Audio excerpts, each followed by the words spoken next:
Hello and welcome everybody, welcome back to the King of the Hill. We're going to be doing another brand new tournament here today. I hope you guys are ready. We're going to be kicking it off with GGX Ludwig and GGX Ninja. Sorry for the late start, I had to get one or two things sorted before we started today, but we're ready to go. How's everyone? Hope we're all doing well. Didn't hear you over the crowds. Oh yeah, no worries buddy, I DM'd you, no worries. Alright, so it's going to be a Beastman Mirror here on Warhammer. I've got a couple of messages. No, okay, nothing urgent. Okay, cool, we can deal with that later. Right. So Beastman against Beastman is a difficult one. I think Torok is almost always brought, and I think you're going to have some level of Fermenticles.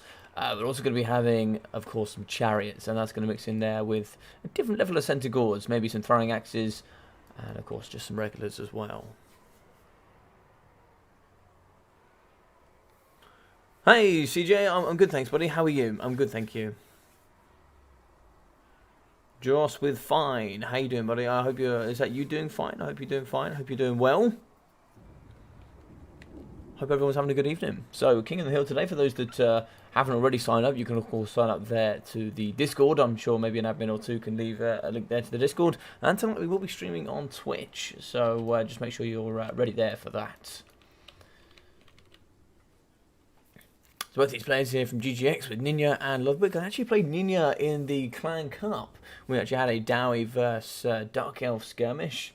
Of course, the Karazhan Corps did prevail. But, yeah, it was a good game. It was a good game.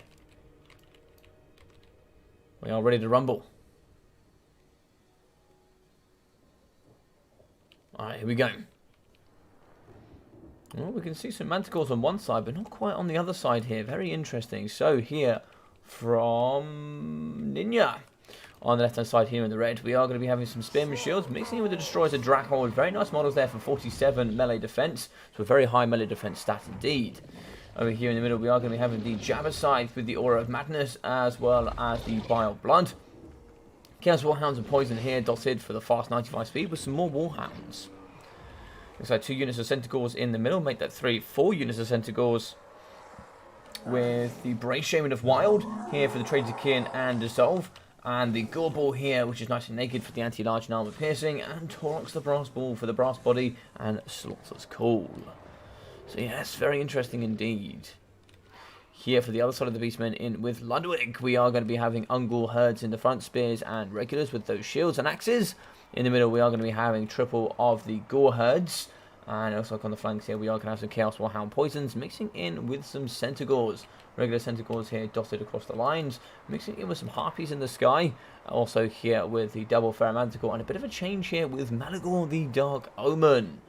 So of course Malagor here is not going to be able to duel up against the likes of your boy Torox. But Isles of Vilification, 12 Leadership, but also going to be having Enfeebling Foe, Flock of Doom, and also Arcane Conduit. The Unholy Power, as well as Something Wicked This Way Comes with that -4 leadership. So both sides are ready. It's going to be a bit of a smash here in the front lines, but it should be interesting to see how it's all going to go down. Of course, here we will win in the front line with the Destroyer to Drachold. Melee defense is going to be very high. Destroyer to Drachold on the right-hand side as well here for Ludwig. Very strong there. 47 melee defense is a very, very good stat. As you can see here, the majority of the infantry here, if we do find some spears will be going at 20 melee attacks. They'll be rolling on about 9% chance to hit. So they'll be 1% below bottom base. So it's pretty hard there. Just waiting for these two. Ready, good luck, have fun. Let's crack on.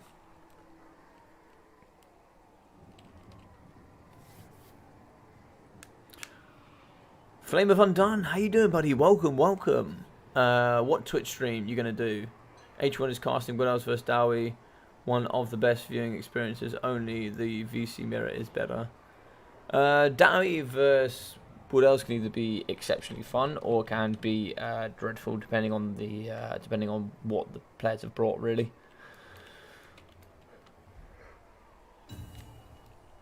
And there we go. We are going to see everybody up. I believe we're going to shoot into it. Both sides are going to see each other. We are going to be coming forward here with Ludwig. He's going to take the initial engagement on. It looks like here we do actually have Ninja. Just be checking out a couple of the units here, making sure where he wants to engage. The front line will be won by Goreherds, but of course here we have invested in a Gorgon for the same money. So the Gorgon is going to need to pay for itself. We are going to probably charge it down there with Centaurs. We're now going to put the Drachold here up against the Drachold with a bit of Centaur sort of aid in the middle there, if you like. Over the right hand side we can see actually the Paws of Warhounds from Ludwig. They are going to get broken here by the Tentacles of Ninja. And on the right side we can see some of these Warhounds just moving in on the right hand flank. In the middle, nice flying animation, body slam there on the floor coming in from the Jabba side. So damage there in the middle. Flying high in the sky, trying to find some targets are going to be these Harpies. In the back there we are going to shatter Ninja's Warhounds using the Goreherds and the Centaurs. And for the majority here, oh my god, there's a big splash over here. So we are going to be seeing Manticore the Dark Omen fighting up against some Centaurs. With some Centaur support, Harpies and a Feral Manticore. Manticore is going to be great sources of terror. Terror here today on this side will be the Jabba side, mixing in with Torx the Brass Ball for the Fear. So that's where you're going to see the majority of Fear coming through up against the Beastmen. Should be a big body slam in here. Lovely body slam there, just destroying and disrupting all of the forces. Should we get the terror here through on the Goreheads here from Ludwig. They are going to get terrified. They are going to get pushed away. And that negative 21 leadership is devastating for sure. Looks like here the Destroyers of Drachold are going to be losing from Ludwig. A bit of cycle charging there in the back from the Brave Shaman of Wild. But here in the front we can see that actually we are going to have Warhounds from Ninja fighting up against the Centaurs here from Ludwig. So not too great there for him. A bit of spear support so we can drop out the Warhounds if needed. As we are going to get some more charges there of Centaurs in the pocket. They're going to be charging straight through their infantry, so they might cancel out all the charge that is coming in. So we are going to be moving in the mobile force of Malagor and the Harpies. Going to try and see if they can flutter down onto the Centaur core and also get here on top of the Ungors. Looks like we are going to have Flock of Doom as well in the middle, really trying to help delete and terrify all the units there on the right hand flank. The only problem with Torx is extremely feisty, but in this matchup, not particularly so. Of course, the mobility will be reduced with him, but his mobility in general for a foot character is very high. Bit laggy, but so we are going to come back into it. We can see here in the middle, the Jabba side's got some nice damage. 40 kills already on the board. In the back here, it looks like we are going to be having Malagor up to 8 kills. God, he's going to have 110 leadership. That's absurd. They're going to be fighting up against the Brave Shaman. He has been terrified. He has been broken. He is getting absolutely decimated right here. Really struggling to pull out. Looks like we are going to be cycling around, trying to see if we can pin in the Brave Shaman of Wild. Taking quite a bit of damage so far here from Ninja. Of course, the Jabba Scythe will be a nice addition, but if we can't protect the Brave Shaman, those traitor kin to the rest will be going down the drain. Over here on the right, we are going to be breaking some of the Spearheads and some of the Tentacles as well, pushing off with Harpies and Centaurs. In the back, though, looks like we have some healthy units from Ludwig here that have managed to push through the front line, but haven't managed to finish off the job. The core here of the double Manticores coming in with Malagor the Dark Omen. So trying to splash up to the backside of him. The foe going down on the Jabba side, going down to 19 melee defense and 13 melee attack. He will struggle to hit here. We also he's like trying to find the Gorbel, trying to see if he can find some sort of support from the anti-large hero. In the back, it looks like Torx is going to be fighting. Malagor is going to fly away. He is super quick at 121 speed. So Flock of Doom going down will be a little bit of damage here for the Jabba Scythe. In the middle of those, we are going to have the double Manticores fighting here up against the Gorbel. Gorbel now is going to start getting pushed onto by these Harpies. Pretty high armor, so the Harpies aren't going to do too great, but in comes Torx. We have lost a Manticore for this trade, and it's going to get pretty tough here with one of them rampaging. Malagor's going to be fluttering around. We can see here the Warhound Poisons, as well as a couple of the Centaurs just being a bit idle at the moment, I think. I like to see them getting a little bit more active here. Can see some Tentacles clearing up the backside of Chaos Warhounds. Removing that mobility is very, very good. But in the middle here, we can see that the Torx, the Brass Ball, is fighting Brass Body activated, as well as the Gorbel here fighting alongside with that Slaughter's Call for those increased stats to melee. Goreherds in with Harpies. Harpies are going to be wavering. Looks like the Destroyers of Drachold from Ludwig still survive. But over here we can see that Malagor the Dark Omen just waving around, trying to see maybe a Flock of Doom here in the middle. It is going to be a Flock of Doom, so there should be some damage, although 40% will be negated there by Torx.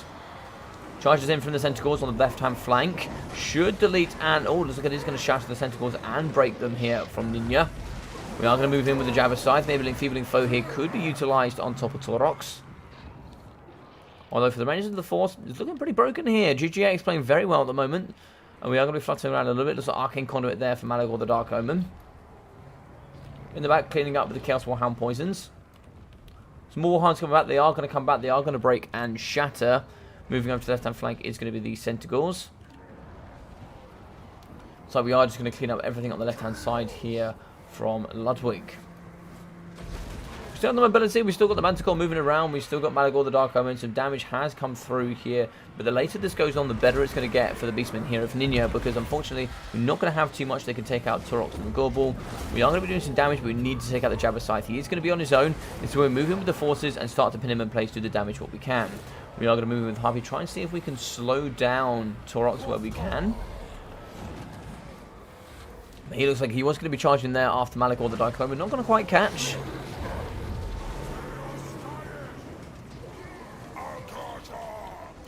In the middle here, though, Taurox is going to get away. He does actually thump the Manticore, which is going to force it into melee combat, and that's going to be a huge loss there, unfortunately. That is the troll toll you do pay here for being in a Manticore. Of course, if it does get hit, Taurox is going to slam the living daylights out of this Manticore. He has double melee attack there of the melee defense of the Manticore, so he'll hit relatively comfortably.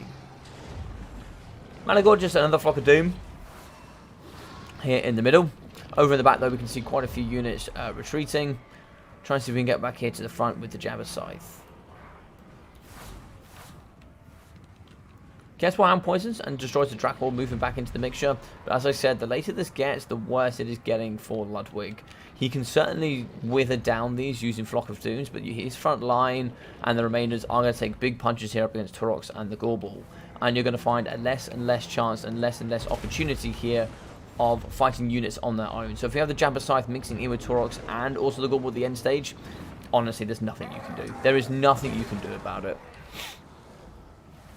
Shrines of Dracul moving in, that is not going to last long. They're going to get terrified almost instantly. The rest of the infantry is coming back. We have some Harpies moving back in as well as one of the Manticores. Manticores will get a charge here on something, I'm sure. Maybe a charge on the Gorbel wouldn't be too bad. Now, we are going to be using Arcane Conduit for Malagor the Dark Omen. We are going to get another Flock of Doom down. That's going to be yet more damage here. Not too much there on Taurox, though. Under half health here for the Gorbel, under half health there for the Jabberscythe, but whenever he's engaged in melee combat, he will be using the Aura of Madness to damage all of the units in and around him. We do need to swing with Malagor and get a hit where we can. His stats aren't terrible, they're not great either, but if we can get a hit and get a punch on every now and then and get away with it, then I would certainly try and do so. Manticore gets in with the charge, he's going to get the added leadership here. They're going to be fighting pretty strong. Enfeebling Foe was going down here somewhere. I think that was on the Jabberscythe. Jabberscythe is now getting pretty low. Balance of Power is going to be pulling here into the favour of Ludwig gently. I'm not too sure why that is. I think mostly because the characters are quite damaged. But you can see here, oh, nice rear charge there as well. We're really going to be struggling here with the Jabberscythe. Unfortunately, Jabberscythe being so big is going to be a problem for Taurox to pull around the corner and fight here. If we get a... Oh, yeah, big hits. Big hits going down here on Malagor. Malagor the Dark Omen can't get hit, really, unfortunately. He needs to leave. He needs to leave now. He's going to trap. There's going to be another hit going down. That's going to pull Balance of Power. No, Balance of Power is still gently in the favour there. If we can use Malagor to chase with the Jabberscythe, that's a big win. That is a big win. We can now start dragging down the Gorbel here with just troops upon troops. Can we get a rear charge here? More than likely. Hopefully we get a hit, but that's going to be a risk there with Taurox right around the corner. Taurox comes in and misses, I think. We cannot take too much damage there with Malagor. If we can break, great, but we can't take punches. He's going to be pinned in now. He can't really get out. Jabberscythe is back as well, which is a big problem. That is going to be terror-inducing around here as well. So that damage from the Aura of Madness. He is going to be wavering. 270 health. Probably would have been worth chasing him off, really. He is going to break yet again, but he's done the damage there against the infantry. We really need to push him off. That is going to be a rear charge yet again up against the Gorbel. But of course, he is going to take a punch in for that return. Gorbel is, we are going to return with the Jabberscythe. We need to push that Jabberscythe off. We have also broken here the Gorbel. Need to move back in with infantry. Can we get out with Malagor? I don't know. We are going to be able to get out. We are going to use the Gore. We are going to use the Gorehead to get away. Breaking, shattering. This should shatter as well potentially. Looks like it is going to hold. Okay, so now it's going to be Taurox versus the world, and I do not see a way here that we still win. We would need a Flock of Doom and some good rear charges here for Malagor. We are going to be wavering, but of course we do have that 12 leadership thanks to the the icon of Vilification. That's going to be plus 12 leadership there. That should help the Gore Herds fight for a little bit. He's going to combat roll through the Gore Herds, and then it's going to be a one-on-one fight. Enfeebling Foe could also be good, but of course if we do cancel that there with the Brass Body, it's going to be pretty tough. Those combat rolls are dangerous. Alright, so he's going to be fighting here in the middle. Yeah, it's a combat roll straight to the face up against Malagor. Malagor is going to get pushed over every time. Yep, he's going to get pushed over pretty much every time. So if you don't hit, he's just going to fall over. If you don't hit, he's just going to fall over. Punch coming through. Yep, and there's a hit. And I think that was a pull out there from Mr. Ludwig. Hey, Robert Zimmer, how are you?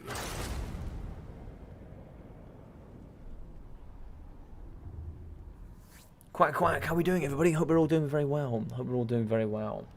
Alright, we'll jump in here. So we've got 930 there for Malagor the Dark Omen, with 512 for the Ungor Herds, 170 with 380 for the Destroyers of Drakwold.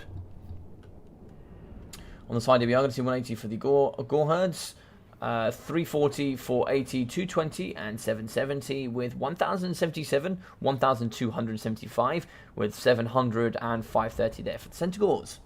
750 and 71 for the Chaos Warhound Poisons, with 170 and 280 for the Harpies, with 940 and 770 for the Ferromanticore. Taurox 2,630, so even no into magic. Just way and above performing outside of Malagor. Malagor just doesn't stand a chance. 1.6k for the Goreball, 720 for the Brave Shaman, 540, 770, 130, and 330 for the Centaurs, with 56 and 43 there for the Chaos Warhound Poisons. For the Norse Chaos Warhounds, 140 and 30 there for the normal Warhounds, with 312 kills. God damn it. 2,258 there for the Jabber Scythe. We've got 307, 425 there for the Ungor Spearmen, 650 for the Destroyers of Drakwold, with 230 and 180. So, of course, here we are going to be performing better with the cavalry there from Ludwig, but unfortunately the uptrade came from Taurox and also the Gorball.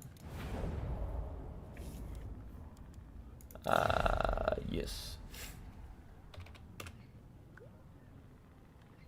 I have no idea who is next. King of the Hill. Yes.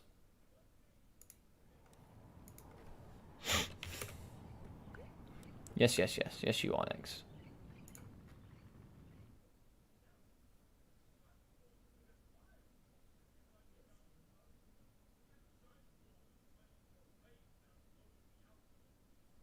Cool. Oh, right. Well, what a first game here. That was a great game between these two. Larry Mad, how you doing? The slaughter of the Bray Herds. Indeed, indeed. How is everyone? I'm doing well, thank you, buddy. How are you, Rusty? I hope you're doing well, my friend. All right. So we are going to move through here.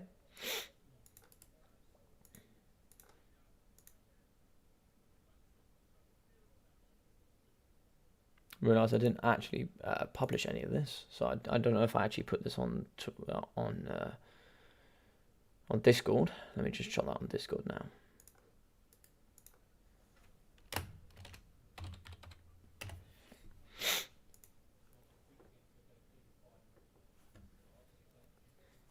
Alright, so we'll change it here. So we are going to be having Cyrus now on the left. So well played to Ludwig, unlucky there. I like the build. I like the fact that he tried to use Malagor, he tried to make him competitive, but unfortunately here against Taurox, it is really difficult. It is really, really difficult. Taurox at the moment is just, he's very, very strong.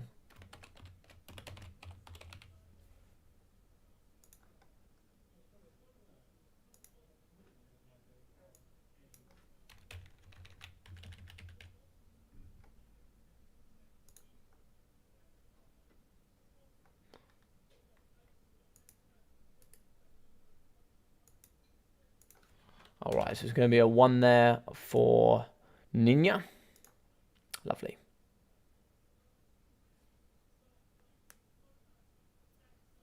How are we doing, Larry? Hope you're doing well, buddy. Welcome, welcome. Alright, so we are going to be on... Let's go on the Bone Zone. Ninja, Empire, High Elves, and Dark Elves ban Beastmen and Lizardmen. Bretonia ban Empire. That's a strange ban. Okay. Oh, put that too many times. Oh, fair enough.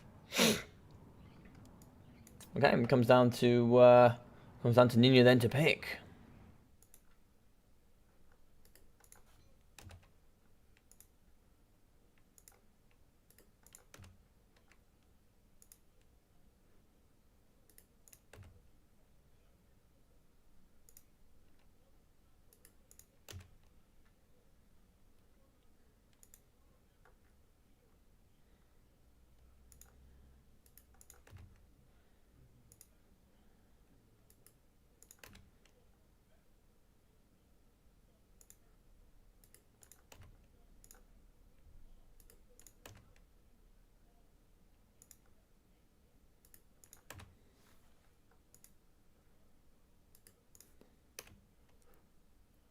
What's the pick going to be then? Oh, I can keep that open.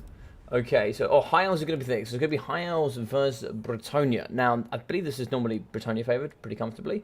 But it should be interesting. I don't think this is by any means an auto loss there for High Elves. I think High Elves can do relatively well. I just think Bretonnia do everything that High Elves do, but just better and cheaper. Or more cost efficiently, I should say.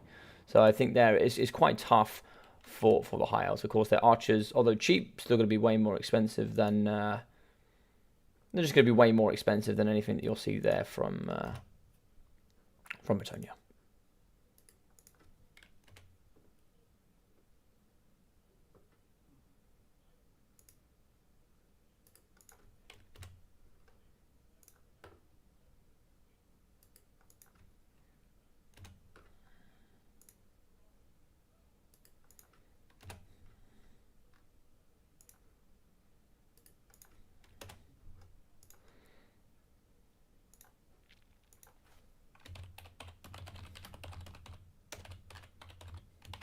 So who does it favour? Does it favour the Bretonians? High Elves.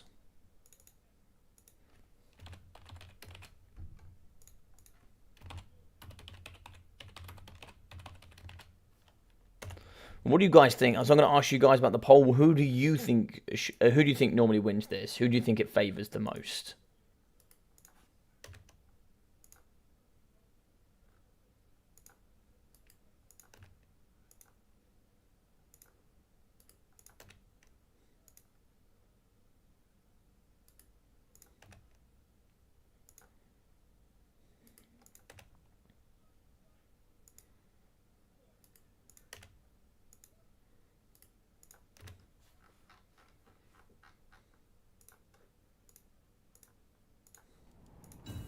Alright, looks like we're ready, so let's pop into it. So we're going to be on the Pillar of Bone. RIP, he should have banned Bretonnia. Bretonnia was, I think, a mistake not to ban against those three options, because Bretonnia do well against Dark Elves, they do well against High Elves, and they do well against Empire. I think it's not an auto win against Empire, but I think it's a pretty strong play, Empire, against Empire. So, but yeah, he should have banned, he certainly should have banned it for sure. Alright, so we are going to be in. So I'm expecting probably Questing Knights, missing in with some Knights of the Realm, coming in with 4 or 5 Peasant Arrows, maybe a couple of Pox, a couple of Fire, maybe a couple of Normals. Then we're going to have a cheap front line, 4 or 5 units of Peasant Mobs, mixing in with some Anti-Large Spears, and maybe 1 or 2 Battle Pilgrims. On the other side, we're going to have a bunch of cheap Archers from the High Elves. We'll have some cavalry, maybe some silver helms, maybe mixing with some dragon princes. We'll also be having probably the law. We'll definitely be having Fey double paladin on the left hand side here. I think we'll have the opposite on the other side. We'll have double noble and Alariel. I think will more than likely be the counter. I think we should be seeing at least a single field trebuchet here on the side of Bretonnia, just so we don't get a box there from the High Elves, because that is also something that's pretty commonly brought. We could either see a box or we're going to see a big push, which will be full of just rangers, mixing in with maybe 1 or 2 sword masters, and then like some dragon princes, something like that. How do the pick/ban rules actually work here? So the way it works, you pick 3. So let's say I go Dowie, Greenskins, and Wood Elves. I then ban 2. Doesn't really matter. Let's say Vampire Counts and Vampire Pirates. I ban those 2. And then my opponent picks 1 to counter those 3, but can also ban one of my 3 picks. So let's say he bans Wood Elves and picks Empire. I can now pick Dowie or Greenskins to go against his Empire. So I would pick Dowie. And then it would be Dowie against Empire. And then that's how it works. So, here for the High Elves, we are going to be seeing 2 units of the Silver Helms here with those shields, mixing in with some Spearmen. Okay, interesting with the Spearmen. More Silver Helms with shields, just a bucket-load of archers here in the front line, with some Lothran Seaguard. So, 2 Lothran Seaguard for the spears, as well, but no shields. In the sky, we are going to see Alariel the Radiant there. Quite a few items indeed, including Tempest, I think. Yes, we are going to see the Star of Avalon, Arcane Conduit, Tempest, Shield of Thorns, Earthblood, the Boon of Isha, which always surprises me. But yeah, I don't think you need the Boon of Isha in this one, especially in this matchup. I don't think you need the Boon of Isha. But yeah, it's going to give you that magic damage and the immune to psychology. We are going to have the double of the Eagle Claw Bothrahs. Should be nice there for 380 range, anti-large and armor piercing. And here for the Bretonians, we are going to see Questing Knights here on the left flank. On the right flank, 2 Questing Knights as well, mixing with a cheap front line, Peasant Bowman, mixing with some Pox Arrows as well. From the front line infantry, Men-at-Arms here, just regular Men-at-Arms and Spearmen-at-Arms shields. Battle Pilgrims as well, which is kind of what I expected here. And it looks like here we're also going to be having some Peasant mobs. So yeah, pretty standard stuff, and it looks like it's going to be Fey, Double Paladin. So no changes here. Double Paladin here, one with the Charm Shield and Foe Seeker, the other one with Foe Seeker and Guardian. Going to be having the Fey Enchantress here. He's going to be a little bit faster. She got a favour of the Fey. Arcane Conduit, Regrowth, as well as Earthblood and Mist of the Lady. So, of course, there she will be given that -5 melee attack and doing that damage over time when engaged in melee combat. Archers are just lobbing very small spears. So, technically, spearmen. Yes, they are throwing spearmen. Yes, they are throwing spearmen with bows. I appreciate that. I appreciate that, Larry.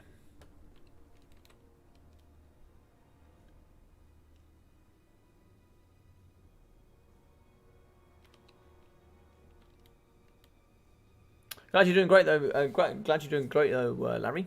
We are going to mix in here, and should be interesting with this matchup. I don't know who is going to favour here. A bunch of spearmen. They have very high melee defense. They will go up to 54, thanks to their abilities here, which will be the martial prowess. Oh, sorry, it'd be 50, not 54. I'm thinking of Silver and Guard actually, but they will go up to 50 with the nice bonuses there from martial prowess, which will 50 melee defense is hard to deal with. Battle Pilgrims, even with Frenzy, we only got 2. I'm sorry, I end up yawning because I cast him. With the Battle Pilgrims, we will go from 30 to 40 thanks to Frenzy. Frenzy will also give extra to AP, and of course they got very high leadership as well, so 80 that will also go up as well. I don't think that's because of Frenzy though. It might be.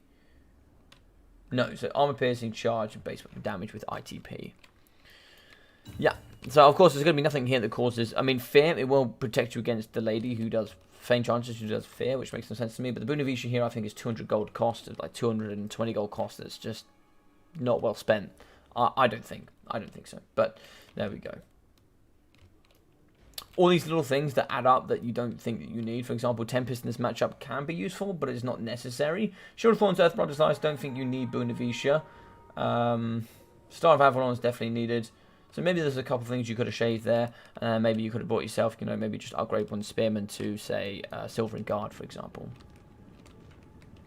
Shots on the final side, we're going to be piling downtown here. I'm trying to see if we can shoot the Fey Enchantress. I'd probably just save your ammunition there. I wouldn't even bother. These are just going to juke out in the front and try and waste some ammo. Both shots, they're going to be pinging over here, trying to see if they can hit. Looks like they do hit and kill 2 of the Questing Knights. That's very good. Questing Knights, of course, coming in at 1100. So losing models here over time means you're going to get less and less value from them. Because every time you lose an Earthblood, you're going to be losing that full heal cap, because of course you can't res models. So shots coming even over on the right-hand side. We're doing quite a bit of damage here. Down to 40 already. That's 5 Questing Knights dealt with. This right-hand flank is very open from Ninja. Now, we do have the Silver Helms nice and close, but that gap is becoming closer and closer and closer. Now, you can charge in against Lothran Seaguard. They do have spears, so they will hold pretty well, but, of course, you don't really want them getting imposed on. We are going to be shooting in the back here, trying to see if we can hit up against the Peasant Bowman. We will fire more accurately here with the with the archers here from the High Elves. But of course, it's going to be tough. Crazy Knights need to get in the back. They are being a little bit on the slow side here. They are going to be getting shot. Down to 38 models now for that one unit. What's going down here? I can see some sort of spell here, maybe. Yeah, Shield of Thorns there. Damage resistance and increased base weapon damage as they hold. That's actually going to hold off 2 units, which is really good there. That's going to allow them to hold. We can actually push out with the Spearmen here and actually meet them if need be. Earthblood going down. That's going to be a little bit late here, unfortunately. You're not going to get much healing there because most of the models have been hit pretty hard. Here in the middle, we can see the archers are getting pushed onto here by the Paladin and the Fae. But of course, we do have the Silver Helms in the back that could push them out a little bit. And with the Alarielle here at the top, she could certainly swoop round here in the back and start shutting down some of these archers. Although we did have Shield of Thorns here, they are going to be losing pretty comfortably. Armor piercing here on top of the Questing Knights will allow them to punch really hard. They'll punch really hard here through, but you can see we're down to 27 models, down to half health here for the Questing Knights. In the middle, we have punched through the pocket. We're now going to be getting onto the back here for the Eagle Claw Bolt Thrower. The other one is on the other side. It is going to be pulling over shots as well. We can see Silver Helms fighting on the left-hand side. Questing Knights not having a great day of it. 2 units of the Silver Helms at 1,000 cost are going to hold off some of the Questing Knights, whilst getting shots here by some support of the Eagle Claw Bolt Throwers. In the back, shutting down more archers is going to be the triple threat, and there's really not much to challenge them here, unfortunately. Spearmen can do well and drag them down at the end of the game, but of course here in the middle stages, they're going to be able to run rampant, and there's not much that the High Elves can do about it, unfortunately. High Elves here in the middle, they are going to be shooting here into the Questing Knights. Questing Knights are now going to just pretty much pile drive straight into the middle here, and they're just going to destroy the Elves here in the front line. That's going to pretty much just disrupt every single unit there in the model, so they're now going to be facing the floor. In the back here, we've got some more push on here to the archers. Pretty much all of the archers have been shut down. Faye is pushing out the back of the archers there. We could actually get an Alarielle Faye showdown here, actually. I think we are going to get that. She's coming in here on the Eagle. We are going to be running away. We are going to get a rear charge here, though, I think. We get a rear charge. Unfortunately, no hit going down there. A spell maybe going down. I think that was an Earthblood here somewhere in the lines. Looks like it is going to be an Earthblood here on the front line for the Spearmen. Questing Knights fighting here up against the Lothran Seaguard. Anti-Lunge Spears will be fighting. Of course, the Eagle Claw Bolt Thrower probably should be moving out a little bit. You're not going to be able to last forever. We also have archers here holding back the Questing Knights. Spears at the front are going to be running here for the High Elves, but in the back we are going to shatter the archers. Shield of Thorns down there for those, but unfortunately not going to be a challenge here for the Questing Knights. Shots piling in here up against the Questing Knights. Looks like 1.4k health. 20 models left. Going to be shooting here whilst they're fighting up against the broken archers. They're now going to be charging over here to the back to shut those down. And here in the middle, the triple threat is going to be a little bit busy. Probably a little bit too much busy here on these archers that have shattered. They're also going to be fighting here up against the Eagle Claw Bolt Thrower, but you know, the Eagle Claw Bolt Thrower has run out of its utilization. I would love to see Alarielle getting way more involved here. I'd like to see her get in, get a little bit more dirty, and start fighting. She's not really helping the front line at all. She's not helping the back line at all. And, you know, magic is great and all, but you put her on an eagle, she should be able to fight. So I think we need to get her there more involved. Here in the middle, we can see the Questing Knights have now just butchered the Eagle Claws and the range here in the back. We are going to be running over the archers. We probably won't get too far, unfortunately. We've now shattered this second Eagle Claw Bolt Thrower. Double Questing Knights pretty healthy though. 38 models with some good health and 18 over here on the right. That 38 will heal quite nicely. Going to be some damage here in the front as the lady is going to be fighting here up against Spearmen. Rear charge there. The Battle Pilgrims will fight for quite a long duration of time. She's still going to be in the sky here. Alarielle. Banister Pack is going to pull here into the PE favour. As we can see here in the front, she's now going to be fighting here up against Questing Knights. She should do pretty well here. The Fear will help. They do have ITP, so maybe not going to help too much there. Earthblood going down, that should... No, that's like essentially going to be healing the Bretonnians and not healing the Silver Helms. We're now going to be charging in here with the Paladin and some Questing Knights to try and see if we can challenge Alarielle. Overcasted Shield of Thorns there. That's going to go down for 60 base weapon damage and also 22% damage resistance. Balance of power, yep, pretty heavily in the Bretonnian favour now. I don't think there's too much that the elves can do. They are going to be winning on the front line, but to what cost is the question. You can see here moving in the back, we actually have the Questing Knights trying to get into the backside here to see if they can finish off the rest of the horsemen and continue to recharge the spearmen. We are going to get a Star of Avalon here. That's not going to be too great. That is going to heal the Spearman and Alariel, but to what cost? Probably would have been better here to heal the Silver Helms. We are going to be fighting up against Men-at-Arms and some Battle Pilgrims. Alariel needs to get in and fight here, I think. She can win pretty comfortably against Battle Pilgrims. Banter Power is coming back. It's back and forth here. It's back and forth. It is really close. Of course, here we are going to be getting exhausted with Questing Knights. We're tired there, though. If we actually get the charge on, they're going to be winded. We are going to charge in, but Battle Pilgrims will win this. This is where Alariel now comes in for a rear charge and helps fight up against the Questing Knights.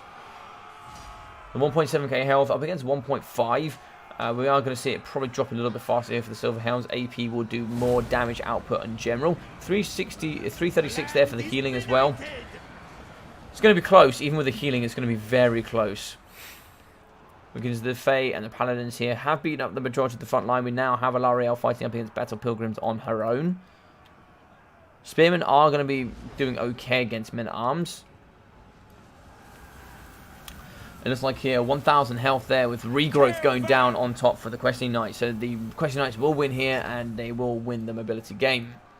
In the back, we have archers shooting here into the Lothran Seaguard. No shields for those. They're going to take the full damage. We can see their archers as well are going to start to come back. That is going to be army losses. GG's and well played as Alariel there got hit quite a few times from the double Paladin and Fae.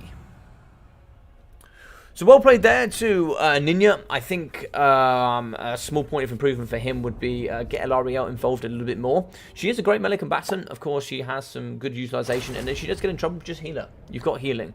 She's on an eagle. She's got good weapon strength. Pretty decent stats as well. You know, it's not bad indeed. Instead of bringing her Bunavisha in that matchup, I certainly would have, because also Bunavisha as well is going to give magic damage, and of course Faye has 60% magic resistance when fighting with the remainder of the forces. So maybe that's something there that he didn't know, but I wouldn't take that even for the ITP. I wouldn't take it. I would actually maybe, if you wanted to take something, maybe take her Shieldstone of Isha, giving that 5% physical resistance wherever she goes and wherever she fights, because that's going to add to her and just increase tanky units around the battlefield. Alright, I didn't go over the stats, I do apologise. I just skipped it when I was talking too much.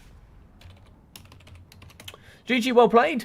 We're now going to move through. How are we doing? Avenge, welcome my friend, welcome. A battle of two factions with the most sticks up there behind. Yep, 100%, 100%. Every time I make some progress, he kicks my ass and I'm back on silver renown. Who's this? Who keeps beating you, Phoenix King? Who keeps beating you?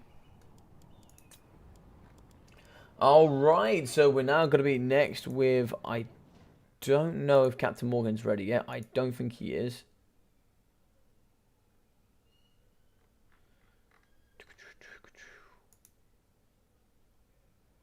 I need to find the King of the Hill section. There we go.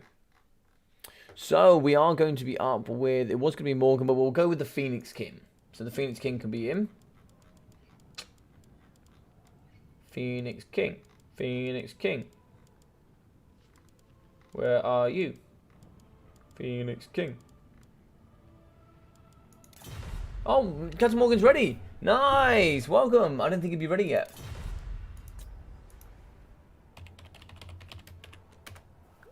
Really surprised a mob paid for itself.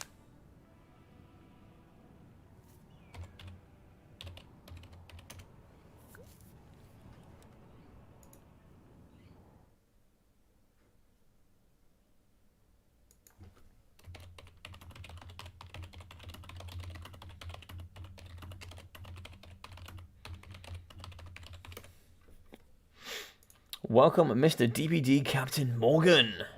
Oh, looks like he's dropped out. Oh,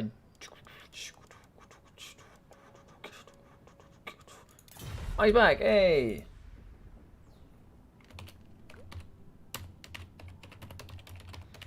Captain Rumduck, welcome, sir. Welcome, welcome, welcome.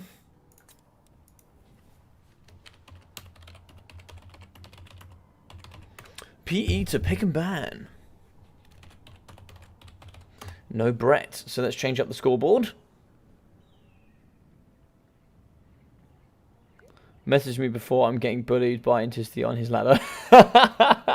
I love it. I love it. Intisty came through with a and you were gone, my friend. You were gone.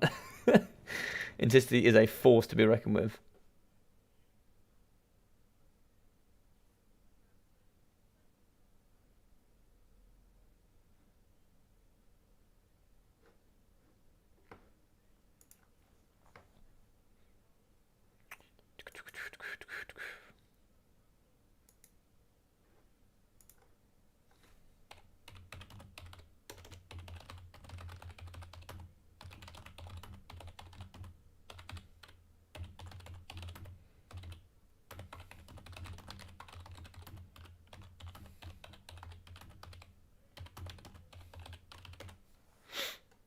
Alrighty, so let's change this then.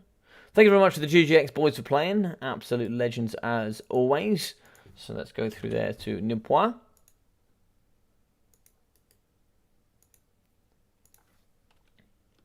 One here for Mr. Cyrus. And then we change the name to Captain Morgan. Welcome, sir. Let's have a look. What did you guys think on the whole debacle? So you guys said Britannia favoured. I don't know. That's fair enough. Just to let you know, for anybody that does vote today, nobody can see who voted on what. So just so you know. Some say it's even. Some say a little bit higher. So I'd say for the majority, it seems either Britannia favoured or people don't know. And it's pretty heavily Britannia favoured. So that's quite interesting. Okay, very good to know. Very good to know.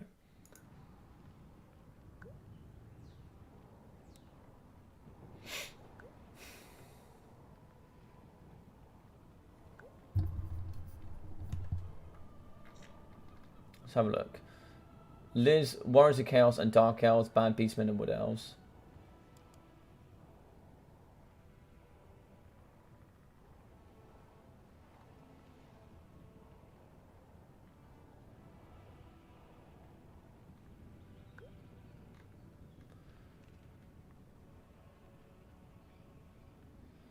Oh, okay, fair enough.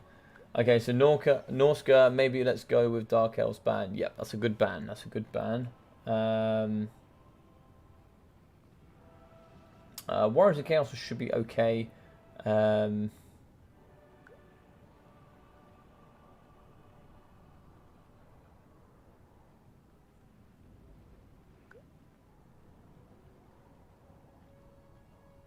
Okay, so it looks like we are going to be getting Norska here. I don't know what we're going to get here from Cyrus. Elvis, welcome. How are we, friend? How are we?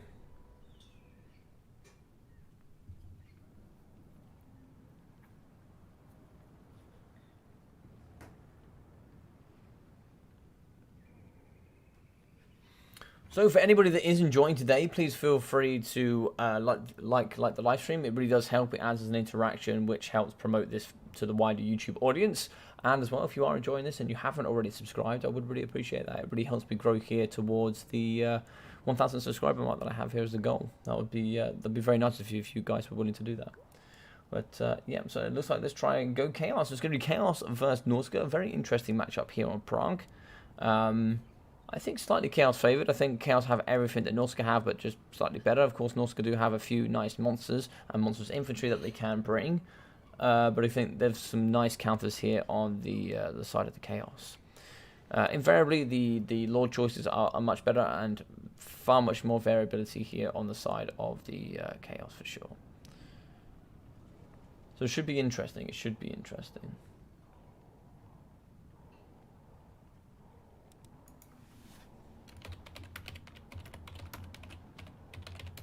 It's going to be the War of Chaos. All right. So give me 10 seconds, ladies and gentlemen. I'll be right back with a drink, and then we'll get this started.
Alrighty, we're back.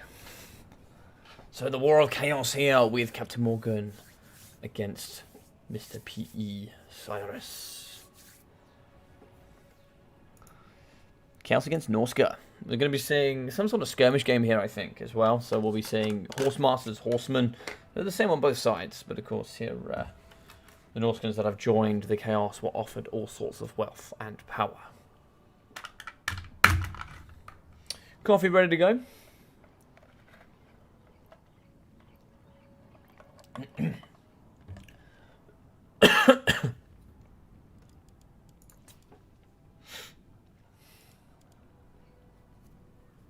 What do you guys think? Who are you fancying between these two pairs?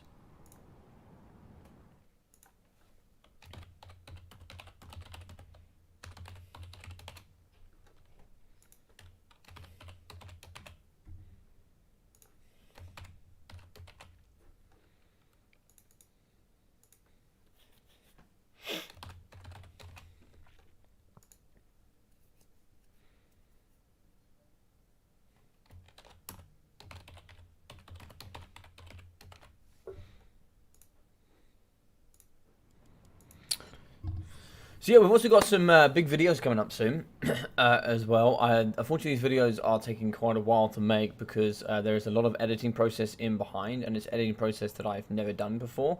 But we're going to be going into a lot of details here about breaking down a lot of unit icons for you. So when you come and you select a unit icon, it goes onto unit information here on this page, and it tells you what everything is. It might tell you what melee attack it's got, leadership, charge bonus, and that's all wonderful and great. You can sort of give a rough idea of what that means and a rough idea of what it does.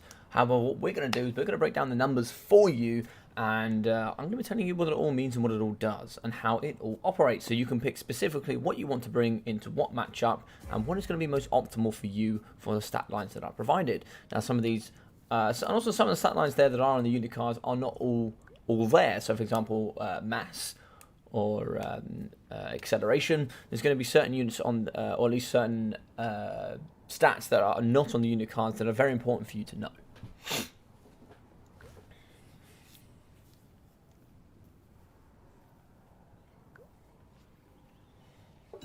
Alright, I think we're going to be ready here. We are going to be hopping into Prague. Prague's a pretty nice map, pretty flat, pretty open. It does go slightly downhill against one player, but maybe that does make it slightly one-sided, potentially. Because, of course, fighting uphill is not always great.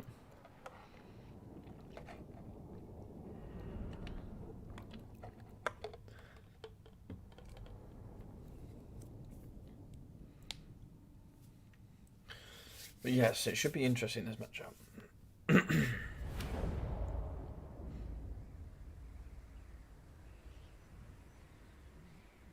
Alrighty, so we're in.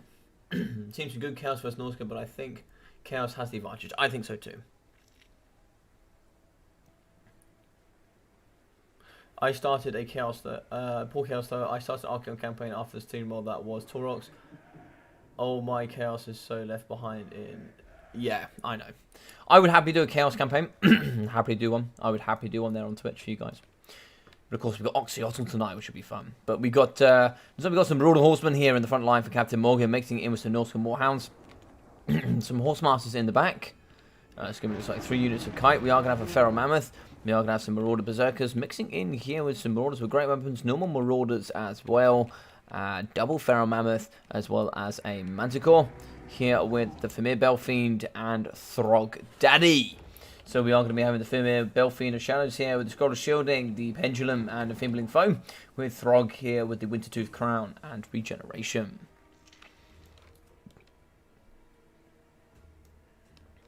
So only 3 units of skirmish. It could be interesting. So we are going to be seeing Forsaken here with some Marauders in the front line. The Mirror Guard as well. Pretty good in the Mirror Guard. I quite like this unit. It doesn't just look insane. I think it's one of the nice Warhammer 1 looking units. It's actually going to have 100 armor, silver shields, 54 melee defense, and ITP. So it's a pretty strong unit actually for 950 gold cost. We are going to have some Chaos Marauder great weapons here in the front. Some more Marauders and some Forsaken for the fast flanks. I think they're 46 speed. Yeah, 46 speed, 85 armor. Pretty strong. Here in the back, we are going to be having the beautiful Summoners of Rage here, these bad boys with the magical maces here, or the two-handed maces, we should say. They're amazing infantry. Anti-large armor piercing, causing fear, and of course here they are going to have that chained lightning.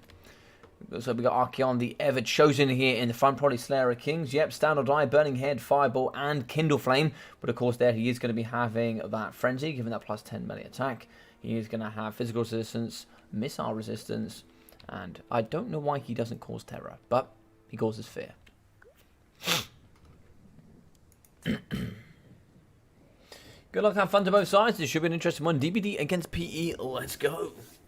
Contender, we should have some more fun Chaos campaigns in about 4 months, give or take. Exactly, my friend, exactly. Got a cheer for Norska though. Throg wins my heart. Exactly. Exactly. Throg Daddy is a beast. Hopefully we get some more Norska stuff coming ASAP as well. Looks like we are going to have, looks like 2 Horsemasters and a Horseman against, I think it's 1 Horsemaster and 2 Horsemen. So it should be interesting. Fireball down the pipeline. Fireball does hit directly in the face of the Throg, but Throg is going to take that like a champ, and he's going to regen that back in a matter of seconds. That definitely should have been fired at maybe a Mammoth, because the Mammoth there, of course, can't regen. More damage will go down on Throg, because of course it is fire damage, so you also get, with Kindle Flame there, that's negative, I think that's going to be negative 47%. So that's a pretty good reduction, so of course it will do extra damage, but on the fair amount, it'll be permanent, so... Going to be hunting here on the left up against the Marauders. We are going to move in with one of the Manticores. He's going to catch in the backside though. Manticore is in chase. He's not quite going to catch there. Fireball yet again down the pipeline. What are we aiming for here is the question. Fireball is coming for the Manticore, but he misses. That's a bit of a shame. I think, of course, there on the floor would be better to fire up against the Mammoth. Slayer Kings will be at the ready here to fight up against the big man himself. We kind of need to bait out Slayer Kings and then move in with Throg, because then Throg can like put down the Slam Hammer. Of course, we have the Famir, Belfiend, and Shadows. We can also use that there through the Chaos Warriors, etc.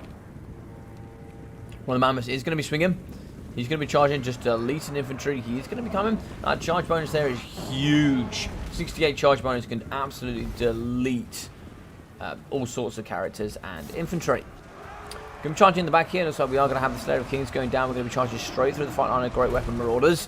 We are going to be having no support here, though, for the Pharaoh Mammoth. He's only got 30 armor. He's going to be getting shot here as well by the Marauder Horseman. Moving in with the Summoners of Rage. Unfortunately, this Mammoth is going to be meeting his demise very, very quickly. In the backside, we are going to see Throg moving into the front line up against the Mirror Guard. The other one is going to be on the left-hand side getting shot here by... Oh, looks like it's going to be the triple horse. It's going to be... Oh, there's actually 6 units in total. Okay, very interesting. Over here in the back, looks like we are going to remove the Marauders pretty nicely there. Fortunately, the Mammoth has been deleted and pushed off. We do actually have the Berserkers in, coming up with their extra stats the longer they fight in combat here. They're going to be deleting some of the Marauders as well with the Great Weapons. Great Weapons going to have no advantage there in that matchup. And I think cost efficiency-wise, it's going to be better for the Marauders fighting up against the Chaos Marauders. They are going to have the Berserk mechanic, so they will be getting those extra stats as well. Berserkers are chewing through some Marauder Horsemen here in the front line. I think those Horsemen have been left behind here, unfortunately, a little bit. They are going to get broken. Mirror Guard here on the side. We now want to move in the Berserkers to fight there. We are going to be seeing Throg Daddy and one of the Mariners, which is going to be rampaging here into the front up against the Marauders, charging in as well with the Horsemasters. Nice stats, but of course they are going to get hit pretty hard here by the anti-large and armor-piercing Pharaoh Mammoths and Throg.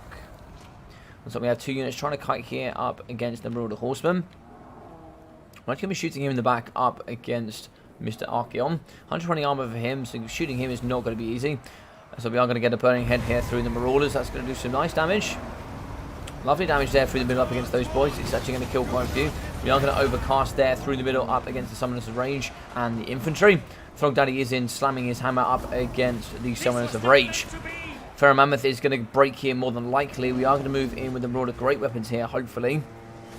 Throg is going to be fighting here. Is Throg going to run? Throg is going to run. I probably wouldn't have mind taking that, but of course here we do have a bucket load of Horsemen and Horsemasters here. Mammoth is going to be coming back in, but unfortunately Archeon is going to be chasing after the Famir, Belfiend, and Shadows. Shadows could turn around. He could use his armor sundering here to whack up against Archeon. You can run to all you like, but I'd probably try and see if you use the scroll of shielding here to aid the Thamir and just keep him fighting in the fight as long as possible. We are going to be moving in with the Great Weapon Marauders. He is going to remove the armor here by 30 if he gets a successful hit. He is trying to pull away. Is he going to get away, though, is the question. He is going to get away. He is going to be wavering. He should come back here. Negative 11 leadership. He's actually going to break after the battle, which is a bit of a shame. The other Pharaoh Mammoth is back in. He's going to be fighting here up against the Mirror Guard. Burning Head through up against the Marauder Great Weapons. That's going to delete those pretty effectively. Throg Daddy's going to be yeeting here towards Archeon. Is he actually going to catch him is the question. 56 speed. That charge balance as well. He's going to get a... No, he gives up. No! Oh, he would have had him as well. That's such a shame. We are going to be throwing in here with the Horseman. Going to be just shooting here into the Pharaoh Mammoth. And I think here is going to be the win for the Chaos. They've got too much skirmish here and they're just going to be picking apart Mammoths. They're going to be picking apart all the infantry. And Throg will lose here to Archeon. He is going to be using the Slayer of Kings. We're going to thump here with the Summoners of Rage. We are going to run here with Throg, but of course I think the Summoners are pretty quick. 64 speed, so they're actually going to be faster here than Throg. If he can punch, of course he does have Frostbite as well. Yeah, they're going to be punching him from behind, which is not good for Throg. Throg just needs to turn and fight here. He's just going to take too much damage. So we are going to be chasing off the Marauder Great Weapons here. Berserkers as well, going to get chased off by the Mirror Guard. Throg is going to be going down. Bands of Power is apparently even, though. Not too sure why it's even. Maybe a lot of the Marauder Horsemen are damaged. These Horsemen need to shoot into the skirmisher. Or charge in, really. A nice good old fat charge wouldn't be too bad. Throg is not going to get away. You're going to need to screen out for Throg. These running away because they're on skirmish is not good. They need to block out here for Throg. If Throg dies, it's game over right there on the spot. Mammoth is going to be chasing over here on the right-hand side. Marauder Horseman here. Yep, he shatters, and that's going to be game. GG's well played. So over here on the right-hand side, Marauder Great Weapons. That's going to be negative 16 leadership here for all the units. We do have a healthy unit of Marauder Berserkers, so maybe they could chew apart some of the Horsemen. But they've just got a kite now. They've just got a kite. Because there's nothing that can take down Archeon. Nothing at all.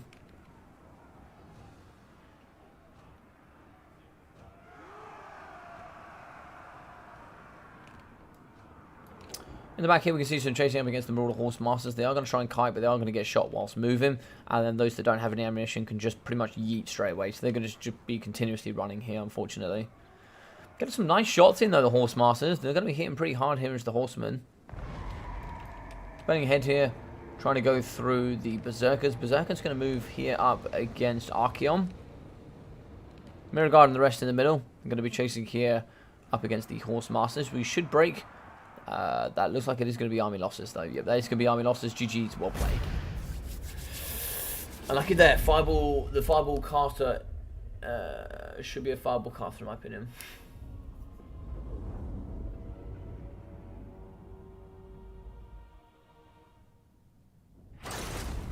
Shame there for Norsca. Norsca played really, really well. I think, unfortunately, just not quite. I love the double Pharaoh Mammoth pick. I think a bit more skirmish cavalry. I think drop the doggos and bring some more skirmish, and I think you could do pretty well.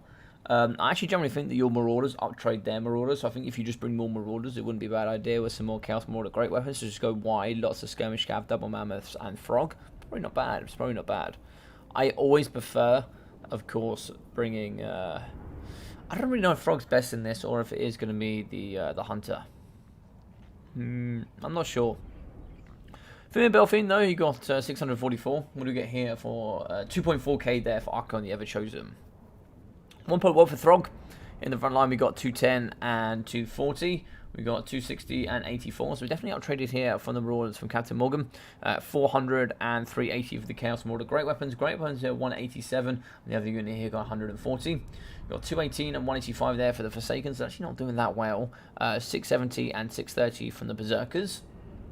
We've got 440 there from the Mirror Guard. And any more infantry? No. But we got 680, 980, and 650 from the Marauder Horse Masters. 670 there for those. From the Horsemen, we got 640 and 580. We got 320, 880, and 640.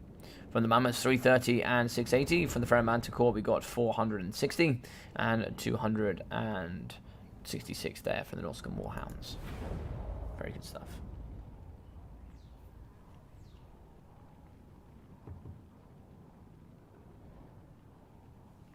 Alright, GG's well played.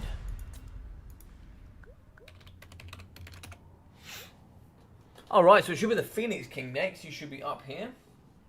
Just going to try and see if I can search for something here. There we go.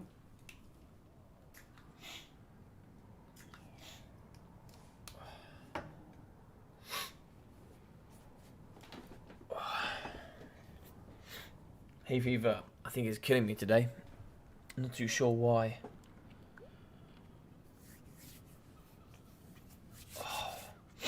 Ah, the Phoenix King, welcome!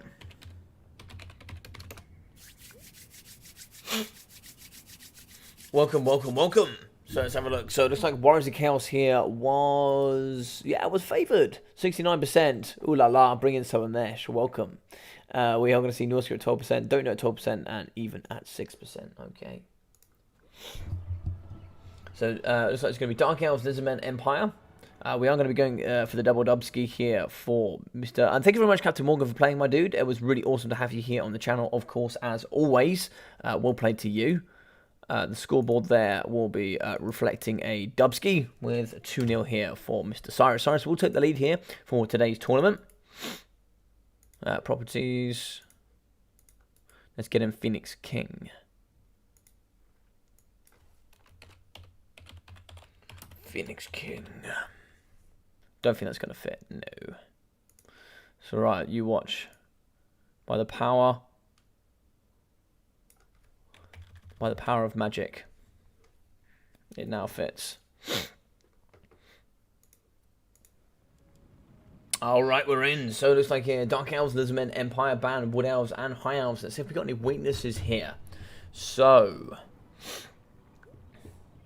the map. Let's go for Schaffen.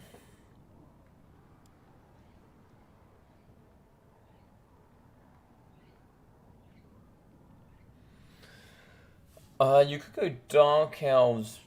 You could go. I should have Dark Elves.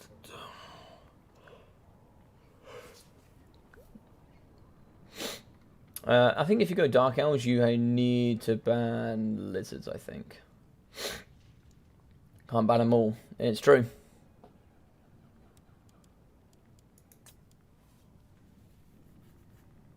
So who's he going to ban, though, is the question. So, of course, the Phoenix King is an elf player, period. He likes his Dark Elves, High Elves, and what else? But what are we going to be playing against? Who did he ban? Ban Empire. Okay. I think Lizards is going to do really well here.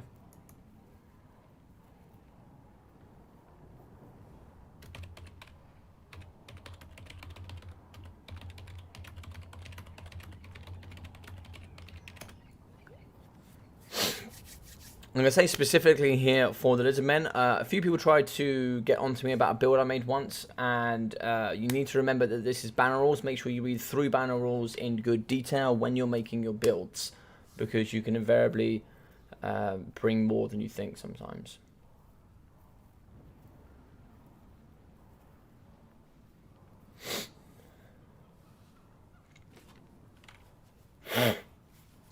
Alright, there we go.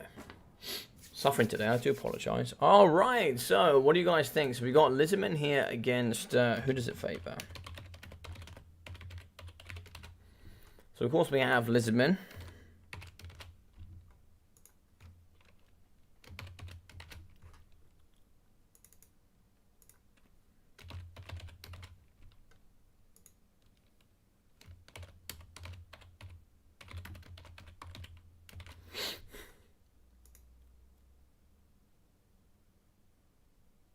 Well, Logic, are you going to be doing a Halloween stream? Maybe. I don't know if I'm going out, but I think that I might be doing a Halloween stream. Maybe.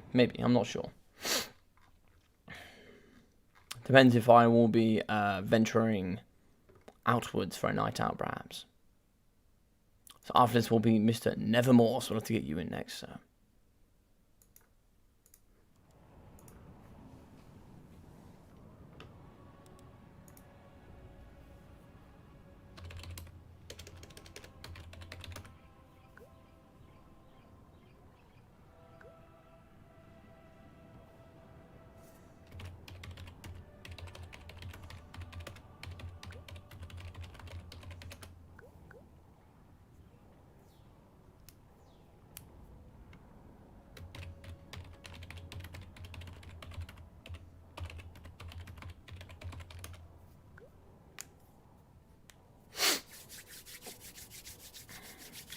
Alrighty. Let's see what we got so far. So a lot of you guys favour the Lizardmen. Now, on this current, on the current rule sets for the banner rules, Chameleon Stalkers,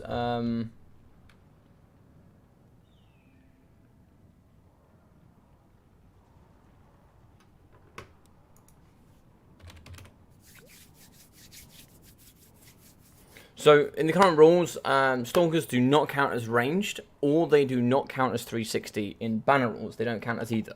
So that's something you need to remember here, and something you need to take into account when building here against the Dark Elves. And they count as infantry and infantry only, with special weapons. That's the same for miners here as well. So miners and blasting charges do not count as ranged, they're just infantry.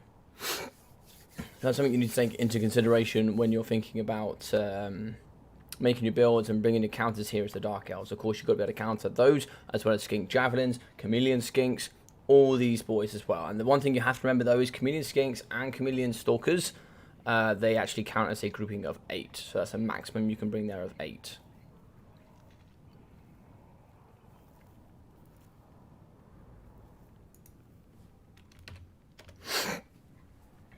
That's going to do well against all the elves, in my opinion. Don't know why it's like that, but yeah. Mostly because of Stalkers, and I'll have to have a look, mate. I'm going to be honest. I'll need to have a look.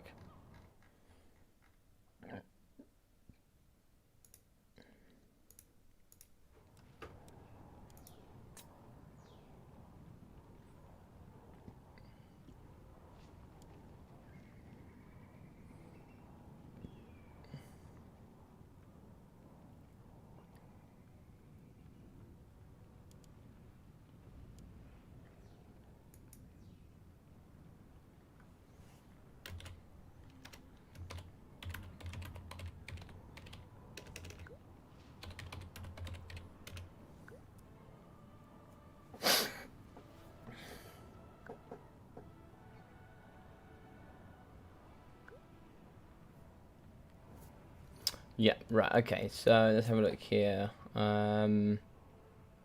Interesting. I love it. I love it. Oh my god, Phoenix King, that's great. That's great.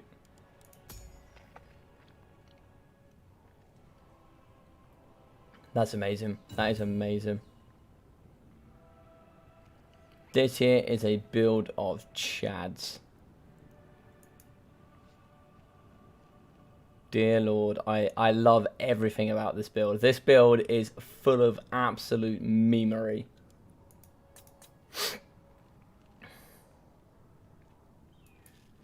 This is interesting. I don't normally look at the battles before we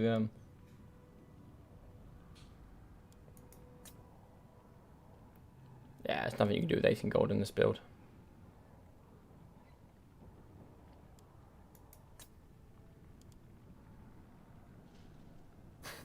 This build is amazing. I think the two factions which have the best first pick potential are Lizardmen and Beastmen. Yeah, 100%. Yeah, 100%. That's without a guarantee. That is just, yeah, straight up, Rusty, straight up.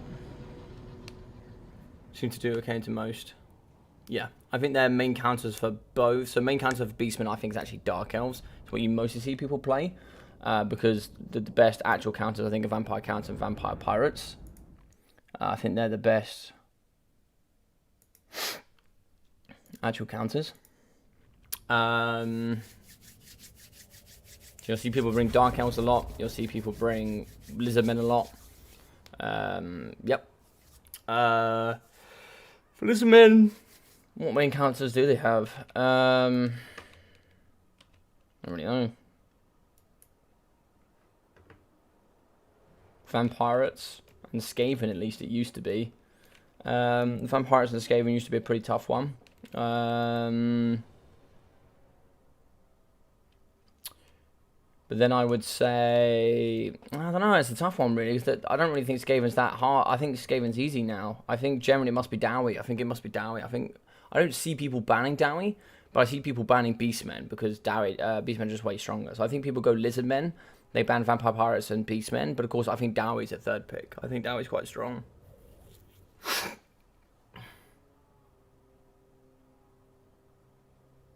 Yeah, I think that's a good shout contender. I think actually Warriors of Chaos is a good counter to both. I think if you can play Warriors of Chaos right now, Warriors of Chaos has been bolstered simply because it's a great counter against the two best factions in the game. And they are the two best factions in the game, without a shadow of a doubt. For sure. Like, pick-wise. I think High Elves is up... sorry, High Elves. I think Wood Elves is up there. Sorry, I don't know why I'm really yawny today. I get a little bit yawny when I'm casting a lot. It's not that I'm tired. I think it's just a lack of oxygen when I'm talking a lot. I'm going to sneeze again. Apologies. Alright, so in the front line, we are going to see some Cold Dread Knights, quite often seen here as a counter to Elizabeth now, with the amount of blasting charges they can bring. Good armor piercing, and very strong indeed. Cold Knights with the anti-large and armor piercing as well. We are going to see the Knights of the Ebon Claw, something we never see here in this matchup. We just never see them at all. Of course, they have Murderous Mastery and all the extra stats, but of course they are they're gorgeous boys. In the front line, we are going to be seeing some Dread Spears, and I think we are going to be seeing triple Scourge Runners, including the nice green speed lines here from the Rakarths. So the Ravengers of Rakarth here, with also the Barbed Net for the slow and negative missile resistance. So we are going to see triple of those, as well as Rakarth here on a, of course, a Scourge Runner. Anti-large armor piercing shots, 4 units of them is going to be very strong. On horseback is going to be a Fire Sorceress, Burning Head, Fireball, Kindle Flame, and of course the Darkstar Cloak for the extra mana. At the top of the hill here, we are going to be seeing the Skink Priest of Beasts with just the transformation of Kadam. We're also going to be having a Skink Chief for 400 cost on the floor. And here for the choice, we are going to be having Krokgar on a Horned One. Here with the Hand of the Gods, Smithers of Itzel, and the Sacred Spawning of Exotul. A couple of units of the Saurus Warriors here in the front line with those shields and maces. With the Cohort Auto Tech for the armor-piercing battle axes there with those poison. And the Skin Cohort Javelins here in the back with 2 units of Chameleon Stalkers. I don't think this is the most optimal army to bring. I really don't. But should be interesting to see what it can do. This build is going to get kited pretty hard, I think.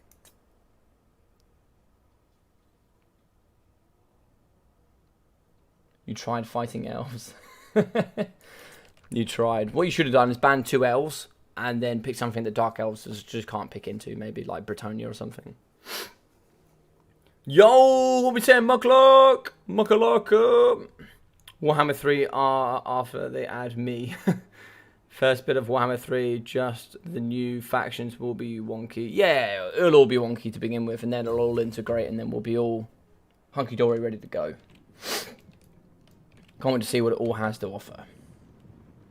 So the boys are moving forward here. The team, the quadruple.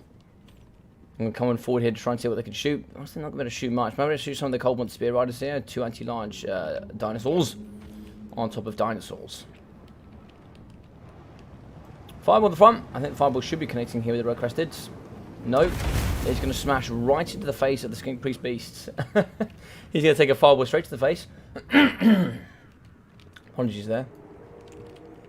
Here in the back we can see the Squadron's going to be shooting here into the front of the Cold Spear Riders, and that's not bad shots there. Poison as well going to be going downtown here on top of the Spear Riders. I think Poison should be coming from Rakarth. Yep. So we should slow those 66 speed down to probably something measly like a 54. Community Stalker's going to be shooting here. They're really not going to do any damage. They're actually going to get charged down by the Ebon Claw. A little bit of damage, actually, not too bad. Didn't quite delete the model there, but we are going to be charging in here through and up against the Chameleon Stalkers. They're just going to get mowed down here by these lawnmowers. You get a nice battlefield effect here. We can see that actually just going to be kiting away a little bit here. Is shot going down there on the Sorceress of Fire. We're going to be running away and just kiting a little bit. Shooting here with the Scourge Runners is going to be the Dark Elves. They have no interest in engaging here at the front. The Cold One Knights going to be getting shot here by the Javelins. They're actually going to hit the Chameleon Stalkers pretty hard. Going to do some nice work, and hopefully see if we can move in with the Dread Spears before the Blasting Charges come over. Blasting Charges aren't going to hit the front line. They're going to hit the front line pretty hard, actually. And so we are going to get an Archosotic here in the back with some nice damage on top of the Knights of the Ebon Claw. Oh god, the Knights of the Ebon Claw are actually going to be terrified. They don't have ITP, even though they cost 1,550 gold cost. Just give them ITP. Just give them ITP. It actually might make them pickable. We're going to be shooting here into the Bastiladon Archosotic. All of these guys shooting in is going to get some tremendous value. And they're not going to miss. They're not going to miss. Look at the damage. It is disgusting. So much good value. So much good value. In the middle here, Crocodile's not doing too much. If you got over here to the left-hand side, Hand of the Gods maybe into some of the chariots. Might be quite good. Hand of the Gods perhaps going up against the Sorcerer of Fire. Maybe. Fireball yet again going downtown. It's actually going to hit right into the face of the Skink Priest of Beasts. Knights here charging against the Saurus Warriors. Good AP. They should be able to fight pretty nicely here. Shots into the middle, so we are going to get a Manticore summon in. Manticore should be chasing here up against the Scourge Runners. Going to continuously shoot here into the Archosotic. Archosotic down to 2.3k health. Over here on the right-hand side, those Saurus Warriors are going to be beating apart the Cold Spear Riders and the Dread Spears. Fighting in combat as well is going to be the Chameleon Stalkers with that physical resistance. In the front here, looks like Murderous Prowess is going to go down. We are going to have the Manticore summon in the sky. He's going to be wasting some of his time up there, unfortunately. And in the back, we are going to get a return here of the Cold One Knights. And it's like here, the Dread Knights moving around into the backside. Cold One Dread Knights could absolutely smash here into the backside of the Source Warrior shields if you're not careful. That looks like it's going to be the case. Oh no, my little boys! No, they're getting destroyed! No, the Saurus Warriors got absolutely pounded there by the Cold One Dread Knights. Unfortunately, the micro there not going to be quite on spot there for the boy. We can see here that Rakarth getting pretty damaged there in the middle. They were shooting into the pocket. You can see the Bastiladon at 1.8k health. A bit of damage could go down on Krokgar as well if you're not careful. Now, if you get the Skink Chief over here, we can certainly get some shots moving in up against Rakarth. And he does some pretty good damage. 417 weapon strength there with the poison.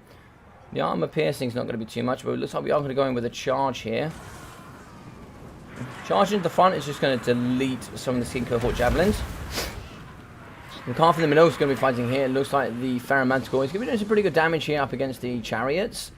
Charges incoming with the Cold One Dread Knights. They have some exceptional mass, so they can really pin in Manticores and the rest. Also, the remainder is going to be struggling. Cold One Spear Riders, they're going to be great, but they're not going to do too well here up against Cold One Dread Knights. But we are going to try to push into maybe the Bastiladon here, I think. Yeah, Bastiladon looks to be the choice. Yeah, that's going to be the choice there. Bit of armor piercing going down, 1.5k health for him. He will use his ability immediately. Good work there from PE. Damage is absolutely exceptional here, but of course the poison output will do pretty well against the Knights of the Ebon Claw as well. Dread Knight's going to be charging here in the fight yet again up against the Source Warriors. They are going to be braced, so they are going to negate a lot of that charge bonus, but they will take a lot of damage. Here on the side, we can see the Ravagers of Rakarth just moving through the infantry, just cycle charging, getting those big bad shots off, doing the damage where at all possible. No, but still, it's going to be Krokgar. Krokgar could certainly do with getting involved a little bit more, if at all possible. Fire Wizard now going to get a little bit involved as well. I'm not too sure where she's going. Maybe she can maybe fight up here against the Skink Chief. Maybe. Maybe she could try and see if she could fight up against some of the Skink Cohort Javelins. Some shots going in here. Fireball as well, yet again. That's going to go downtown and smash right into the face of the Skink Chief. He's also going to be shooting here into the Fire Sorceress. Bending head through the line here would have actually killed quite a few units. Not really too much infantry moving here in the front line. We can see that actually the Cohort Totec with the Refuse to Die going down. They will still take damage, but they won't die on any models. Shots coming in here from the triple threat up against Krokgar. And of course, Rakarth is going to be pulling away. In the back side, we are actually going to be breaking one of the Dread Knights down to 5 models here. Looks like the Knights of the Ebon Claw down to 11. And the remainders here as well with the Dread Knights at 19, 18. Fortunately, of course, no healing magic here for the Dark Elves. Imagine if you could heal Dread Knights. That'd be super powerful. Of course, we're going to be shooting here in the front into the backside up against the Cold One Spear Riders. Lovely damage coming through. Models are going to be falling here from the Spear Riders. Down to 32 at the moment. So we're going to be down to 2,500 health there for Krokgar. And so the remainder is going to hold. In the backside, so we have beaten apart with the Chameleon Stalkers up against some Dread Spears. And in the front here, looks like we are going to be shooting here into the cavalry We're going to try and see if we can counter-charge with the Spearmen. Move in as well. Try and see if we get some nice big fat damage here from the Cold One Dread Knights. Dread Knights are going to be in chase. Are they going to catch us? The question. They are going to be 66 speed up against 66, but we'll have the charge bonus. They are going to get shot. One model does actually fall. The Wavering Dread Knights with 4 models are going to move away. Looks like we're going to be chasing off some of the Saurus Warrior shields. We are going to be getting kited here, though, by the Skink Chief. We need to try and see if we can get in here with some of the chariots, see if we can pin in the Skink Chief and throw him back to the depths. Rakarth, though, quite a lot of ammunition for him. 12 models there of ammunition. We're going to be having 10 there, as well as 10 there, and 8 on the ROR. So good levels of ammunition. We have actually lost the Arca Sotek, so we should be able to shoot quite a bit here into those, and maybe get some good damage onto the Coldman Spear Riders. When I said those, I meant Krogar. If we can shoot into Krogar quite a bit, bring him down, that should finish off Balance of Power. So we are going to be shooting here into the cavalry. 16 models now out of 22. So a nice volley going through. We are going to push forward here with the Saurus Warrior shields. We can see Rakarth coming around the side. Maybe a couple of shots here into Krogar could go quite nicely. Shots now actually filing into the Skink Chief. Rakarth is going to run away. Do we have a Hand of the Gods? I don't think we've seen 2 here from Krogar just yet.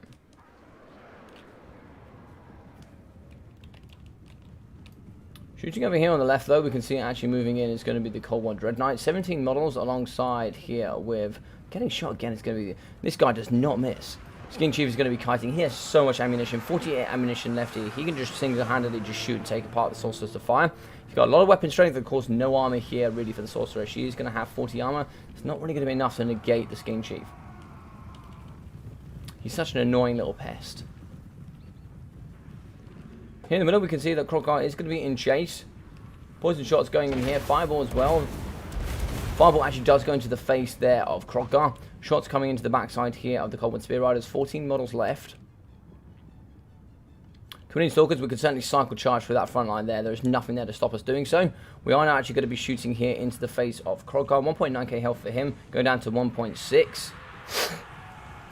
Charge on the backside there for the Saurus Warriors. We are having the Dread Knights in, charging from behind. Great armor piercing as well from these bad boys. We are going to be wavering here with the Sorceress of Fire. She just needs to get out of there.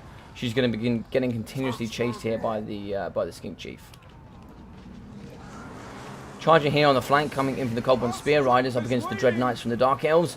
And so the Dread Spears are going to be wavering. They are going to break. We are going to be rampaging with the Cold One Dread Knights. Not only do they not have ITP, they can also rampage, which kind of sucks as well. Get out of here! Dread Knights actually can't rampage. I guess that is their one advantage, that they don't rampage, I guess. So, looks like Balance of Power is going to be favouring the Lizard Men, which is quite surprising. If we can kill off the Cold One Spear Riders, Ooh, lots of damage going into Krogar.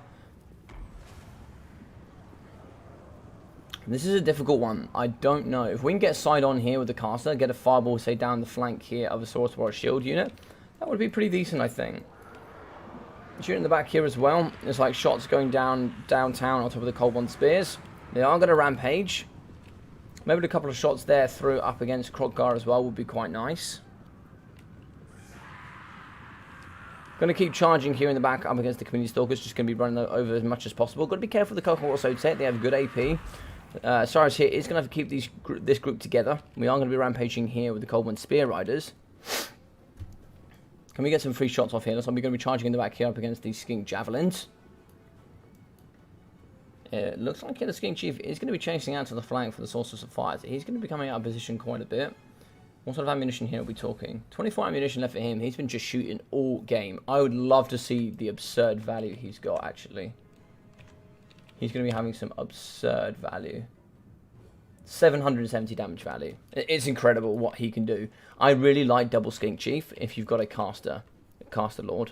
Like double Skink Chief there with double Skink Chief with, say, someone like Tehenowin, insane, or Master Mundi, insane.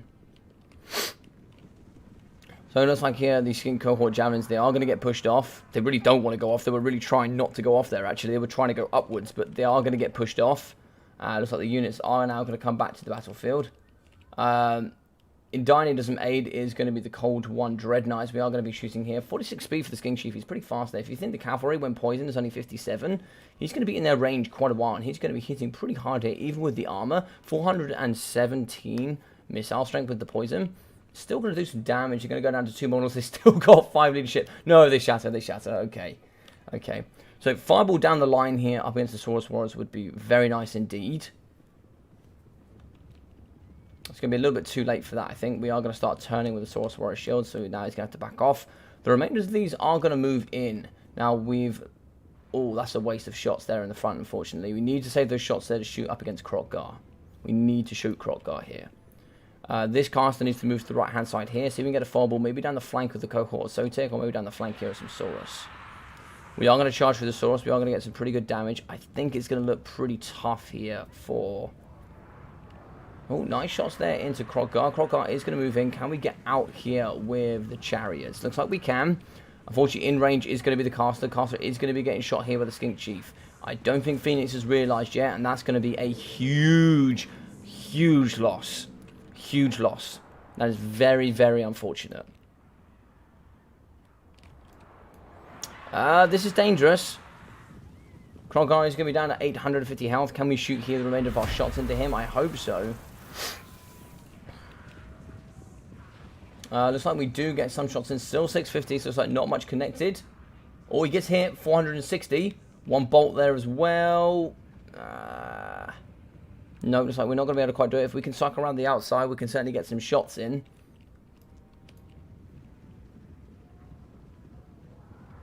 A bit of damage there. This Skink Chief has been such a pain. Shots yet again going, and he fires so quickly as well. He fires so quickly. Krotgar is in the back. That plus 16 leadership from Cold Blood. Can we get around the flanks? Though is the question.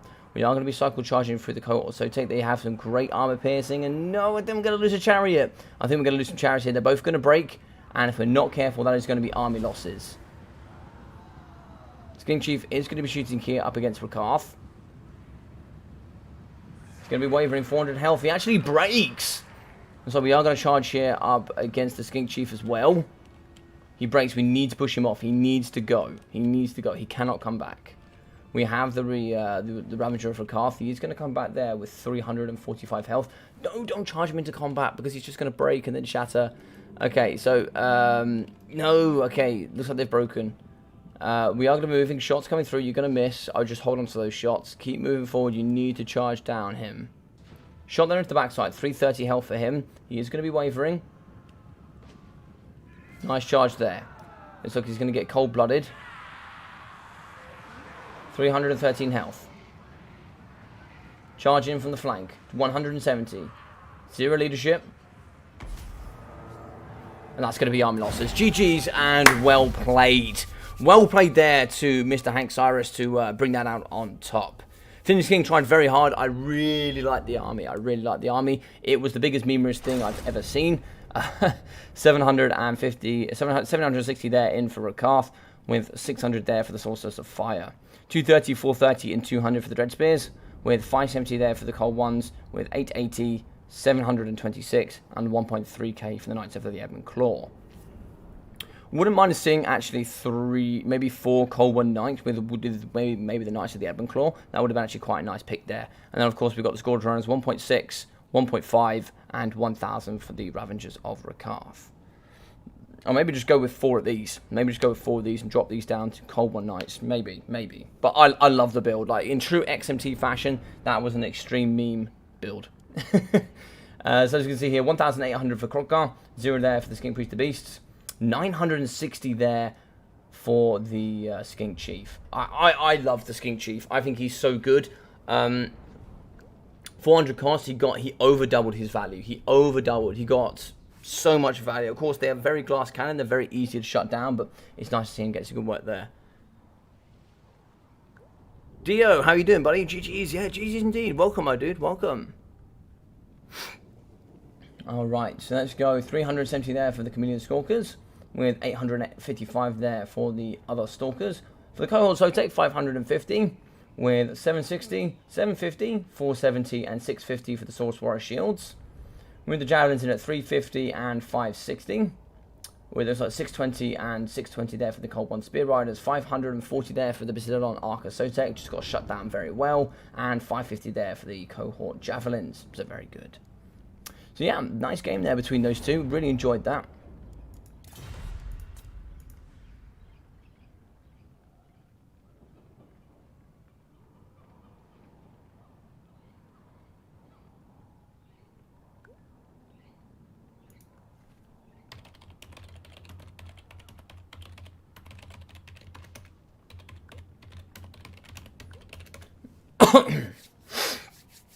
Yeah, it was a great game. I really enjoyed that. You know, it wasn't a game that had like optimal units or optimal builds. It was just really fun. It was really nice, and yeah, it was great. It was great. You know, but it was a really close contest.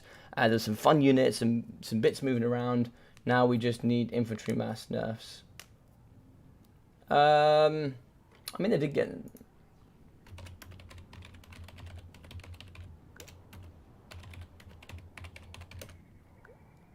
I mean, they did get nerfed.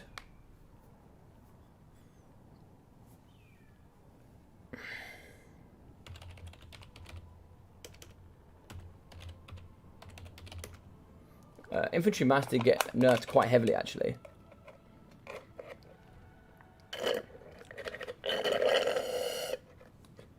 So I do apologise as well. My sinuses are a little bit chock-a-block at the moment, so I do apologise. So let's have a look here. Lizardmen is slightly favoured against Dark Elves. I don't know. A lot of you don't know. That's fair enough. That's fair enough. Mr. Earthdog. How are we, my friend? Kislev and Bears. That's all I needed to see, Mr. Earthdog. That is all I needed to see was Kislev and Bears. Excited for nonetheless. Excited nonetheless, indeed. Indeed. We're all excited for Warhammer 3. Can't wait.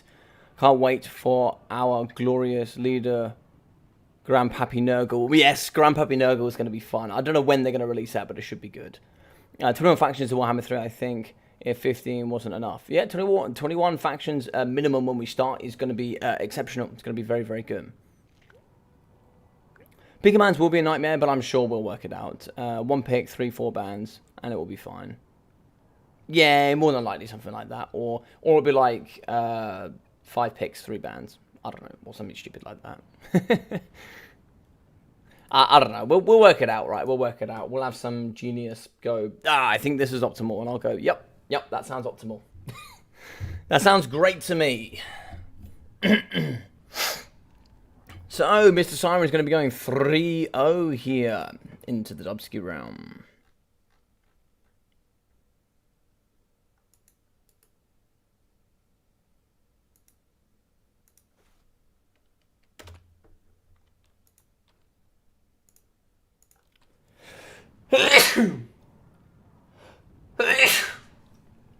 Apologies.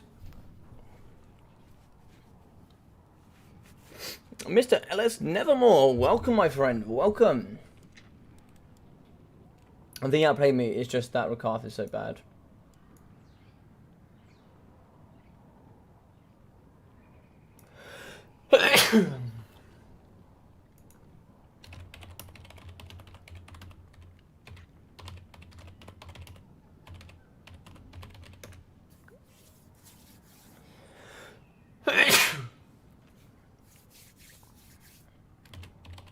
Welcome, one of my shortbeards here with Mr. Nevermore. I think he's actually gone as far as he's gained a couple of levels here. He's now going to be in the top level of the shortbeard league. So, well done there, Mr. Nevermore.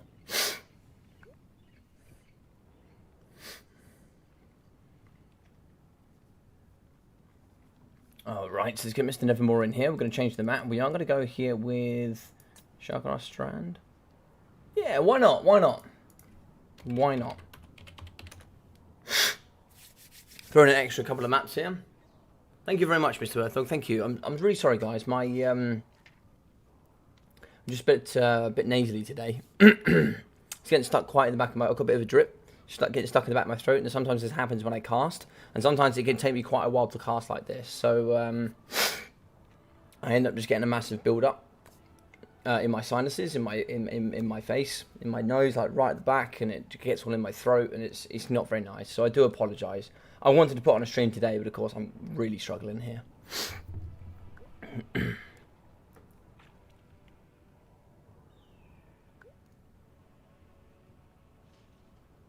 There's 2 bad and 0 is awful. I don't think it's awful. I don't mind it. I mean, a couple of guys have tried to explain it to me a couple of times, and I don't really care. I don't really care. It's to do with, it's okay, you're probably just dying. How you doing, Shock? Hope you're doing well, buddy. Hope you're doing well.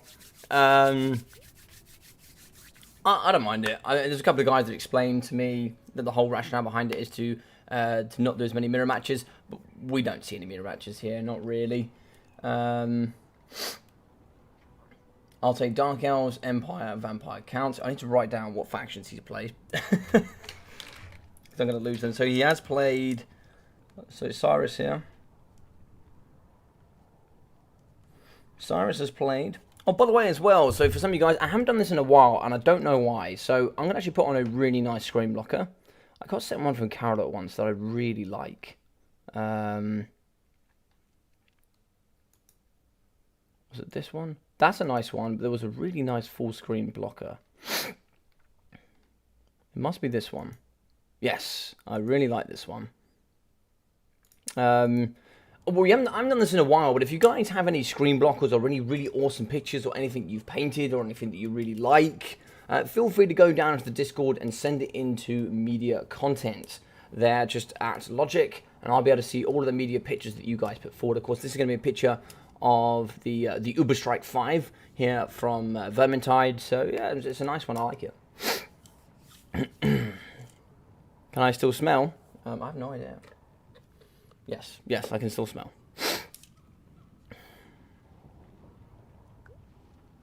Yes, Logic needs some soup, couch. So I don't actually think I'm like ill. It's just sometimes my sinuses get a bit. I don't really know. Maybe it is me being ill. Yeah. Logic told me that Empire is good, so I'm taking them. Yep, Empire into Lizardmen is good. Yep. Lizards ban Dark Elves. I probably would have banned Empire. I probably wouldn't ban Dark Elves. But yep, Cyrus has been... What has Cyrus been? Well, he's been Lizardmen, that's for sure. He's been Bretonia, that was his first game. And then he played against Captain Morgan. It was Norska against... Oh god, who did Norska play against? Oh, you like the Vermintide picture, Mark Clark? I thought you might like it. I thought you might the Uberstrike 5. Yeah, they're pretty cool, man. They're pretty cool.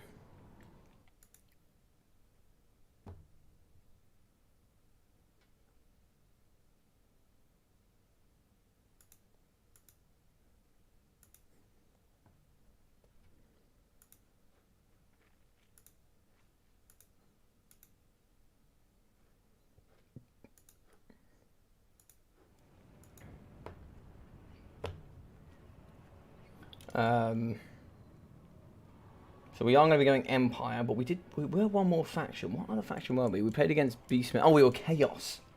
Warriors of Chaos. So we are going to be running out of good factions here. So Lizardmen, Bretonia, Empire and Warriors of Chaos. We've still got Beastmen in the pocket. We've still got Wood Elves in the pocket. Skaven as well as Greenskin. So we've still got some nice factions here for Mr. Cyrus. So going up against Nevermore. So I'm sorry if I sniff for a bit, guys. If I sniff a little bit too much, I'll tell you what I'll do. I'm going to go outside, deal with my nose, and I'll be right back.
Hello, I'm back. Sorry about that. Yeah, I tried to sort myself out, sneezed a couple of times, and took some medicine. So hopefully I'll feel better. I don't know if it's just maybe a little bit ill, or maybe just, or maybe it's just pollen or something. I'm not too sure. I'm not too sure. Ah, Miss Krumel, hello. How are you?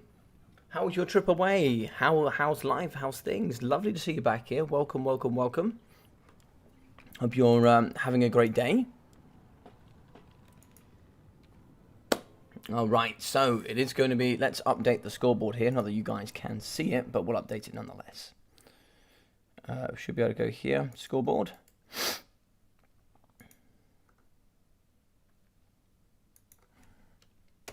going to be 4-0 to Mr. Cyrus. It's going to be quite a bit here to beat him today.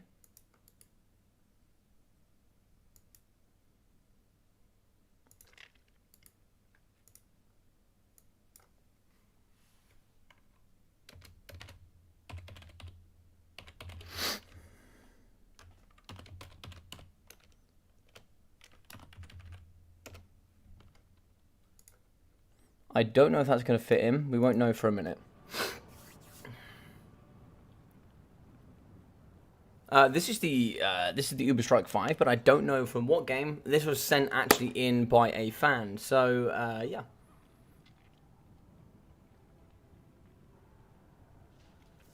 I'm doing good. The trip was a few days after, was pure stress, but I'm fine again. Well, I'm glad you're good again.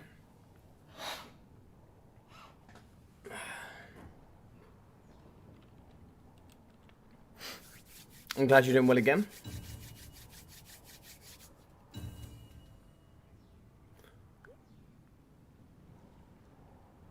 I'm calling his girlfriend to take care of him, BRB.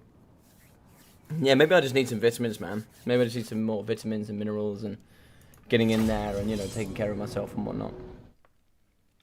Do better, Logic. Do better. Nevermore does not fit him. I took a guess.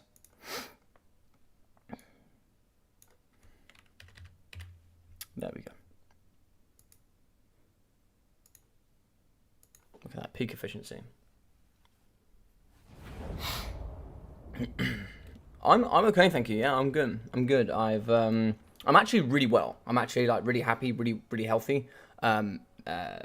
Mentally, physically, my sinuses are all over the place, and it's a bit unfortunate because I keep sniffing into this, and I don't like it. I don't like that I'm doing that, and it's also affecting the way I'm talking. But yeah, here for the front line, here for the Lizard Men. Swordless Warriors mixing in with Cohort Javelins, the Cohort Sotek, the Unbreakable Infantry there with the Poisoned Battle Axes. Skyforce, on the we are going to have a Bastillodon Solar Engine, mixing in here with the Fork Sentinels, as well as 2 Pterodons there for the Poisoned Shots and Rock Drops. 4 units here, the Skin Cohort Javelins, Cohort of Sotek, so we are going to have some of the Chameleon Stalkers. And in the front line here, we are going to have some Saurus Spears, mixing in with 2 units of the Saurus Warriors.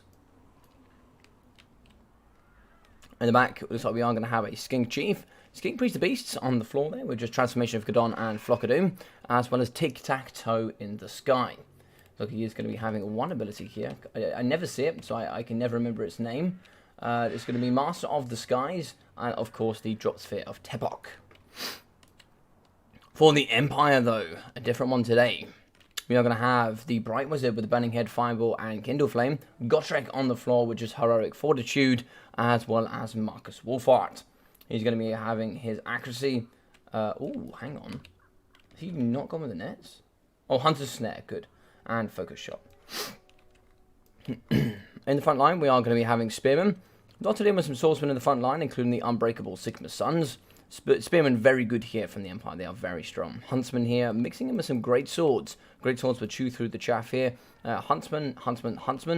The issue with this build is it lacks AP apart from the Great Swords. We do have 2 halberds as well, I guess. But for example, if you go with a big dinosaur like this with the Bastillodon Solar Engine, we have nothing to take it down. 2 Empire Knights to pin in, and Marcus Wolfhart. Marcus Wolfhart could do okay. He has AP anti-large. Maybe that could be the Bastillodon takedown, perhaps. This is going to be interesting. This is going to be interesting. I have no idea how these Terran Riders are going to do. I honestly have no idea.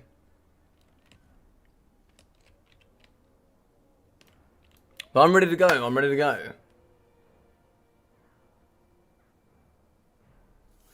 And Mr. Mucky. Well, as you are back, hopefully soon, Grumall. Of course, I owe everybody a Vermintide stream here on Twitch at some point.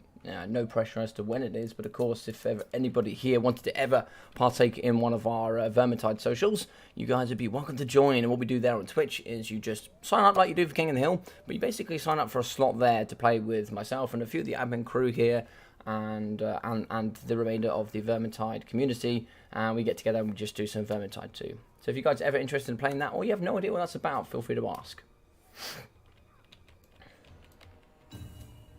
Alright, so we're going to be starting. Let's get into it. So it's going to be good here. Marcus Warfighter will do well. Of course, he does have that stock. We can shoot him up against the Basiladon, but he only has 180 range, right? Yeah, 180 range. Now, he doesn't count as engagement, while he doesn't count as engagement because he doesn't count as artillery, but I know that the Shadow King does. He also fires more like an artillery shot as well, to be fair.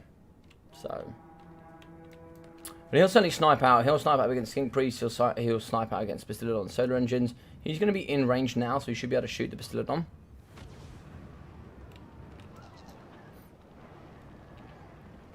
So he's going to shoot. He's going to shoot downtown. Clang to the face. We have pretty good damage. Pretty good damage there. Good punch. Terror Riders as well. So it's going to go down to 7 models there from that fireball. Taking down models is going to be great. Shots in the front. Looks like they're grazed there against the Empire Knights. Focus shot there. Should hit potentially up against the Basiladon solar engine. We certainly want to move forward with these forces. We need to be shooting here and engaging the swordsman. Bit of damage here on the Basiladon. Not too much. Little chunks getting taken off, but here it will make a big impact here in the later stages. Damage here for no cost trade is going to go into the advantage. We kind of need to get forward the blasting charges and really getting up against the spearmen. But of course there are counter charge measures there from the Empire Knights. We do have to be careful, but we do need to get forward. Ooh, that's a lovely hit there into the Huntsman. They're going to be solid on here trying to shoot in the back of the Terran Riders. They're going to force the rotation as they move into the blind spot, as I call it. You'll see the cone here that comes out of the range from the Huntsman. The left and right hand side is the blind spot, and the back side, of course, is attacking from the rear. They're now going to be attacking from the rear, coming in around from the blind spot. And of course, these can fire in all sorts of directions, and being Huntsmen, they can just turn and move and shoot, as they are now, and they will destroy the Fork Sentinels, so you've got to be careful. Lots of damage going out for the Basiladon solar engine now. Chunks have been taken, no healing here for the Lizardmen. Fighting the front line is going to be swordsmen. This is why you need to get your javelins in early doors, because that's what we're going to move forward, and you're not going to be using many of your javelins. Swords can move in, and now javelins can go over the top. Fireball in the front. Fireball does clip tic-tac-toe, does some damage, but not too much. No, oh, look at this. Gotrek, the man, the hero coming forward. Look at the big boy with the big axe. The rune axe of Gotrek coming forward here to slam into the backside of the Basiladon. It would appear we are going to be yeeting a Manticore in his face. Okay, so he's pushed them off far enough, and we're now still going to be shooting here into the Basiladon. We are going to charge back with Gotrek, but of course the Huntsman here not going to be too great at shooting the Basiladon. 140 armor is going to negate a lot of the damage. Rock drops here on the Greatsword, so excellent work there. That's the problem here. If you're shooting that, you're not shooting the Terran Riders. Shots here still coming out of the Basiladon, trying to see if we can fire up against the Huntsman. You can see a net on the left-hand side, or here I should say. We can see the Skink Cohorts moving on to the right-hand side here up against the Empire Knights. Spears should do pretty well, but they don't have too much AP. On the left, we can see a net here. Ooh, we're going to pin in the Skink Chief. But we can see Sora Spears here working up against the Spearmen, but I love these little guys. These are little S-bags, if you've ever seen it. They are such sneaky little guys. 68 ammunition in the pocket, and these can rack up some value for sure. Manticore's in the sky here, flying alongside the Pterodon. Pterodon's going into combat here against the Huntsman, and that is great. Manticore goes straight onto the castle. That should be a nice hit. He's going to be in horseback, so he's not going to fall over, so the second hit will come through again, and you will get maximum value there from that charge bonus. He's going to break. He's taking a lot of damage, and I love using Manticores here to counter. Oh my god, he got exploded. We are going to shatter there with the Empire Wizard. In the sky, we have lost the Fork Sentinels, going down here to one model. On the floor here, we do actually see Tic-Tac-Toe now. Sorry, on the floor. In the sky, we do actually see Tic-Tac-Toe moving forward. He's going to be charging after the Empire Knights. See, that's pretty good AP, actually. Struggles on the other stats, but pretty decent AP. You see the cohort also taking the front, refuse to die, going down. It's going to keep those 4 models fighting to at least 1 health. In the back, we can see the Chameleon Stalkers fighting here up against the Empire Spearmen, Huntsman. And on the right-hand side, yeah, there's some pretty damn good work here coming in from the Listen Men. Nevermore playing very, very well. In the back, we have the Manticore just putting some pressure here on the backside range with the Huntsman. Should be able to terrify those pretty quickly. And Marcus Wolfart just kind of has no place to call home. He has nowhere to go. Yeah, he's really going to struggle. But here in the middle, Gotrek is going to fight up against Tic-Tac-Toe. And that's not great for Tic-Tac-Toe. He has 90 melee defense with that added speed. But he will get thumped. Gotrek just cares for no big animals. He will come in with that big axe and he will thump you hard. I think it's bonus versus large 35. And then a bucket of arm piercing, 65 charge bonus. That gives him like 100 melee attack and 100 weapon strength for fighting against something large. And that's not even including the mass AP that he wields as well. He just deletes everything. Heard another Manticore there in the middle. That Manticore should probably come for some of the arrows here on the left-hand side. Both of these together pretty close. We are now going to be moving in with the Chameleon Stalkers. Here in the front, the Greatswords are going to be fighting. And they're kind of fighting against what they want to be fighting against. They want to be fighting against Saurus Warriors. They are anti-infantry. They are armor-piercing. So they're going to do pretty well here in the front line. Look at those ginormous Greatswords. Halberds in as well. So they're going to be fighting here with the anti-large and armor-piercing. A couple of models are going to go down, but these Greatswords doing a good bit of thumping. But of course, their melee attack animations are going to be pretty slow compared to the big maces here from the boys with 52 weapon strength. 95 armor should aid, though, in reducing a lot of base wave damage coming out of the boys with the maces. But we are going to pin in here with Tic-Tac-Toe. Now the question is, where is Gotrek? Gotrek is a little bit far away. He's not going to quite catch Tic-Tac-Toe. He is going to worm his way out of that net and fly back into the sky. 1,040 health left for him. In the back, we can see the Terran Runners. They are going to be fighting here, really putting some nice pressure on the Huntsman. This is forcing the Empire player to be a little bit stretched in positions that they don't really want to be, with no protection here left for the Huntsman. In the middle, the Manticore is going to be fighting here up against Empire Knights. I think the ideal pressure was on top of Marcus, but of course is going to get pushed out by the heavy cavalry. Gotrek in the middle as well. He's going to be slamming pretty hard. We will break. Focus Instinct's going down to try and see if we can prevent that from routing. But I don't think we're going to get such a choice. In the back, Huntsmen are going to be running away here from Tic-Tac-Toe. They can fire whilst moving, and they have pretty good mobility as well. But a good rear charge here is going to yeet one of them. It's a little bit unfair of why you picked just that guy. But yeah, he's going to be breaking these pretty effectively. Recharge negative 14 leadership, and then plus that fear is really going to add up over time. Here in the middle, we can see actually Swordsman, the Six Sons to be specific, fighting up against Saurus Spears. We actually have some of the cohorts fighting up against Great Swords and Swordsmen. They stand no chance against Great Swords, but they do okay against Swordsmen. Moving back in with the skin cohorts, 21 on 25, here with 32 on 32 for the Swordsmen, so maybe not as great as I thought. Halberds, they've got pretty good melee defense, but pretty weak melee attack. But they'll still be able to move in and do some good work. The Saurus looks like they're going to come through and chew those up pretty quickly. Bounty power is dead on even here. We can see Gotrek just kind of hanging around in the middle. Want to see him getting nice and close here to Marcus Wolfart. He needs to really aid him for sure. Coming back here, looks like we are going to be having some Empire Knights and some Halberds. Spearmen should return. And it looks like we are going to be chasing off with the Terralon Riders. Should be getting a couple of volleys off here and shooting into the Halberdiers. Looks like some Saurus Warriors coming back. It looks like the Skink Priest of Beasts, a couple of Flock of Dooms perhaps in the future. Flock of Doom going down on the Empire Knights. No magic resistance, so should hit them for some pretty decent damage. But they are going to charge here into the caster. Looks like they're also going to be catching and, oh my god, just yeeting the poor little Skink Chief. As we can see here, he is going to run as much as possible. We are going down to 1.4k health there for the Empire Knights. In the middle, it looks like here we are going to net some of the Terran Riders, Chameleon Stalkers, and some Javelins as we do fight here up against the Swordsman. It's going to be netting a little bit outside as well. So the net is going to drop off. Gotrek is going to be in the middle, just slamming down models here of the Terran Riders. Over here on the front side, we are going to be holding pretty well here with the Empire. Empire going to hold nicely against the Javelins. Saurus as well will get countered. We do need to move back the Great Sword, see if we can intercept those to stop them from getting into this back juicy pocket. In the front, though, it looks like Marcus will fight. He's going to be fighting in combat here up against the Saurus Spears. I'd like to see him kite just a little bit more here if possible. Stalker's going to move in, charges here from the Empire to protect up against Marcus. Balance of power is going to be pulling into the Lizardmen's favour. It's pretty tight here, though, I must say. If we can kite more effectively here with Marcus, we still have 9 ammunition left. We can certainly take out some models. We can get him back in here and start shooting up against the Pterodon. Start removing some of the mobility here for the Lizardmen. We can certainly start bringing ourselves back into the battle. Saurus Spear is still going against these Sigma Suns. 3 models left, 40 health between the lot of them. Marcus still going to be kiting 8 lots, 7 lots left now of ammunition. We are going to be fighting in the front here with Gotrek up against these Skin Cohort Javelins. He now needs to get in the back, try and see if we can fight up against some of these spears. Looks like he doesn't really want any of that action. No, looks like he's going to be going back. Not too sure where he's going. He's going to get surrounded, and now he's going to be fighting. He's going to pretty much just cut the head off of one of the goddamn Saurus Spears. God damn it. Yep, he's going to be doing pretty well there. Looks like we're going to be shooting into the Saurus Warriors. It's not a bad target. If we could shoot against Tic-Tac-Toe, that would be better. On the side here, those Skin Cohorts with Javelins going to get chased off by some Swordsmen. Here, unfortunately, the Great Swords are going to butcher the Saurus Warrior Shields. They have pretty good melee defense, though. 38 is not bad against 32 melee attack. But if they do get the charge, that's only 13 seconds of added stats. But I don't think it's going to be enough. The AP should really help delete the Saurus Spears.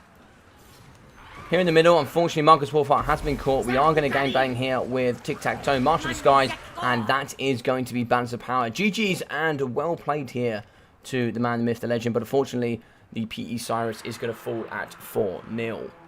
Hey, Cocoa Pops, how you doing?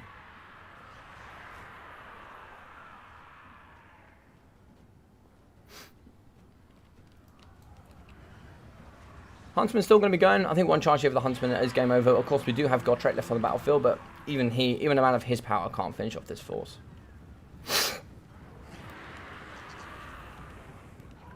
So that is Balance of Power. It's just going to be Gotrek left. And GG's well played. GG's!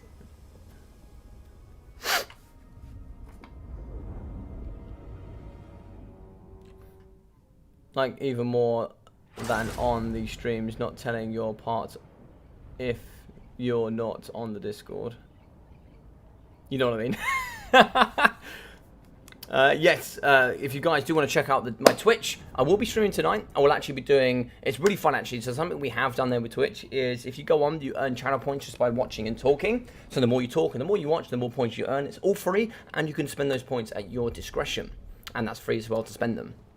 What you can do is you can use those points to vote on what you want me to do. We might get an option of particular items I can pick up, or maybe I have the option of picking a Dreadosaurian, or picking, say, an Engine of the Gods. You guys can choose what I pick. With your votes. You can also force me to fight against people using your points. Name cities, heroes, lords. Force me to pick units, or at least, you know, recruit them, and then you can name them. We have some other cool stuff in there, like I say stupid things like hydrate to stay great. So I've got my waters. You guys can pay me to say hydrate to stay great, and then other things like stop raging and smile for 1 minute, stuff like that. And yeah, so you guys can have some fun there on Twitch while I do some of my my streams like that, for sure. But yes, for this game, 1.9k for Marcus Wolfhart. We got 900 there for the Bright Wizard, with 750 for Gotrek. We got 55 as well as 103 and 38 for the Spearman, with 340 and 360 for the Swordsman, with 480 there for the Halberdiers. We got 517 for the Sigma Suns, 36 there for the Halberds. Not too sure what happened to those, but we got 950 as well as 440 there for the Great Swords. 610, 950 for the Huntsman, with 480, with 430 and 600 for the Empire Knights. Now, I normally bring handgunners. I don't normally bring Huntsmen. That's not what I normally bring. I think handgunners are much better in all rights in this matchup. I just think they're better, period. I normally bring at least one cannon. That's what I try to bring. I don't always bring a cannon, but a cannon can be nice. A cannon can be nice. You need halberds. You need at least one great sword, and of course Sigma Suns in with some swordsmen is generally better. Spears are nice, but if you're gonna bring spearmen, you need to bring spearmen with shields. Don't just bring regular spearmen, because it doesn't really benefit you that much. I would just bring swordsman instead, because they pretty much got the same melee defense. Yeah, they're anti-large, but just bring swordsman. But yeah, not a bad build otherwise. 540 there for tic-tac-toe. And oh, actually, this is one of the few matchups I actually bring Carla Franz, maybe. Or no, I think Boris. I think I still bring Boris. But yeah, 540 there for tic-tac-toe. 120 in for the Skink Priest of Beasts, with 750 for the Skink Chief. Only 29 kills. And you can see how easily this guy can rack up value. He's super strong. And I don't know why people don't use him anymore. When they were 315, they went to 400. Everyone's like, oh, we can't use them anymore. You damn well can use them. They are super strong. I even would bring 2 sometimes if I can. We can see him 96 for 550 damage value. 550 and 660 there for the Chameleon Stalkers. 530 and 730 for the Saurus Warrior Spears, with 950 and 715 for the Saurus Warrior Shields. We've got 320 for the Cohort of Sotek, with 370, 330, 350, and 350 for the Skink Javelins, with 550, 615, 700, 470, and 800 for the Basilodon Solar Engine. Those halberds got rock dropped. Ah, I thought it was the great swords that got rock dropped. Right, that makes sense. GG's and well played there to Cyrus coming in with 4. Yeah, well played to you, dude. Well played to you. We are now going to be going to... Nope, not rename. We're now going to be going to properties and putting that down to Neil Poit. But well played, sir. You're going to be today's leader with a big fat 4-ski.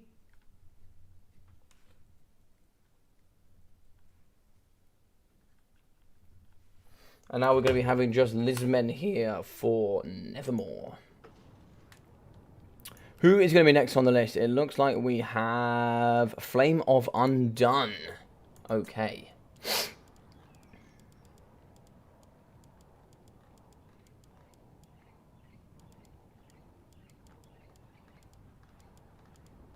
I can't see you on here, Flame of Undone.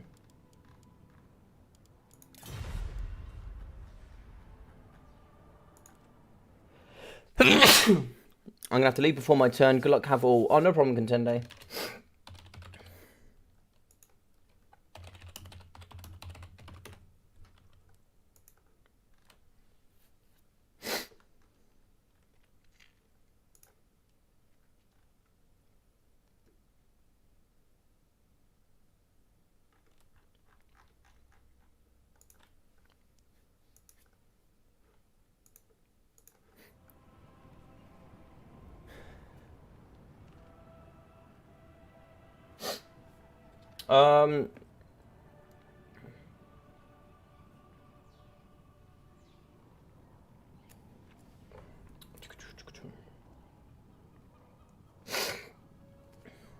I got Bretonnia, Warriors of Chaos, and Lizman. You might be right. You might be right.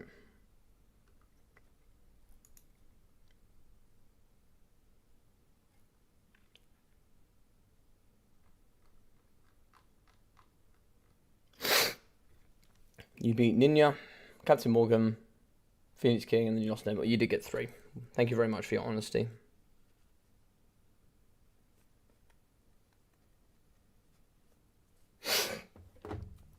I do apologise, guys, by the way. If my sniffing gets annoying, I won't be offended. Just tell me, logic, go sort yourself out. If that gets annoying, I will stop.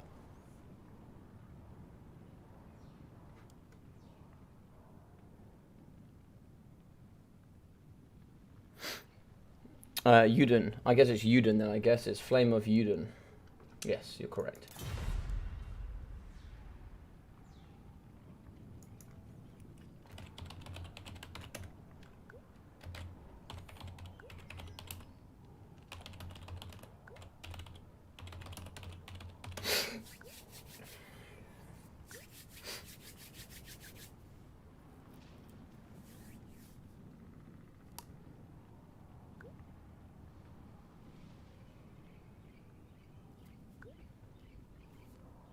Oh, okay. So we've had Lizardmen here from Nevermore.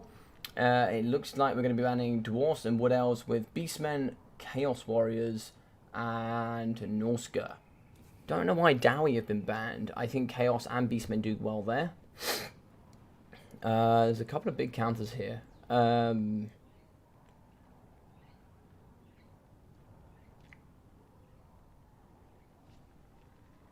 I think, for example, go Bretonia. Ban Beastmen. You can pretty much go any of the elves, so you can go High Elves or Dark Elves, and then ban Beastmen. I think here you just ban Beastmen, and you just counter Norska and Chaos, because they're pretty much the same faction.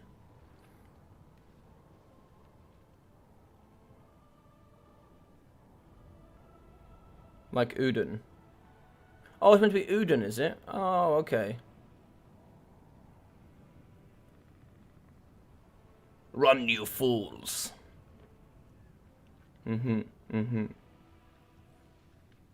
Oh, there is actually a, it's not official, but there is a Lord of the Rings mod on, I think it's Rome 2. I think it's Rome 2. And apparently that's exceptional. There's also a Game of Thrones mod on Lord of the Rings 2.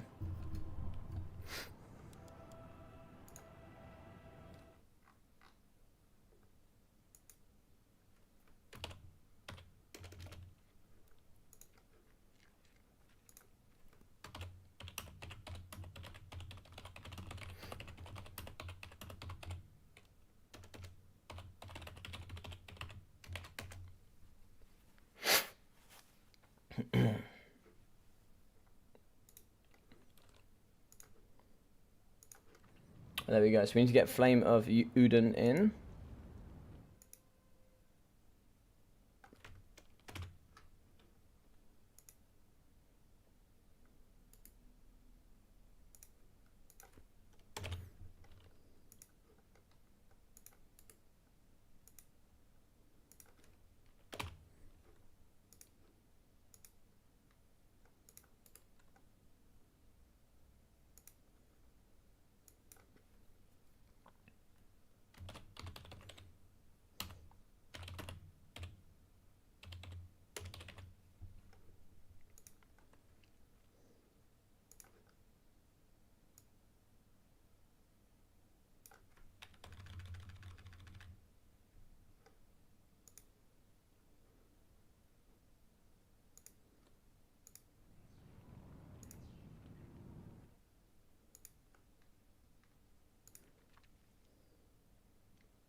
Alrighty. So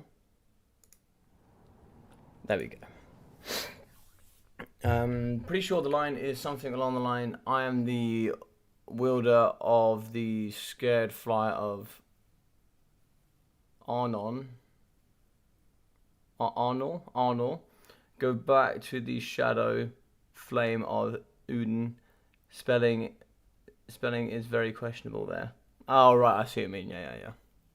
40k was awesome tabletop, but LOTR was better tabletop than Warhammer Fantasy, hands down. My 40k lore is worse than my fantasy lore. Oh, there you go. You've been to, oh, Medieval 2 was it? Oh, right, yeah, Medieval 2. Oh, actually, I've got Medieval 2. I think I was given that. Hang on, let me check. I have no idea. I've got Shogun 2. I've got Medieval 2. Yay! I got the definitive edition. I don't know if that means anything, but I've got that one.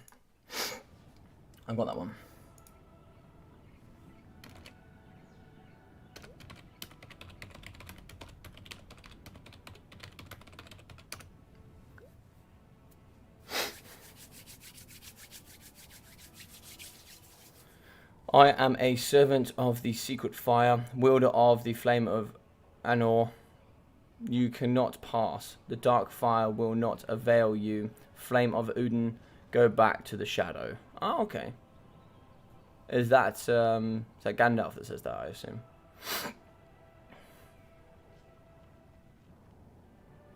Yeah, you had the correct gist of it, Shock, yeah. Rush is just one of those guys, man, that goes, you know what, mate? This is how it was. And you know what? He's always right. Tell me a moment that Rusty was wrong. Tell me a moment that he was wrong. I'll wait.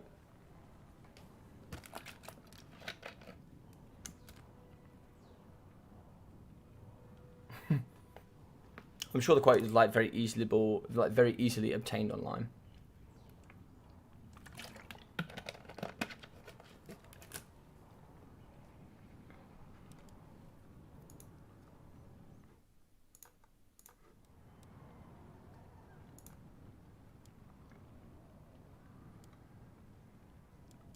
So we're going to move on to Shimmer's Ward. I do like Shimmer's Ward. I don't think either of these are going to have a campy base to it, but I think, yeah, it should be pretty good. I think Greenskins is quite a nice pick. You could go Greenskins, and then you could just ban Beastmen. That wouldn't be too bad.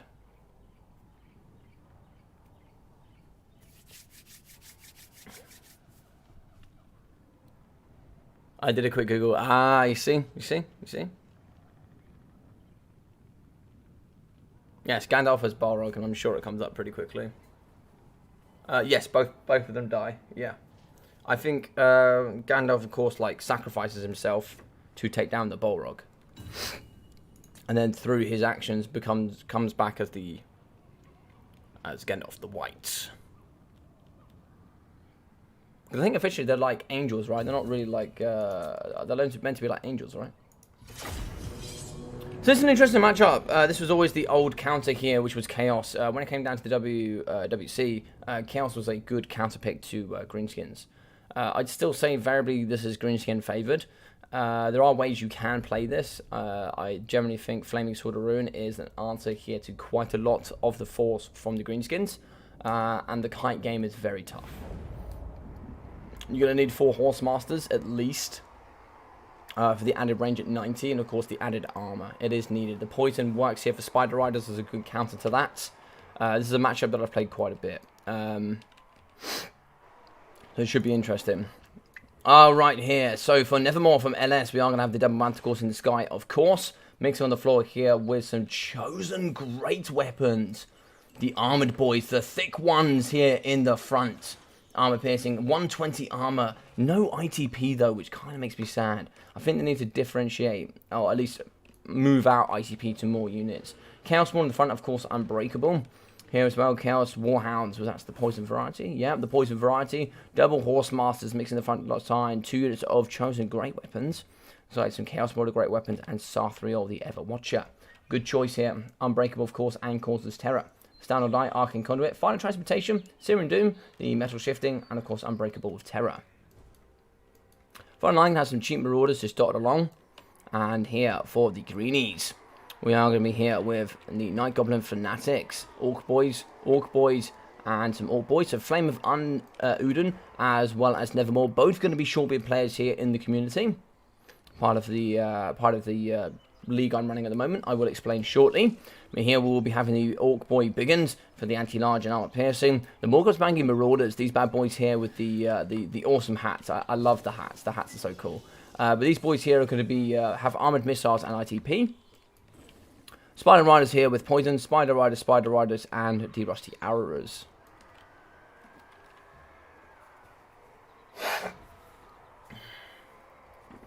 The definitive edition is a collection of the standard games: Medieval Britannia, The Crusade, Medieval, Teutonic, and the Discovery of America Medieval. Oh, okay, cool. So I just get all of it, do I? Wicked. I like that.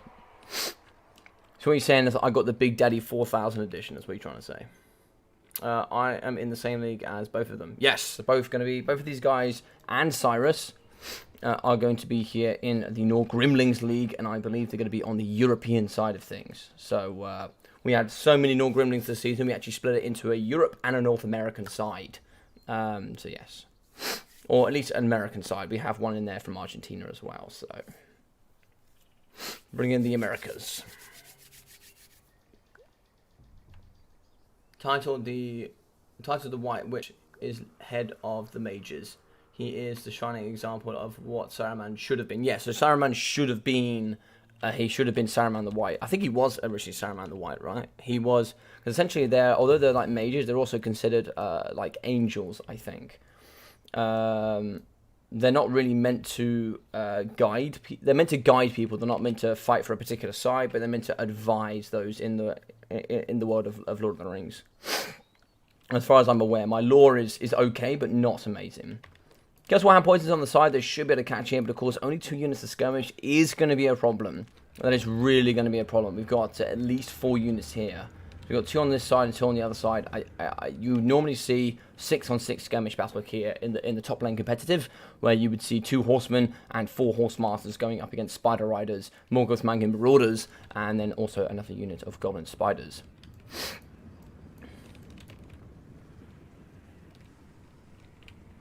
As you can see here, Marauders in the front line. Just going to be taking a bit of a shot there from the skirmish covering. I'll take a little bit of damage, not too much. They'll negate a lot from the shields. Front line though, we do have 30 armor for the Orc boys, but we will get some armor piercing here from the Chaos Warrior Great Weapons.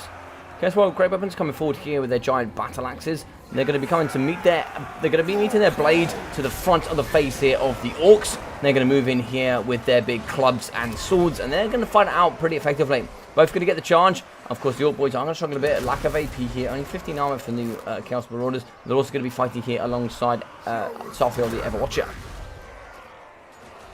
In the middle, Chaos Warrior Great Weapons fighting up against Orc boys. Orc boys are actually going to be winning here. Stats are going to be 48 melee attack. I don't know why that's so high.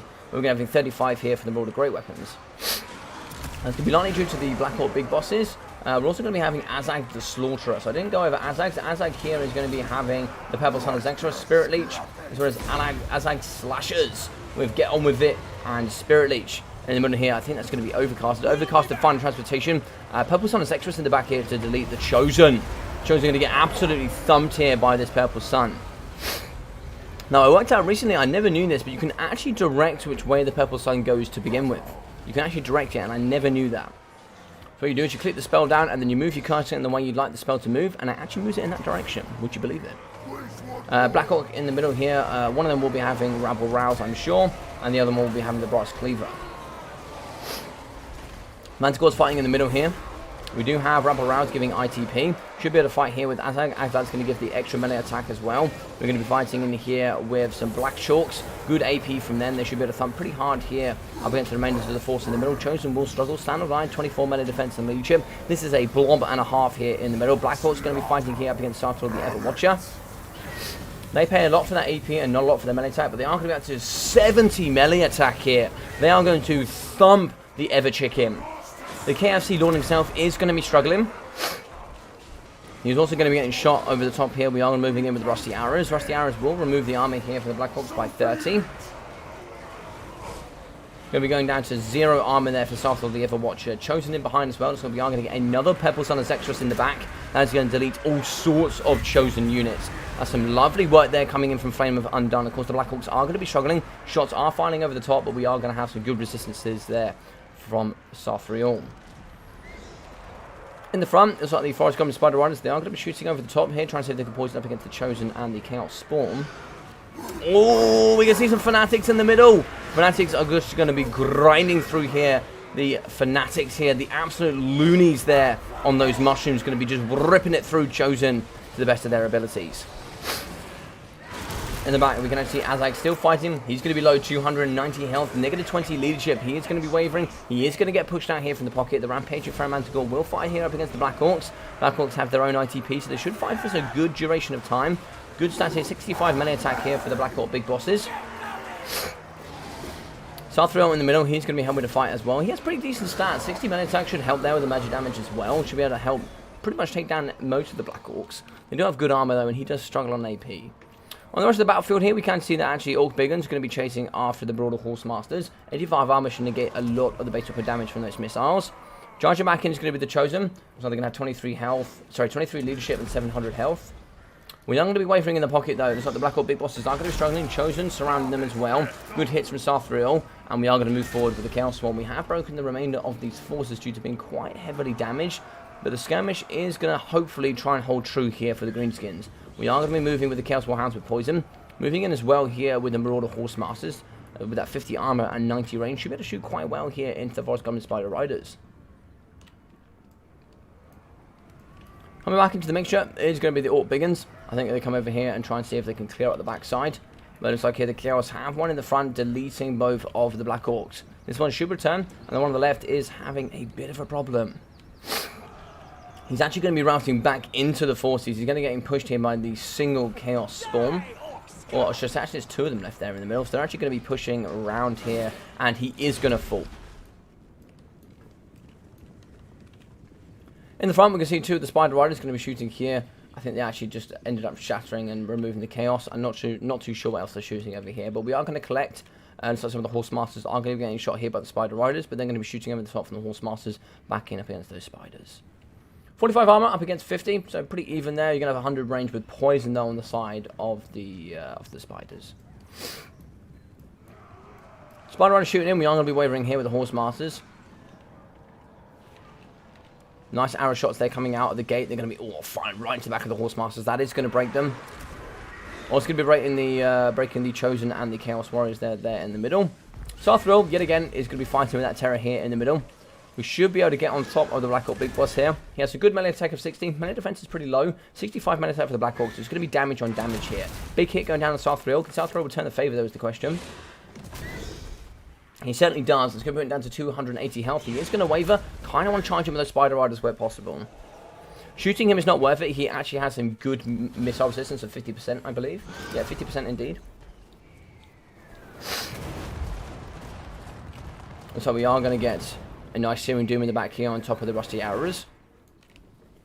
Spider Rider is going to be chasing off some of the Chaos Warhounds. And it looks like Flame of Undone might pull this out the bag here. I don't know. What do we have left here? Honestly, not a lot. Actually, maybe the Chaos is going to bring this. Nevermore is playing very well at the moment. We're not going to be charging him with Sarthrill the Everwatcher. It looks like we are going to terrify the Spider Riders. No ITP left for them anymore. Spider Riders here do need to screen out, though, for the Black Orc Big Boss. If we can get him to return, that will be huge. We are going to shoot him with the Rusty Arrows. They're going to be firing into the Chosen. He's going to give Armor Sundering and put it down to 90 armor. So they should do a little bit of extra damage here, hopefully. No shields means they're going to get hit pretty hard, but of course we are going to be charging in as well. We need to protect the Rusty Arrows. There's no point having healthy Spider Riders with no ammo if we've got ammo in the backside here for the Rusty Arrows. As like here we are going to have the Anti-Large Cavalry here charging straight into the Horse Masters. That should really help delete these models here in the middle. They're all so blooded you can't really see apart from the spiders. They all kind of merge and mix in here. And the backside, the Chaos Spawn are going to be chasing. They're pretty quick as well, actually. 42 speed should allow them here to catch up against the Foot Goblins here. Spider Riders aren't going to charge, but of course you've lost a lot of units here from the Spiders. Forest Goblin Spider Riders are going to get terrified immediately, just on very, very close contact there with Sarthrill. Still running away here. -9 leadership is going to be the Black Orc Big Boss. We're actually going to come... No, they're actually going to shatter there with the Forest Spiders. That is going to be Army losses. GG's and well played.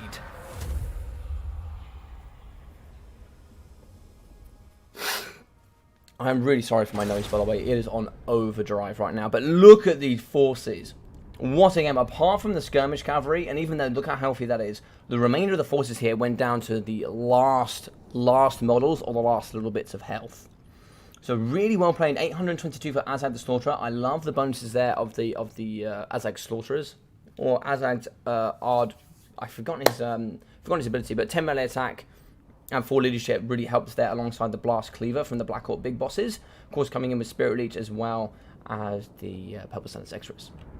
1.2k and 300 there for the Black Orc Big Boss. 670 here for the Night Goblin Fanatics. We're also going to have the ROR at 650. The Black Orcs here at 1050, 1100 for the Black Orcs, with 240, 320, and 440 for the Orc Boys.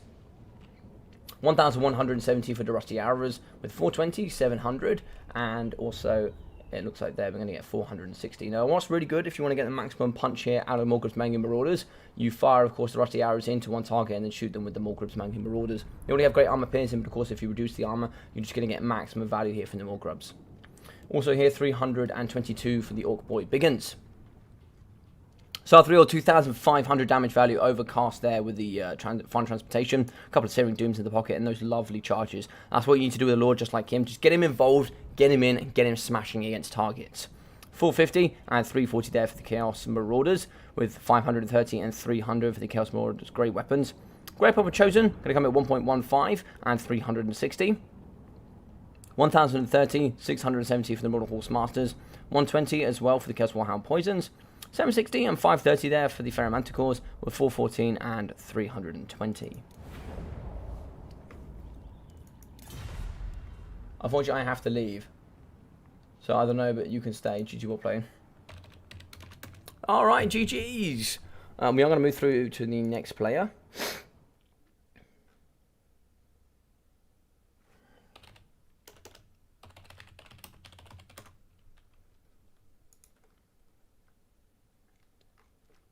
Alright, we are going to have Bob Tresh up next.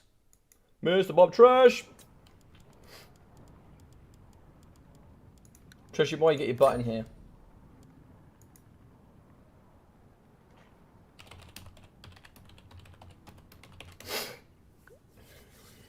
You can stay, my friend. You can stay.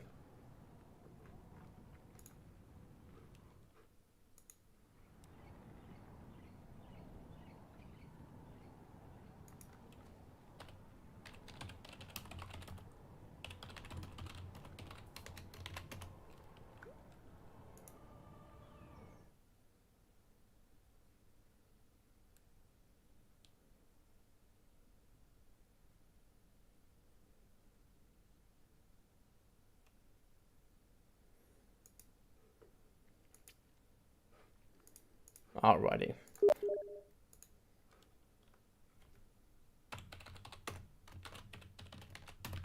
Bob's on his way. 1, 2, 3 is the password. Lovely jubbly. Alright, jumping in with you guys. Alright, so let's have a look. He charged into my spears to kick some of them outside the radius. I still get PTSD from Greenskin Skirmish. Yeah, Greenskin Skirmish does just offer a lot of it offers a lot of PTSD.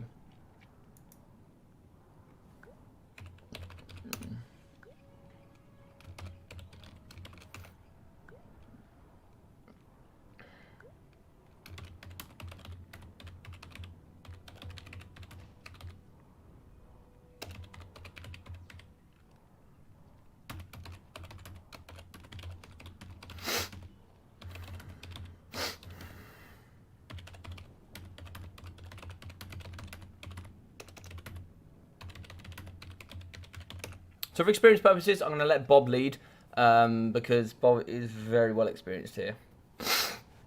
Picking 3 and banning 2 is not easy, but I think it is the fairest way to do it in best of ones.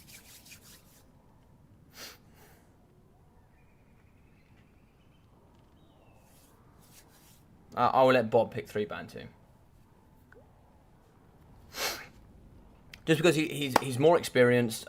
Picking 3, ban 2 is not easy. You need to be able to pick 3 that don't have major counters and then counter those that do have the best counters. So you just need to... It is always unfair for those that have to pick first. It is always unfair, but at the same time, you know, it makes it easy. What I'm going to do, I'm going to go sort myself out. Give me just 10 seconds whilst I sort out my nose. I do apologise, everybody.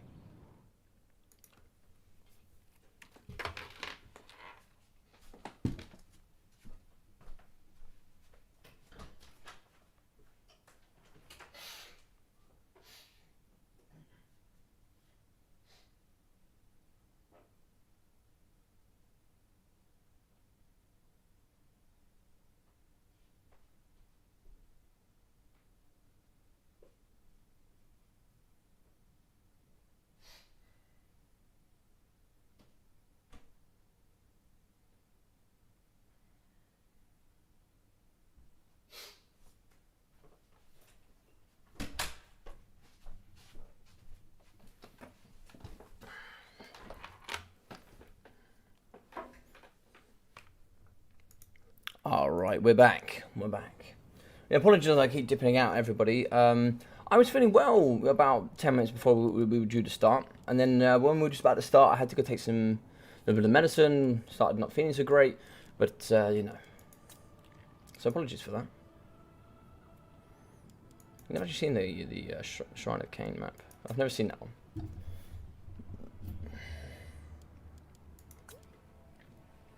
Alrighty, so let's move in.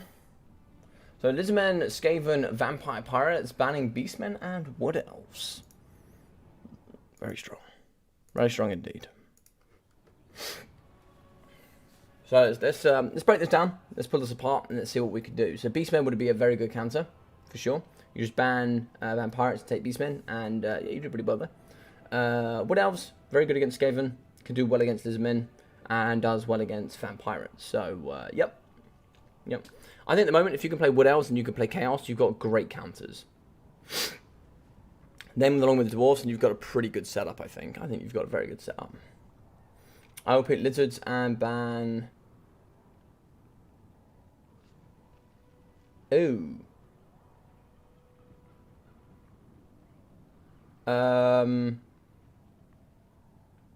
Okay. I will pick Lizards and ban Lizards. Bob Treasure is also a Lizardman main as well. So for those that don't know, he mains Lizards. This is interesting. Why do people buy my lizards? Because they know.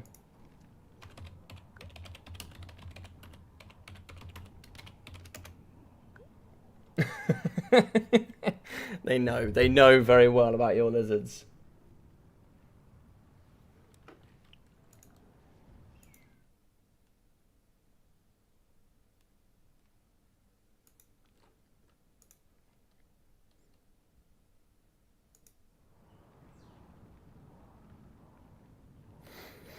Alrighty.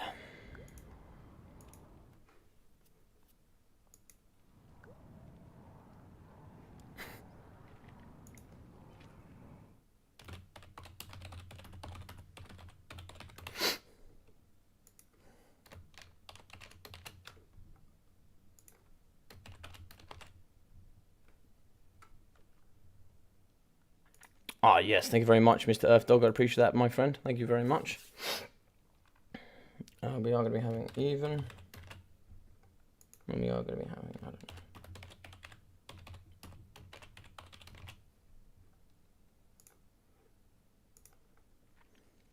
So it's going to be 0-0 here because, of course, Nevermore did go with 2, but then, of course, he had to drop out.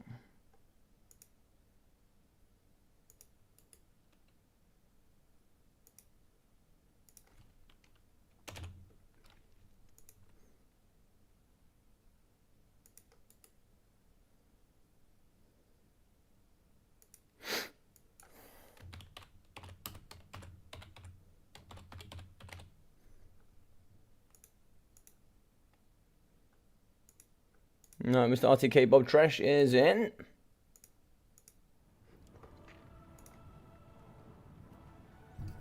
And we're going to be on the Southern Chaos Wastes, which is going to be quite a wide map. Yes, thank you very much, Mr. Earth Dog. We are going to be back. And let's get going. So, Flame of Undone. Can he beat one of the RTK legends here, I wonder? One of Logic's champions here from the Shorebid League. I think maybe so. I think it can be done. Let's get a little look here to where we're at with the remainders of the tournament.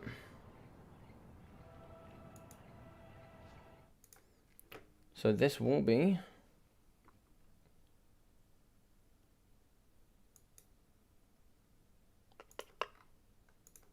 the King of the Eel. So we got Rusty, we got Artisan Contende, who has had to drop. So I will bracket that with dropped. So we have Artisan, Rusty, Artisan, Pancake, and Neckbet. Yeah, Logic, Bretonia, Dumpster, Elves, everything else is just more cost effective for bread. Yeah, 100%. 100%. Couldn't agree more, Mr. Cyrus, couldn't agree more. Got to bat my boy Flame, of course. Got to bat the Logic crew, right?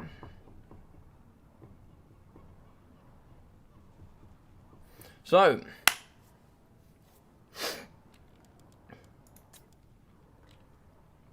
as we go here, let's see what you guys are saying. So a lot of you are saying Lizardmen is favoured against Vampirates. That is very interesting. I would actually say Vampirates is Lizard's worst matchup, in my opinion. I generally think it is the worst matchup for Lizardmen. Probably in my opinion, I think. Yeah, probably.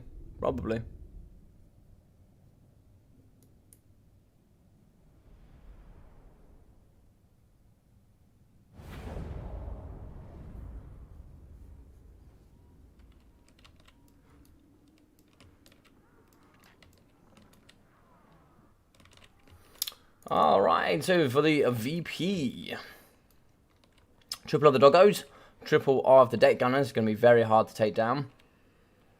2 units of the Terracoursing Sirens, then we'll be having that Charmed ability, so that Charmed ability will be negative 10 melee attack. And if you think about it here, so we are going to have the Zombie Pirate Deckhand Polearms, Anti-Large and Armor Piercing, quite a few of those dotted around. Deckhand mobs in the front as well, in the form of just regular cutlasses.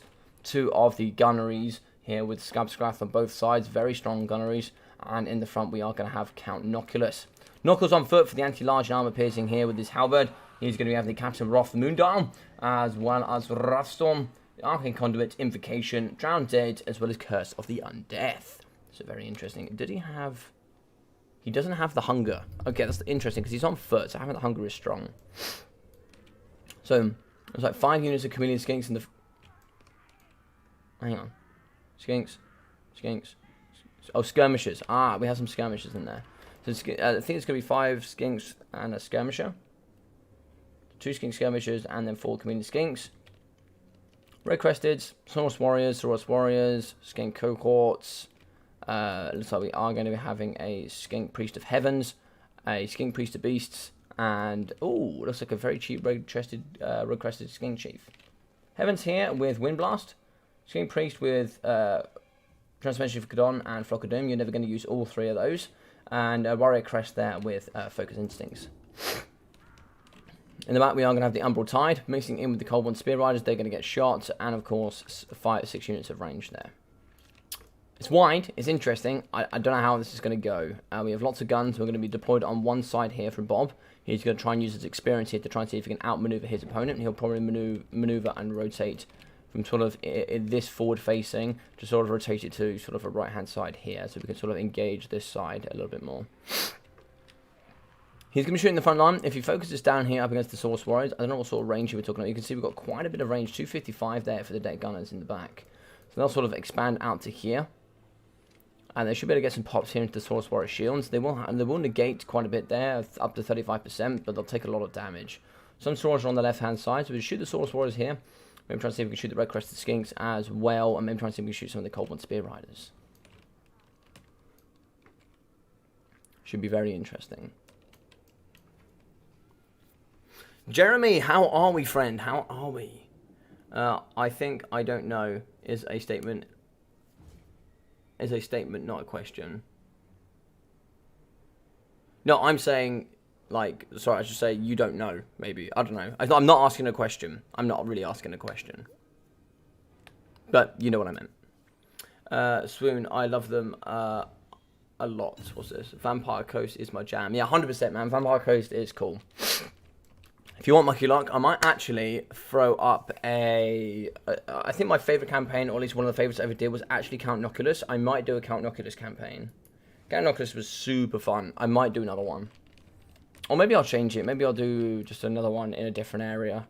Maybe I'll do Vampire Coast, but I'll do, like... I don't know. Who's your favourite Vampire Coast? Not enough Silostra here. Ah, of course you like Silostra. I could do a Silostra campaign, for sure. I find it really irritating, but I could do a Silostra campaign, for sure. I know you love her. I do not. Skin Cohorts on the side. I think my favourite is either Count... I think Count Noculus is my favourite. I really like Count Noculus.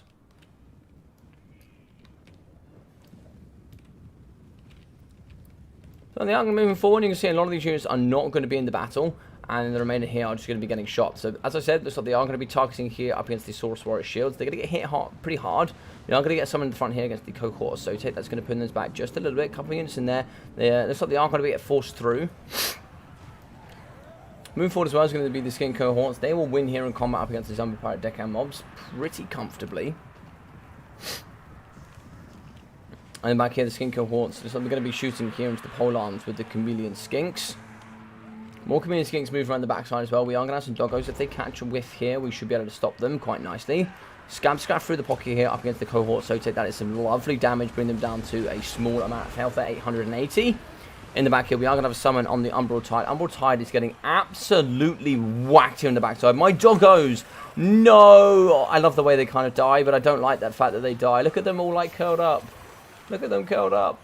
No, my boys. My doggos. They're dead. That makes me so sad. We are going to have a Manticore in the sky. Manticore will push into the back. It might push on... there's not really many targets. It needs to push into the back here. Other deck gunners, I think. Tinky Boy is going to be shooting here into the deckhand mobs. We are going to charge to the back with the Cold One Riders. They'll absolutely dumpster the undead dogs. Shots are in the front from the Chameleon Skirmishers. They're going to be shooting here into the deckhand mobs. The boy is flying forward, though. We are going to be getting the Fairy Manticore in. Is he going to be going after a gunner? Maybe. No, he's going to be going off the guns. I like that. So he's going to start shutting down some of the guns. There's going to be one dying there. Pretty much going to be one dying per shot. They have no melee defense, no armor. He's just going to yeet in and kill a lot of them very, very quickly. In the back, we're going to be kiting here with skink skirmishers up against summoned units. On the flank here, we can see skink skirmishers going to be firing into sirens. They don't do magic damage. No, they don't. Common Riders are going to be fighting up against sirens. Not best for them. Doggos are going to get away, but not massively far. In the back, we are going to rampage here with the Fair Manticore fighting up against deck gunners. Invocation and the Heck going to try and keep them alive, but the gunners, they are going to be shooting, but they're not really going to get involved too much. In the back here, we can see that the Skink Priest of Heaven, he's going to be pushing through. Maybe we see a wind blast down the line here of the zombie pirate deck and pole arms. We are shooting pretty heavily in though. Oh, it's going to be a wind blast in the middle here up against the sirens. That's a lovely wind blast. Didn't even consider that actually with the sirens. Of course, that magic damage is going to be really great up against them. We are going to lose the Saurus Warriors, but going to move in with a second unit. As one falls, another will join. But in the back here, we are going to be roughly stabilizing here with the deck gunners. Negative 13, one invocation, we should come back. Looks like it is going to be a scab scraff. That's actually going to do a lot of damage up against the sirens. I believe it does quite a bit of magic damage. Yeah, major magical damage. So actually quite a lot of damage up against these own sirens. They are going to fall. Negative 61 leadership. They will fall and die. Second one's over here on the left-hand side. They're going to push back the Cold Riders, only down to half health. And then they get quite a lot there. Oh, that's just the Doggos. It's not even the sirens. The sirens do no damage at all. Invocation on sirens is extremely efficient. They have such a low hit point pool. If you can keep them alive, they're very, very good. Balance of Power is going to be pulling here into the undead favor. We can see here, oh, there's going to be a storm in the middle here, just ripping it down up against the Skink Priest of Heavens. He's not happy about that. He's going to be wavering down on leadership. Shooting in with the Chameleon Skinks here up against the Gunnery White, not really going to be that favourable. We don't really have too much to take down, unfortunately, the Gunnery Whites. In the back here, though, we're moving in with the Cold Riders. Common Riders would have been great charges here into the Crabs, but of course they were used on the flanks to deal with Doggos. Looks like here the Skink Skirmishers is going to be fighting in combat. They're still going to be fighting here up against deck and mobs. That's fine, but fighting up against the Gunnery Crabs, they're just going to lose. We aren't going to be shooting here with the deck gunners. They're going to be firing in over against the Chameleon Skinks. It looks like Count Noctis is going to be running away here from two Skink cohorts. Or Red Crested Skink, should I say. We do have the Fire Doggos back. The boys in the black, orange, and red. They're going to be moving in. Look at those guys just leap and bound. We're going to get a nice POV from them as they just spit their fire down the line. They're going to be firing here into the Gunnery Whites. And my god, I love these boys. They are so... Look at the design on them. These boys are gorgeous. Well, they're going to be firing into the front line here, doing some great damage in the front line. Just really ripping it apart here. Good AP up against the Gunnery Whites. We want to kind of move through here with the Saurus Warriors, see if we can slap pretty hard. And the Requested Skink as well kind of needs to get in there. He's not a weak combatant. He needs to get in with his melee attack. Poison as well. Like I see this a lot with people. They go, I've got Cheap Lord, I shouldn't use him. No, 100% use him, use him, use him. That's nearly 1,000 gold there that's not getting used.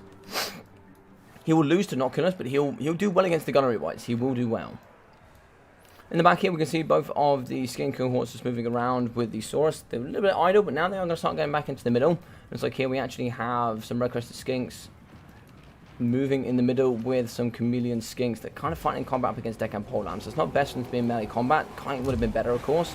Wrathstorm here on top of, and actually Rampage and the Saurus down to 25 models. He's just going to rip them apart and break them pretty quickly, as he just has done. Siren's going to move through for the Terror. They are going to take out the Umbral Tide.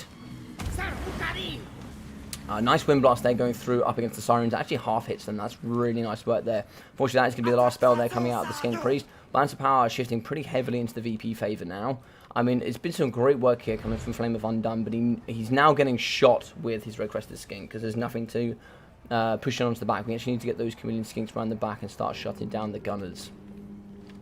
We're shooting here with the Chameleon Skinks up against the Sirens. They have 75% resistance. Fortunately, it's not going to do too much.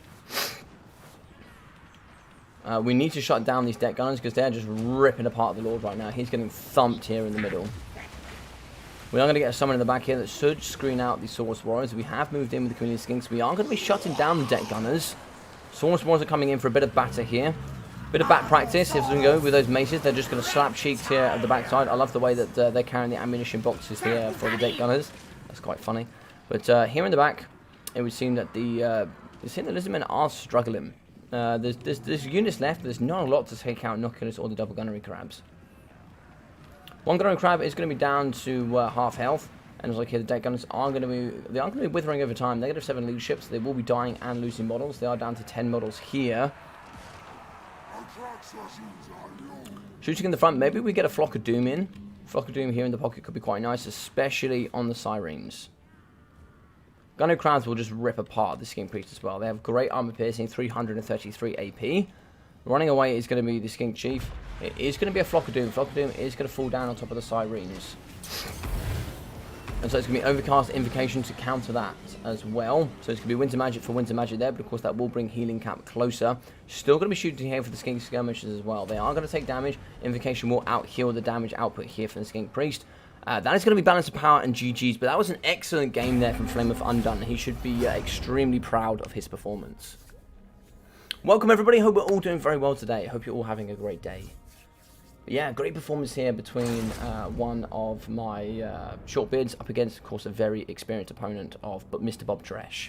Bob Tresh in at 280 with 1.2 and 1,000 there for the Gunnery Whites. 212 and 226 for the Zombie Pirates in the back with 150, 230 and 110.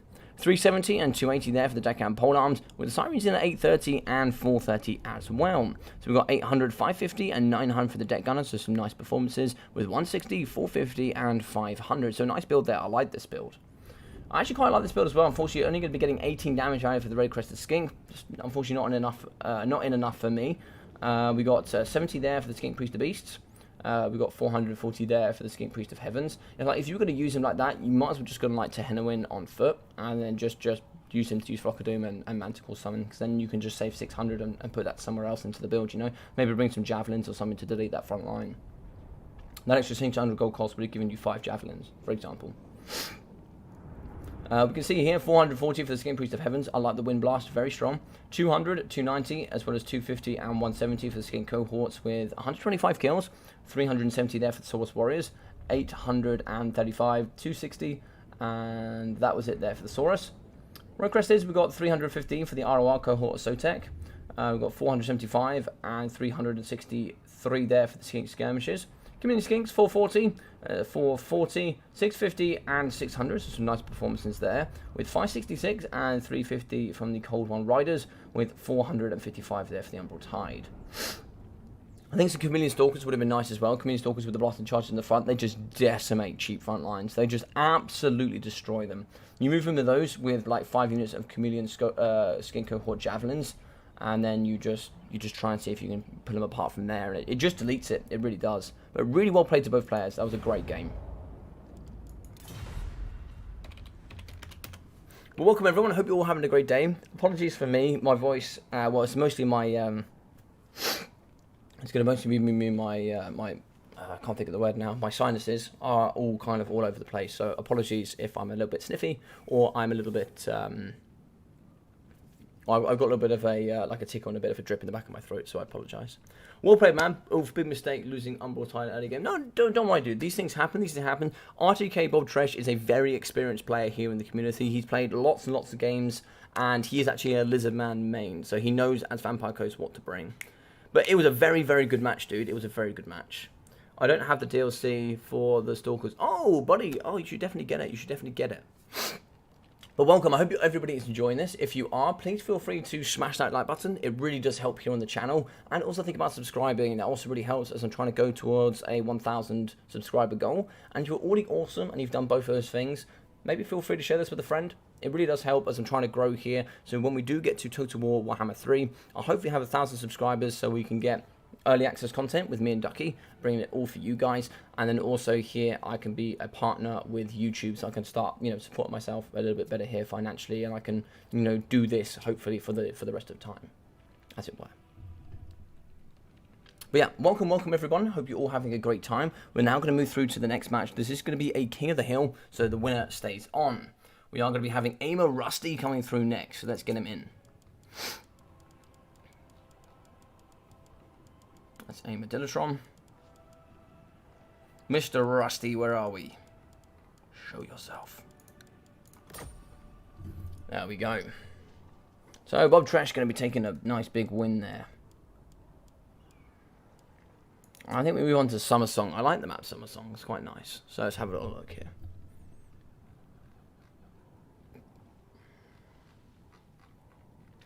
After Mr. Rusty, we will move through to Artisan Tech Priest, Pancake, and Neckbet.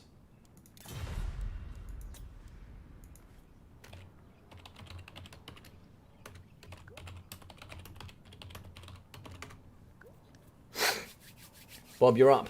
No VP, please. Alright, so for Mr. Bob Trash, we can scribble this out.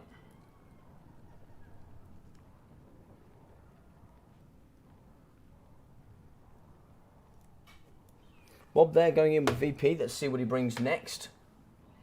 We are going to be on Summer Song. Hola, skink. Alrighty then. So, of course, for you guys here as well that are watching, that are having a great time, hopefully enjoying all the events here for multiplayer. If you also enjoy other areas of Warhammer, whether that be single player, whether you enjoy Vermintide, or just Total War in general, something you should follow as well is going to be my Twitch. I do Twitch streams every single day. And the one nice thing about Twitch, when you watch me there on Twitch, which is a little bit different to YouTube on live streams, when you watch me there, you actually earn what I think called channel points. So channel points is a really fun way of earning some free points that you can spend freely. They don't cost you a single thing. You just get them by watching and texting here in the channel and talking to everybody, as everybody else is. And then you can use those points to vote on what you want to see. The most fun we've had with it so far is during campaigns. You guys can vote for me to pick stuff. For example, specific items, go in specific directions, attack specific people. So you can spend, say, for example, 5,000 channel points, and then you'll be able to force me to attack anybody you want me to, and I can't say anything about it. And you can name cities, you can name units, name lords, heroes. There's just a bunch of other things in there as well that you can do, and it's really interactive. It's really cool. I love those streams as well, as much as doing the multiplayer, and it's really fun. It is really, really fun. So if you guys want to hop on over there and give it a follow as well, and be ready for tonight's stream, then of course feel free to jump over there as well. And yeah, we'll be doing them more as well. So I'll be having channel points that will be specific to the events that we're doing. So whether we're doing a Vermintide stream, channel points will be specific to that. Whether we're doing a campaign stream, will be specific to that. Even if it's multiplayer there on Twitch, there'll be points specific to that as well. So yes. So it looks like a lot of you guys said Lizardmen, 53% voting for Lizardmen being the strong faction there. It looks like here we are going to be having Lizardmen, Skaven, Norska, of course, banning Wood Elves and Beastmen. Chaos banning Lizardmen. Strong. Strong. I like that.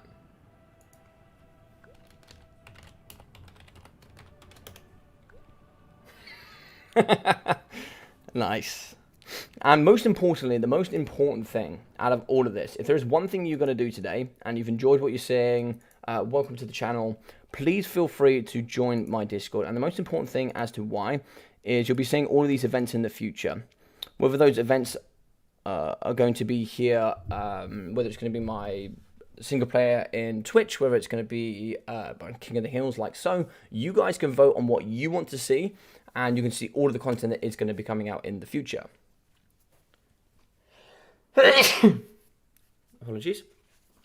You'll be able to see all of the events that are coming forward here in the future, and you'll be able to vote about what you want to see the most.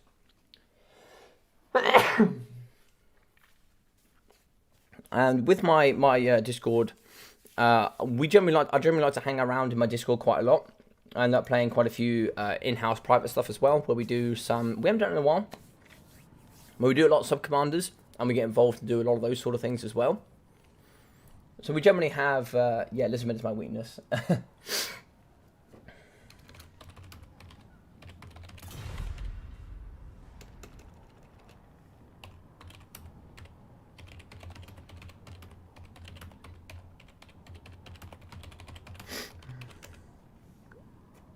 Alright, so it's like we're playing Skaven in this. Skaven can actually do quite well. If you know how this matchup goes, Skaven can do really well.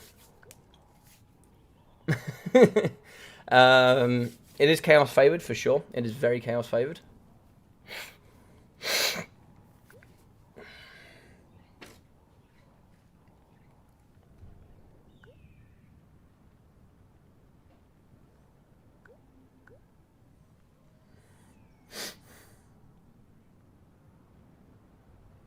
I think Beastmen and Chaos can do pretty well into Lizards.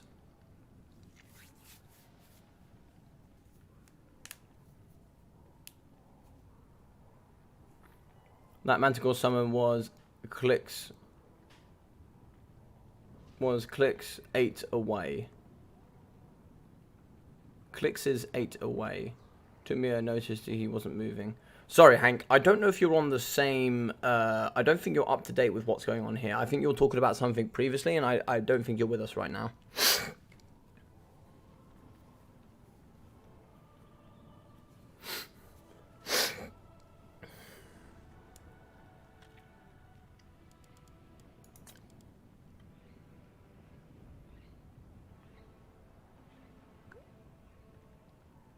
Alright, it's like Rusty is ready.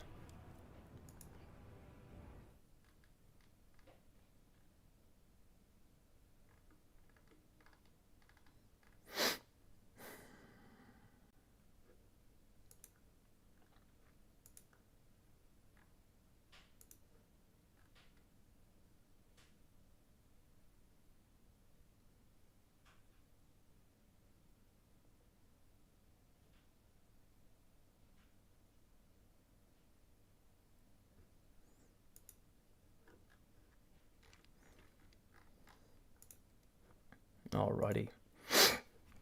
Apologies, a couple of messages were sent. Hank, refresh. Maybe a bit early. Yeah, I think so, mate. I think so as well. I think he's a bit far behind. I generally think the way to deal with Chaos in this matchup is actually Poisonman Globes. I generally think it deletes all their infantry. As long as you can protect it with just mass Skaven, I think you can do okay. But of course, if you just go mass infantry with maybe even double exalted heroes or whatever you want to do, it is tough for the Skaven. It is tough. I actually think Sarthoriel's a good pick in this matchup, and so is Sigvald. Both very strong. Sarthoriel, of course, has mass missile resistance, 50%. So, like, Warlock Giselle teams don't do too well against him. Assassins do well. Like, double Assassins do really nicely. Zero build.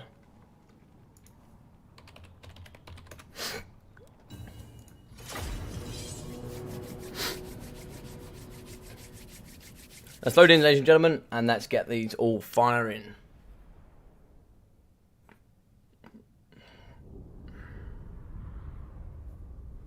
Oh, I have a question for you guys. I have a question.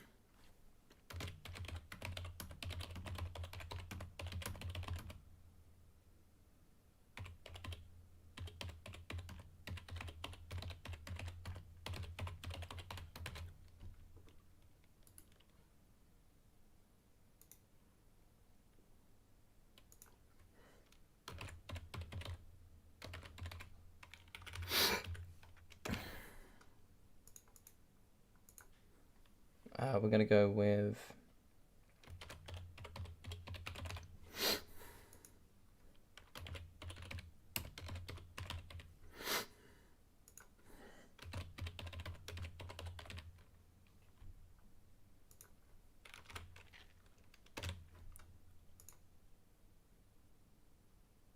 There we go. Let me ask you. Alright, so for the Skaven, we are going to be having some Clanrat Spears in the back. Clanrat Spears, Skaven Slave Spears, Clanrat Spears, and more Clanrat Spears. High melee defense means they are going to hold for longer. Clanrat Spears mixing with Skavens in the front. 2 units of the Gutters runners as well. We are going to have Poison Wind Globes. Chieftain in the back here with the Gracia of Ruin and a Hell Pit Abomination. The Teeth Breakers as well to slow down all that infantry incoming. The Rat emerges here for the Skaven Spear summon after it dies. We are going to have 2 Horrible to Die and Regeneration. Also in the back here, we are going to have a Chieftain here. He's going to have the Shield of Distraction as well as Frenzy. And for the Lord Choice on the bell, we are going to have the Gracia Ruin here with the Arcane Conduit, the Wartstone Scroll, as well as Howling Warp Gale, the dreaded 13th spell, Holy Clamour, as well as Scorch, and of course that Must of Fear, the Potence of Venomous Doom, and the Wall of Unholy Sound. So quite a wide box here. Rat Ogre's in the back as well, at least 1-2 units. Good AP, good AP.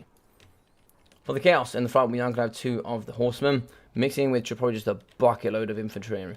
We are going to be having Marauders in the front, just a bucketload of Marauders. Very good cost efficiency. Forsaken on the flanks, mixing in with Chaos Spawn as well. Sarthriel, the Everwatcher, great choice, as well as Mirror Guard here in the back. Sarthriel here with the Final Transportation, Plague of Rust, and Arcane Conduit with that unbreakable status. And in the sky, 1 Feral Manticore. Yep, some pretty good stuff indeed. Let's have a look. So, 4 of your votes. Looks like 2 of them there on Beastmen, 1 on Lizmen, and 1 on Wood Elves. It'll be very interesting to see what you guys think the strongest faction is.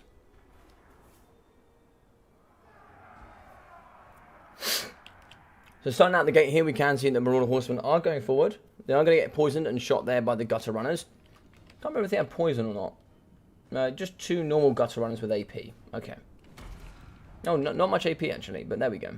They can kite and shoot whilst moving, which is really important here. Arcane Conduit for Sarthriel. He could just push. He doesn't really care. Like, there's not really much you can do to him. We can use the Teeth Breakers. They've got concealment bombs down, so of course they can't be seen. In the back, we're actually going to be having 2 of the Chaos Warhounds. I didn't actually see those. Another one in the backside as well, the Chaos Warhounds with poison.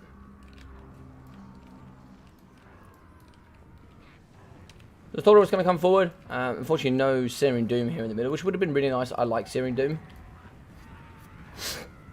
We're not going to move and shoot with the Teeth Breakers. I think Sarthriel shooting is not great, but we could certainly shoot here into the Chaos Spawn. Getting a bit far forward is going to be the Gutter Runners. Oh no, the Gutter Runners are too far forward. I don't think Bob's seen it. He's worrying about the back, I think. He's worrying about the doggos at the back. His boys are going to be front. He's just realised, but one of them is going to be down half health now with the Chaos Spawn just deleting that front line. Well, that's a big chase from the Chieftain. The Chieftain has pulled far out. Bob has really yeeted this. He has gone after Sarthriel. He has gone very far here. He could be moving in. Shield Distraction will give -5 leadership. Plague of Rust is going to go down there. -30 armor down on the Chieftain. He's going to get pinned in by Chaff. I wouldn't be sad moving back in with Sarthriel now. Chaos Spawn's going to move him, and now we're going to just delete the Chieftain. Chieftain unfortunately just extended way too far there. In the front line as well, we saw actually too much as well action from the skirmish range. We are going to shoot here from the Teeth Breakers. We've moved in the back here with the Warhounds. They are going to get shut down pretty effectively. We'll be back. We have broken the Chaos Marauders in the front, and a little bit wide here out on the right, we are going to be having some of the Skaven Slave Spears, and the Skaven Slaves pushing out against Forsaken. In the middle here, upgraded Final Transportation, the Bucket, deleting here up against the Hell Pit Abomination. And it's like here we have broken the Chieftain. Nothing is chasing this off. People, please chase these things off. Because he's going to come back now, and he's going to thump hard. Right, we are going to get a summon in the middle. Explosion there. Lots of damage coming in for the Storm Vermin Halberds as well. Looks like here in the middle, Unholy Clamour. We are going to have Sarthriel fighting here against the Hell Pit Abomination. Hell Pit Abomination is going to thwap him with his tail, but not going to be much damage. We are going to move in here with the lovely attack animations here of the Grey Seer. We are now going to start running away with Sarthriel. He is going to be unbreakable, but now comes in the Rat Ogres. We're now going to have the Chieftain move him back into the front line. He's going to do some good damage here in the middle. Shield Distraction going down. It's going to be a Plague of Rust going down yet again on the Chieftain. We're going to be fighting here in the back, deleting him pretty effectively. In the middle, we have shut down the Poison Globes. In the middle here, though, we are actually going to be having the Chaos Spawn fighting here. And on the left, we actually have the Teeth Breakers shooting in the sky up against the Feral Manticore. Those guys are just going to be pouring damage. And, yep, he's shattered. So he will unfortunately fall down. In the middle, Sarthriel is still going to be fighting. What happened here to the hero? I can't see him here, unfortunately. He must have fallen. We're fighting in the back here. Rat Ogre is going to be pushing out here against Sarthriel, the Everwatcher. He's going to be down to 1.8k health. In the middle, we can see the Hell Pit Abomination. Fighting pretty strong. He's going to be at 4,000 health. Grey Seer at 3k as well. In the middle, getting a little bit damaged here is going to be the Chaos Spawn. They're going to be down to a pretty low model count of 2. Very low health as well. Just like here in the middle, okay, it's like, yeah, we are going to get a Scorch in the middle to delete up against the Marauders. Poison Globes I'm going to be throwing here at the front against not much, but I think they were throwing here into the Marauders.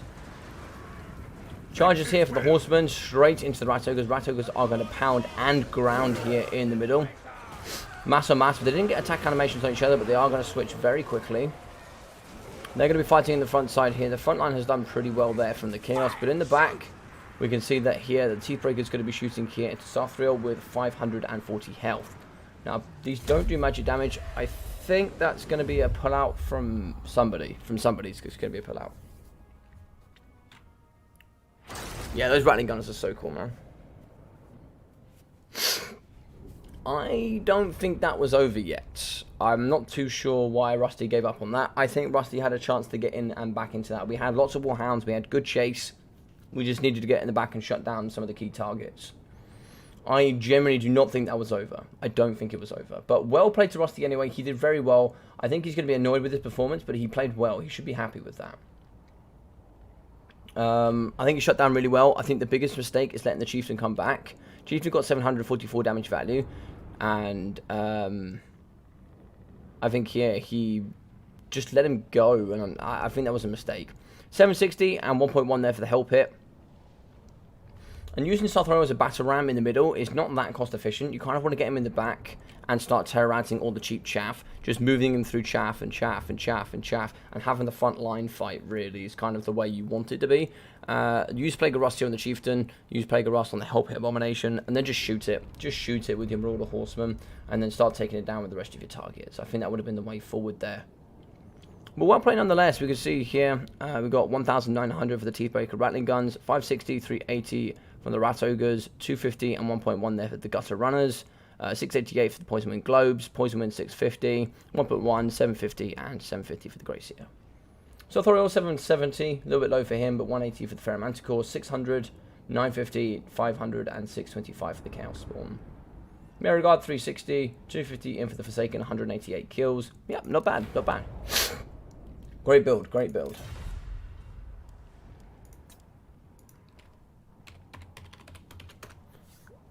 Yeah, GG, Rusty. Yeah.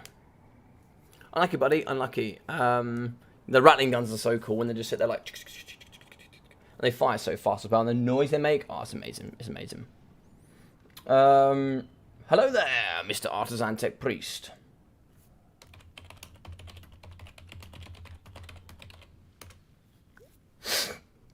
Bob, you know what to do. Alright, so it looks like a lot of you guys at the moment are going to be saying Beastmen.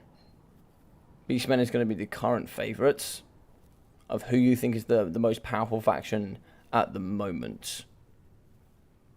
Be very interesting to see if you guys change that. I have a feeling of what I think. I think these two are I think these four are the four in the top bracket. I think these four are definitely S tier. Greenskins, Wood Elves, Beastmen, and Lizardmen. I think they're all S tier. They are very strong. Do I think that Bretonnia is up there?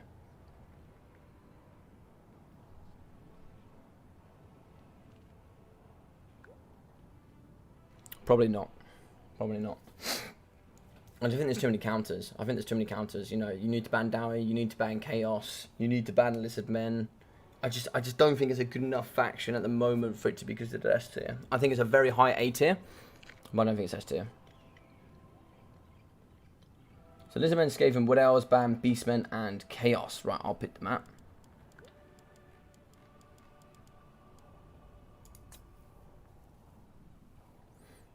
I'll ban Wood Elves, go Dowie. Bob, you can't be Skaven.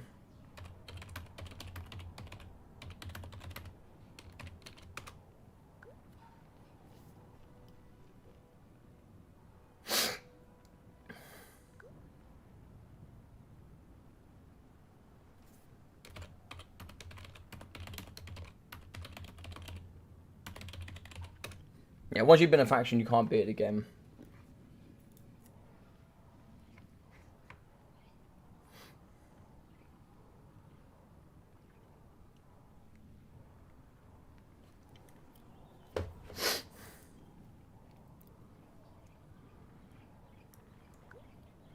Yes! Bring me the Dowie! Bring me the Karazanko! He's going to put High Elves in. He's going to put High Elves in because then he's going to want to play Wood Elves. Yeah.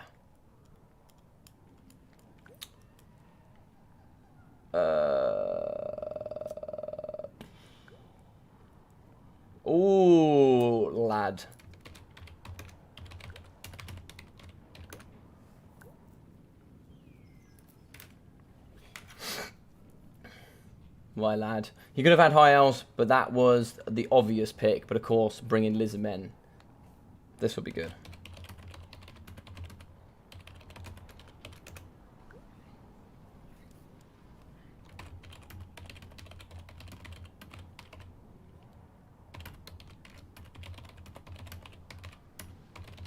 Bobby's going to take lizard men when he can. When he has the opportunity, he is just going to take them. He is going to take them. So, apologies here. Bobby's going to move 2-0 in the lead. I didn't change that.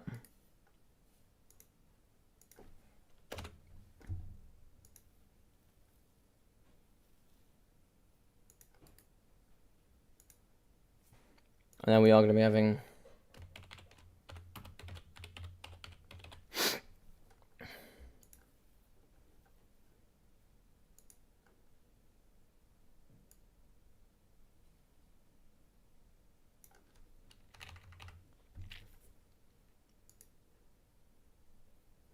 And then Mr. CC3 Artisan. Hey, dog, how you doing, buddy? Hope you're doing well, my friend. Ah, yes, the Dowie, soon to be known as the Short Cathay. you behave, you behave. They're known as the Strong Cathay, is what you meant to say.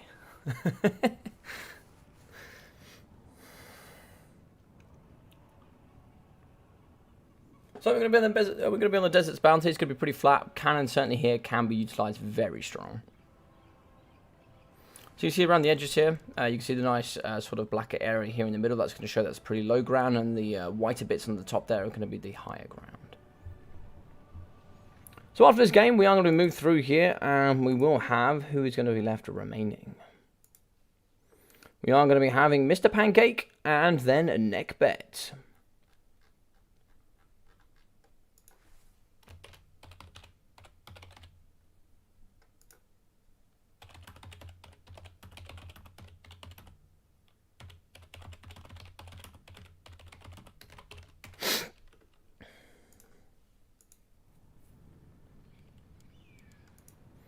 Alright, looks like Bob Tresh is ready. Let's do this.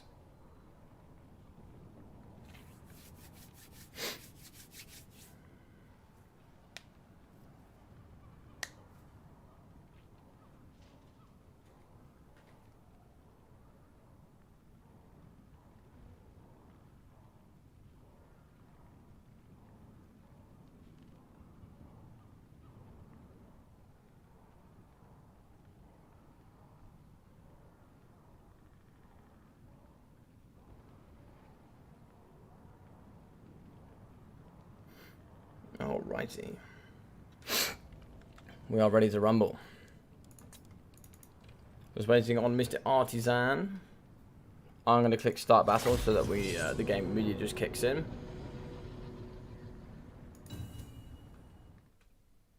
Pancake says I'm born ready. Alright.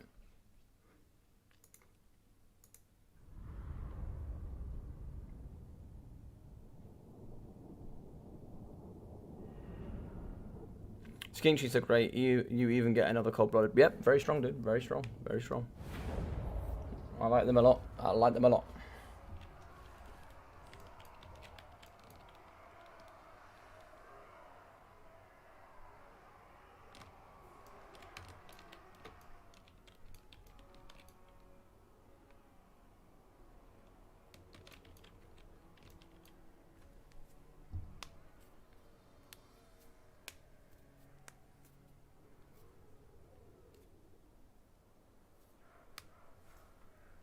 Oh, for the Kazakit. Kazaha. Alright, in the back. We are going to be having the Stegodon here with the Terra. The Bodon, of course. We are going to be doing the kite build. The RTK special, as I like to call it.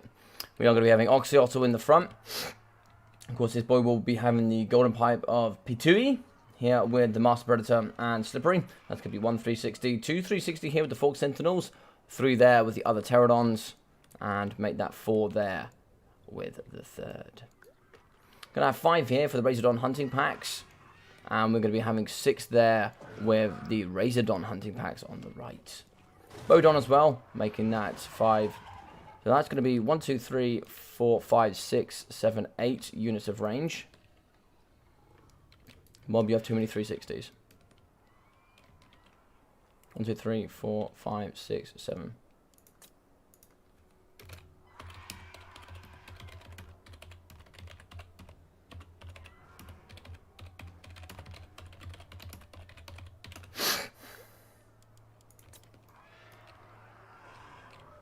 Pretty sure. Oh no, beg your pardon. Razordons aren't 360.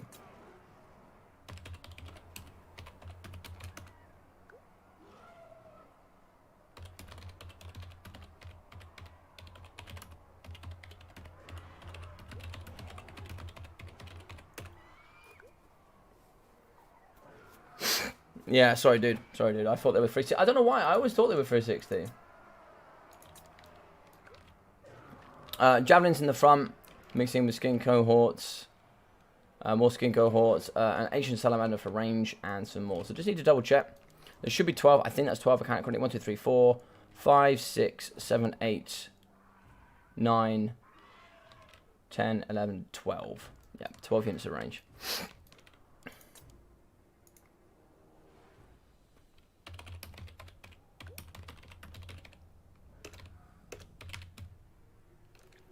Let's just take a look at them both. Oh my god, what is this build? This build here from the Dowie. So we are going to be seeing miners with blasted charges in the front for the Vanguard, as well as a unit of Rangers. We're also going to be having Giant Slayers, Slayers, Slayers, Giant Slayers, Slayers, Slayers, Giant Slayers, mixing in with a Thane. It looks like Thoric Ironbrow on his anvil and a second Thane. Thanes are going to be naked. Thoric Ironbrow here is going to be having the Rune of Speed and the Rune of Doom with the Locust of Power. And these boys are going to be yeeting.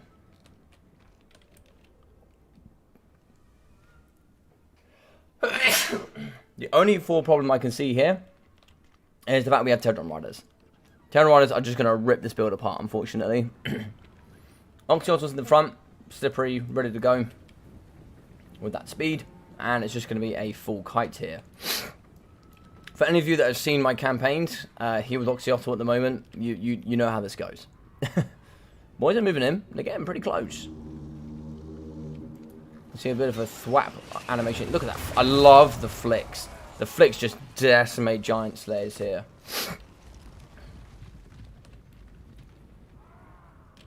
Bodons are going to be shooting.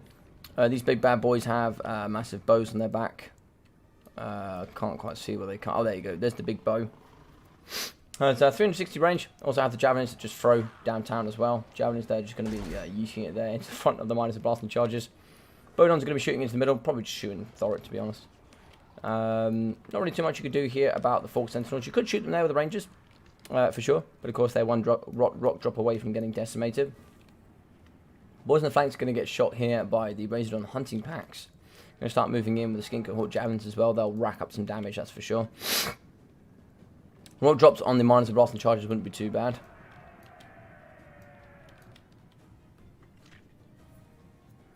Shooting on the left there with Razordons into the Slayers. Giant Slayers coming after the Razordons here. They're going to be 70 speed. So they're actually really quick cavalry. They might get caught here. My boys, my doggos, no, they're not going to get caught. Boys are chasing.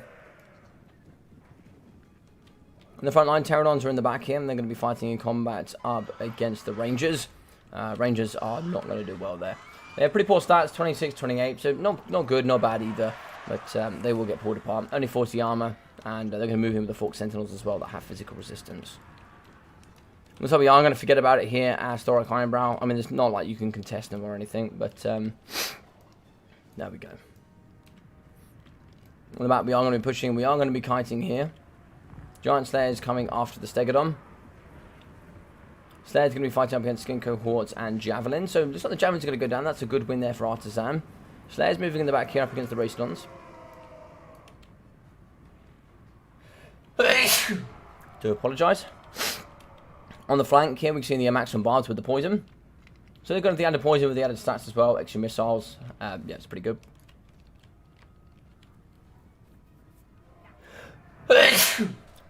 Here in the back, we can see that the skin cohorts are going to get pushed onto by the blasting charges.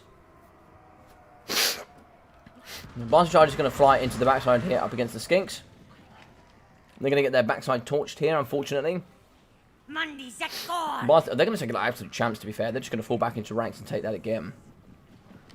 Yeah, blasting charges flying over the top of those satchels, going to decimate this backside line. They're just going to be destroying a bunch of the skinky boys here, unfortunately. Over the right-hand side, we can actually see the Razor Hunter Packs did get caught by the Giant Slayers. Runadoo going down. That's going to be that added fear and plus 24 melee attack as we charge here after the Skink Cohort Javelins. We see Pterodon Riders moving over. No, they're not really moving. They're kind of hanging a bit. We can see that the H Salamander is going to be just kind of kiting here in the back. Blasting charges.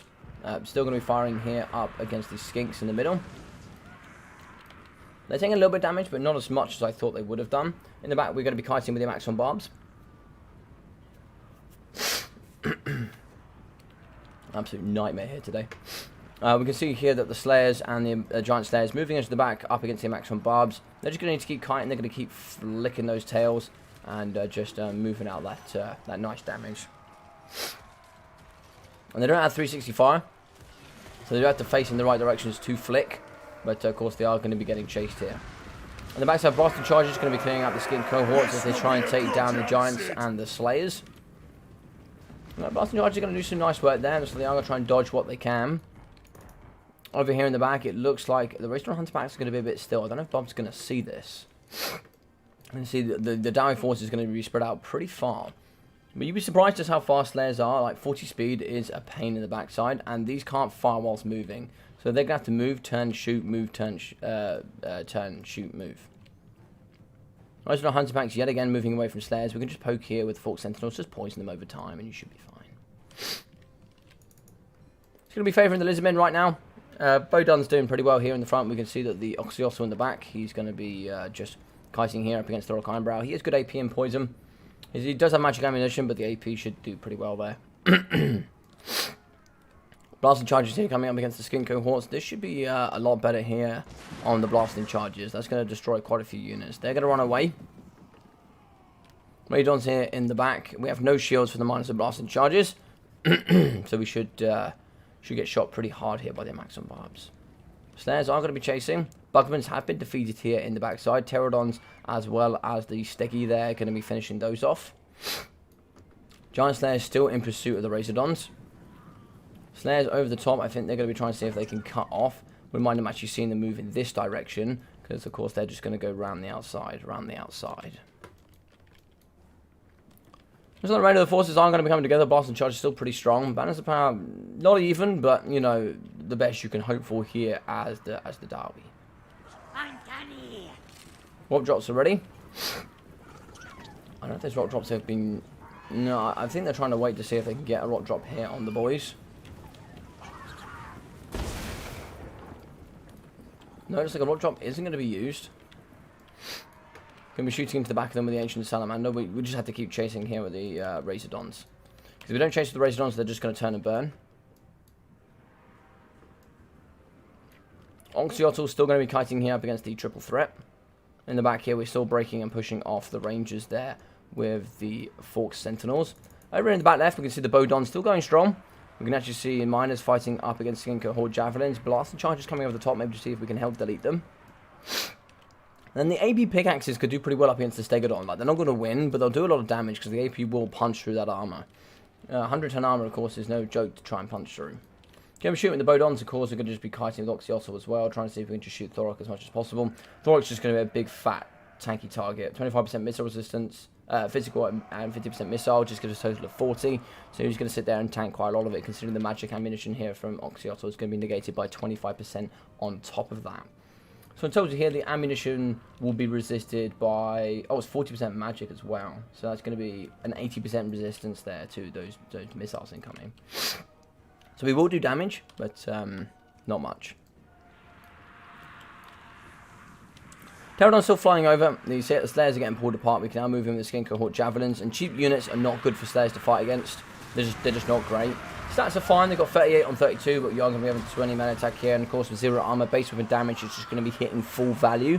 But the melee defense is the only thing that can really kind of stop that from getting punched in here. Slayers going down, you can see they're just going to lose health for their models that do not succeed on that melee defense roll. Blasting charges now going to go into the back of the skin cohorts. This is going to favour the Dow if they can move in a little bit closer. Blasting charges are flying in. Blasting charges are going to be hitting the skin cohort javelins. It looks like their balance of power is going to be shifting even further into the Lizardmen favour. They are just going to be kiting here up against the Slayers in the middle.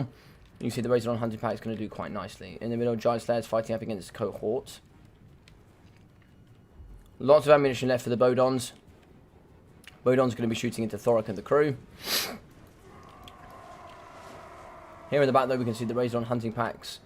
You know, they're just going to be shooting here. They might get caught by some Slayers. Yep, they are going to be going into melee combat. So a couple of these might get some big hits on them. We're going to be having 12 models there, just fighting up against a couple. We are actually going to take down one. We're going to take down two. I love the way when they fall, they look like this. This is so cool. I love that from Total War. It's like little things like that you just don't notice sometimes, and it's really cool.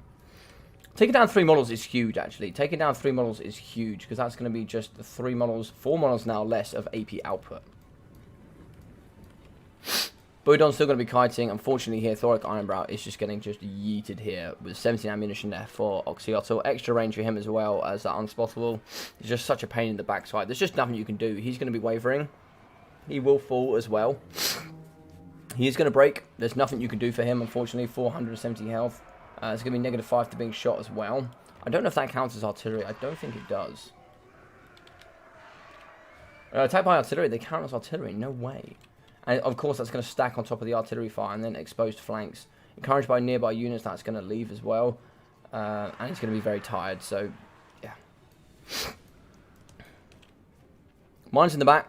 I wouldn't blasting charge here. I would just try and see if you can push. Blasting charges are going to go off.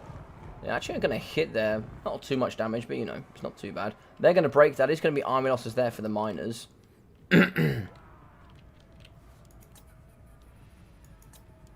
And it's just going to be Slayers left.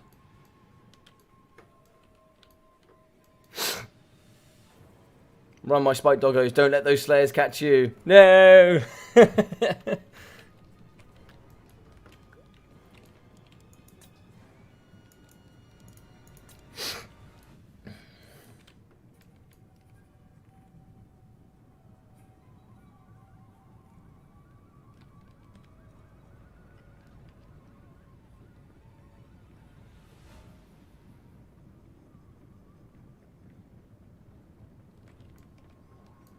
Yeah, there's not really much else to say, sorry, here. We can see Razor on Hunter. I zoned out there. Razor on Hunter Packs, Slayers, chase him. It's just pretty much the same. Like, at the moment, whenever I play RTK, I just ban Lizardmen and just ban High Elves. You know, these games are, you know, not winnable for the Dawi, unfortunately. Just Bodons and 12 units of Kite. There's just nothing you can do. And that is the problem at the moment with Dawi. Like, everyone goes, oh, Dawi's super strong. Yeah, not against Kite. They just struggle against Kite. You can counter Kite, but your counter Kite is not as good as their Kite, unfortunately. You know, you could bring, you know, just mass Thunderers, and you could just bring mass range that has Stalk, but at the end of the day, like, you just can't counter Kite. Your counter Kite is not as good as theirs, unfortunately. But yes, well played. We are going to have... it's an absolute Chad build from Artisan. This guy might as well people half XMT, but he's not. He's going to have 0 damage value for Thoric, 0, and 41 there for the Thane. Don't know what he caught, but he caught something. Probably just a cold, to be honest. 86, 158, 200, 21, and 150 for the minus of blasting charges. 466, as well as 202, and 52 there for the Giant Slayers. Slayers at 305, 301, 650, and 45. With 266 there for the Rangers. And yeah, good build. Fun build. I like it. Oxyotl, 1.6k. 409 there for the Skink Priest of Heavens. Just in case there's any artillery pieces. 270 and 340 there for the Skink Cohort Javelins, with 440 for the Skink Cohorts, 150 there for the Skink Cohort Javelins.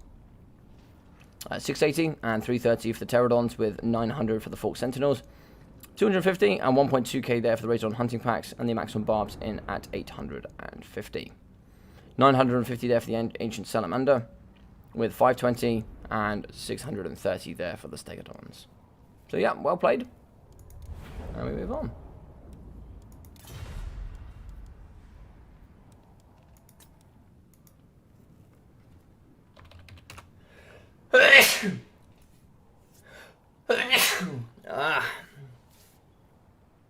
Ban Bob now. I know, Almeldo. I know. Aldomo, you need to have a word, my guy. You need to have a go. You need to just have a word, mate. Just tell Bob. Just pull him aside. Just put him aside in the RTK Discord and be like, listen, mate. Can't be doing that. You cannot be doing that. This is a build that you'd imagine can tank all of the Lizardman missiles.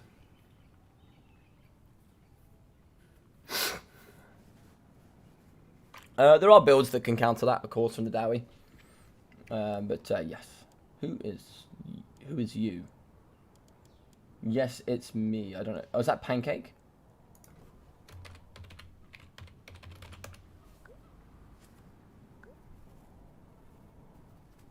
This is Pancake? I have no idea.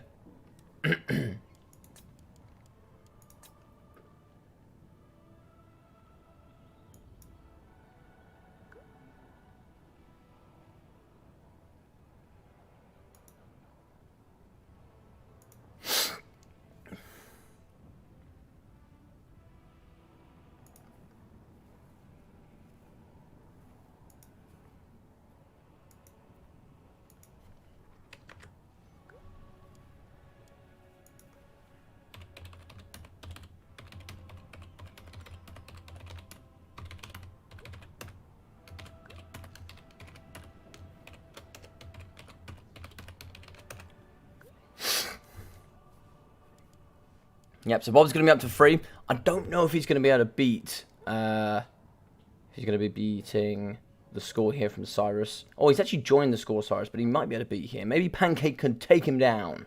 We don't know. We don't know. Well, we'll play to Artisan. Thanks very much for playing, buddy. I always really appreciate having you here on the channel. Big Pancake, he is in. Score here going to go to... 3 there for Mr. Bob.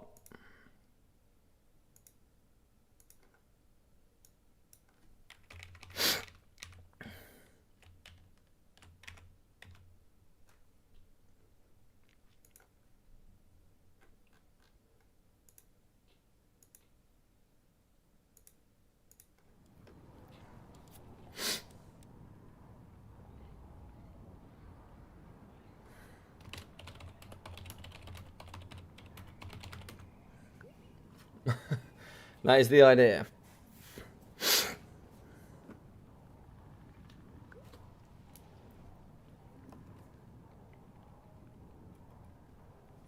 Alright, so Vampire Escape and Lizardman been used by Bob, so he's going to have to pick 3 other ones. Should be interesting. Hey, Undead, how are you? What have you missed? You just you just missed the dreaded Lizardman build against the Dowie. It was painful. You've also missed me with, I think, a sinus infection. Greenskins, Vampire Counts, Bretonia, ban Beastmen and Lizardmen. Ooh. Okay, we need to change the map.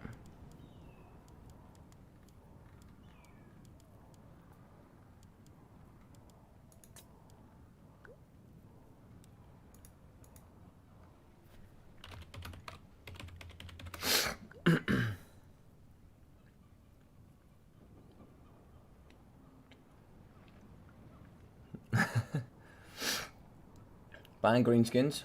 And who are you going to pick? Dowie, I think. Oh, I maybe would have picked Dowie there.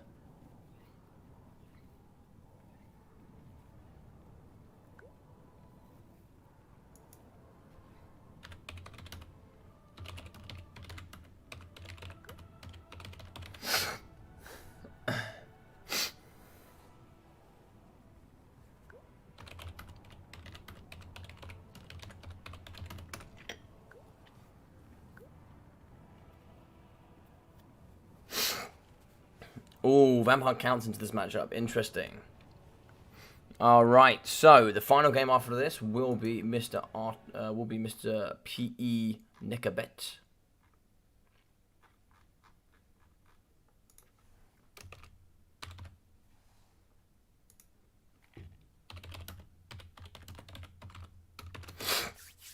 It says he's offline. I hope he is around. If he isn't, then of course this will be the final game.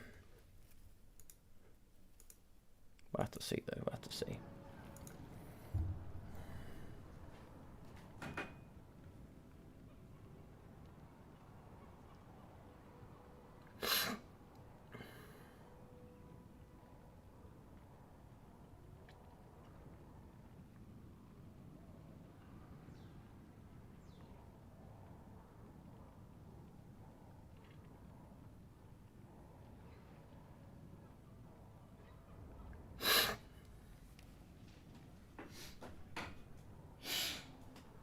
I think this one has always predominantly been a vampire count favoured, always.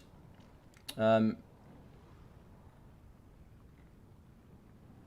think you're just banning greenskins and going Dowie. I think that's a great way to go.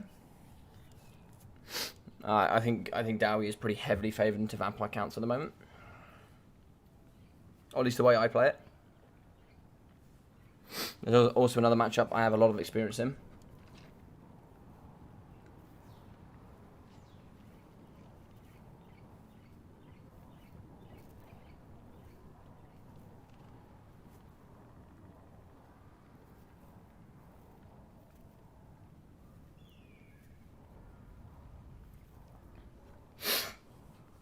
I agree. Artisan should join XMT. That's Pancake. Yes, yes. I've just added Pancake. I haven't had Pancake as a friend yet.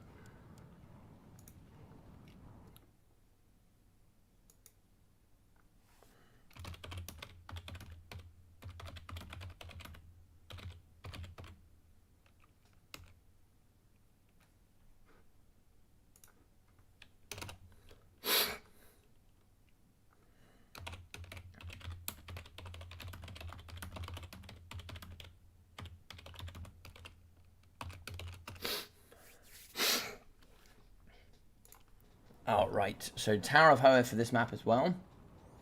Should be interesting ones. I think ways that people have tried to do this is Stormbird Halberd box with double of the... I think people try double Chieftain. I've also seen people try double... what are they called? Hell Pits. People have tried double Hell Pits.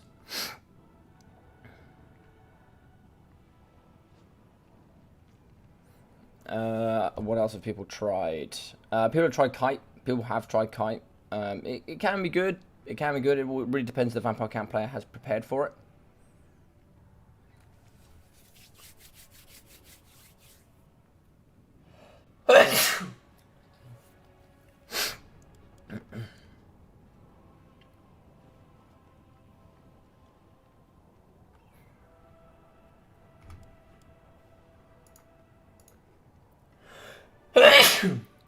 God damn it. Nobody, no, sorry, you're not too late. I was just making sure that you were up. Sorry, my guy, sorry. It was Pancake before you, but I thought I'd message you now so you had a chance to respond so that you didn't miss out. Because I didn't want you to miss out because I knew you were at the end, so. Yeah, but how you doing, Neckbit? Hope you're doing well, buddy. Hope your memory is strong. Had some very fun games with Pancake. Happy I got him into the short bid league. Yeah, same dude, same. Same, you got him. I'm very happy you got him in. I kept the honor high of PE Neckbit. Oh yeah, you did actually, Hank. Yeah, he's actually joint top with Bob Tresh. Tower of Vampire counts against Skaven can be done, but it is tough. Actually, thank you, dog. Thank you. Yeah, sorry guys. I think I've got a problem with my sinuses. I've always had a problem. When I'm casting videos, sometimes it takes me a while because I'm always sneezing or I get like a drip in the back of my throat and it gets like my saliva and stuff gets like really, really thick and really quite hard to talk. So I do apologize. I do apologize. I'm really trying to push through it. I'm trying not to sniff as much. I'm trying to make sure I just zone in on the casting. But then tonight we will be going ahead with another live stream on Twitch. We'll be kicking that off probably if we finish here at about 12 o'clock, so about 15 to 20 minutes, which seems likely. I'll be then kicking it off about 1 a.m. BST. So for you guys, should be in about an hour's time. Yeah, it should be about an hour's time. Might kick off earlier, we'll see, but probably an hour's time.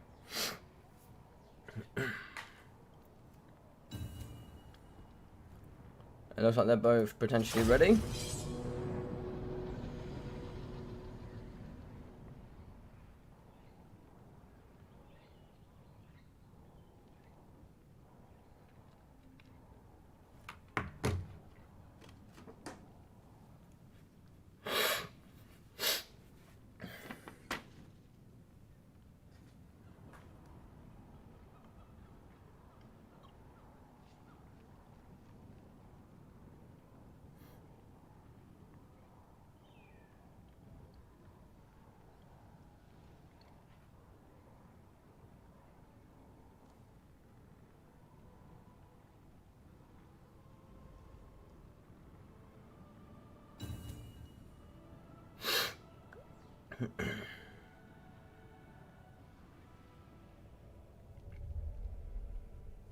Alright, we're in. Tower of Hoeth, Vampire Count against Skaven.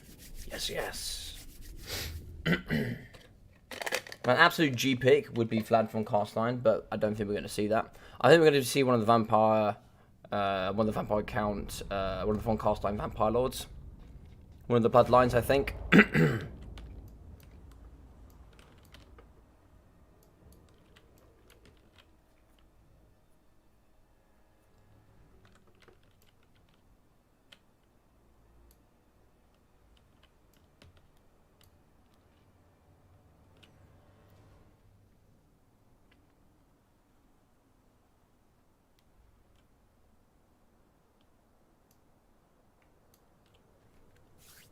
Why is your sleep schedule so weird? So the kind of the way my schedule works is I sort of sleep a little bit later than normal, but I get up and do work and everything else I do within my day. I then sort of come towards the evening, do an evening stream here for sort of Europe and sort of early morning for US, and then I do sort of a late stream for US on Twitch. That's just sort of the way things work for me, and I sort of get the most optimization out of that pattern. So I go to bed later, but I wake up later, and then I sort of that just sort of works in best with me and my life at the moment. So it just seems to be the way it is. And I don't have optimal levels of sleep, maybe about 6 hours, but that's fine for me. I can operate on that. So for the Vampire Counts, we are going to be having Black Knights there in the front, mixing in with some criticals, as well as the double zombies. We're going to be having the Direwolves here in the front with the Feasters of the Dusk, which will have that Vanguard deployment, Fear, and of course the Poison. Stalkers well towards their kit makes them pretty strong as well. Should be having more criticals here in the front with some Black Knights as well. Criticals there, more Direwolves, Fellbats, and the Black Coach in the back. For the Lord, we are going to be seeing the Necromancer Vampire Lord. He's going to be here with the Dark Protection. Arcane Conduit, Raise the Dead, Invocation, Spirit Leech, Pestilence Breath, Wild Heart, and the Curse of Undeath. Double White Kings on the floor with the Scab Scraft to remove all the infantry. And here we are going to have, of course, the Black Coach that we talked about earlier. Yeah, very good. Double Black Coach as well, so it should be pretty nice. For the Skaven, we are going to be having Clan Rats, yes, in the front. A bunch of Clan Rats mixing with some Warp Fire Throwers. God damn, okay. The Avalanche Mortars, which everybody loves. Everybody loves the Avalanche Mortars. We're also going to have the Hell Pit Abomination. We're going to be having the Warlock Engineer there with, let's have a look. Warlock Engineer, which is going to be having the Howling Warp Gale, the Wartson Armor, which is very strong, Death Frenzy, and Scorch. Throt the Unclean is the choice here. He's going to come in with the Beast Pack, the Remolded, and the Frenzy. He's not even going to have Creature Killer. Very surprised about that. Skavens in the front, Slaves, and we are going to have the double Watt Lightning Cannons. Very interesting. Very interesting indeed. So hopefully that answers your question, Neckbet, why my sleep pattern's a bit off.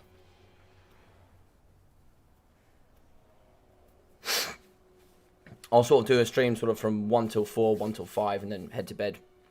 And then be up for sort of 11, 12, and then go from there, pretty much. Do the bits that I need to do otherwise, and then start streaming at 5 again. Because it's like, at the point that I would stream, let's say I get up at 9 o'clock, get everything I've done, I'm ready to go at 12. I'm not going to stream at 12. I'm not going to put content out at 12. Nobody watches it at mid-time BST. Everyone in America is asleep. Everyone at Russia is in work on the sort of eastern side of Europe. And the only one which I have any interaction with, which is going to be the Asian community. I have no interaction there. So streams for me don't start till 5 o'clock.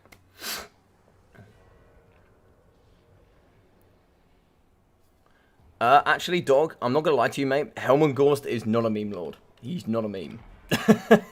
Helmengorst is actually really strong. You might not have seen him much here in the multiplayer scene, but he is very strong. He was actually the reason we had to change some of the rules recently. Pancake is new, so his builds are even less meta than mine. Ah, that's fine, dude. Hey, Caradoc, how are you, friend? How are you? Hope you're doing well. Hope you're doing well. So shots here in the back, we can see that we are going to be moving back with the War Lightning Cannons. Kind of wants to put those on defensive mode, but we are going to move over with the Nekahara Vampire Lord. If we can get him forward, maybe try and see if we can pin him in place. That should be possible there. Spirit Leech on the Avalanche Mortars. It's going to be perfect there for Bob Tresh. Of course, we are going to be using Spirit Leech there to just wither down those. He's going to get away. We are going to shoot into the sky. We are going to get some hits there into the back. He's going to dodge, and he's going to get away with that Spirit Leech, and probably just an Invocation after that. Hey, Caradoc, I do apologise for my voice, buddy. I'm a bit ill. Well, not ill, but sinus infection. Not an actual sinus infection, but it's the only way I can kind of explain it. Big hit to the face for the Nekahara Vampire Lord. Moving in the back, though, the Fellbats are starting to surround, and this is kind of the best way to play VP. Get a full surround, and then just kind of hit from every angle. Patience is very much needed here for the Vampire counts. Spirit Leech, yet again, great counter here for the weapons teams. Big shots, though, going in the front, deleting the zombies. Scab Scrath here should come through against the Cheap Chaff. Should be able to delete that pretty effectively there in the front line. Get those Scab Scrath going pretty early doors, should be nice.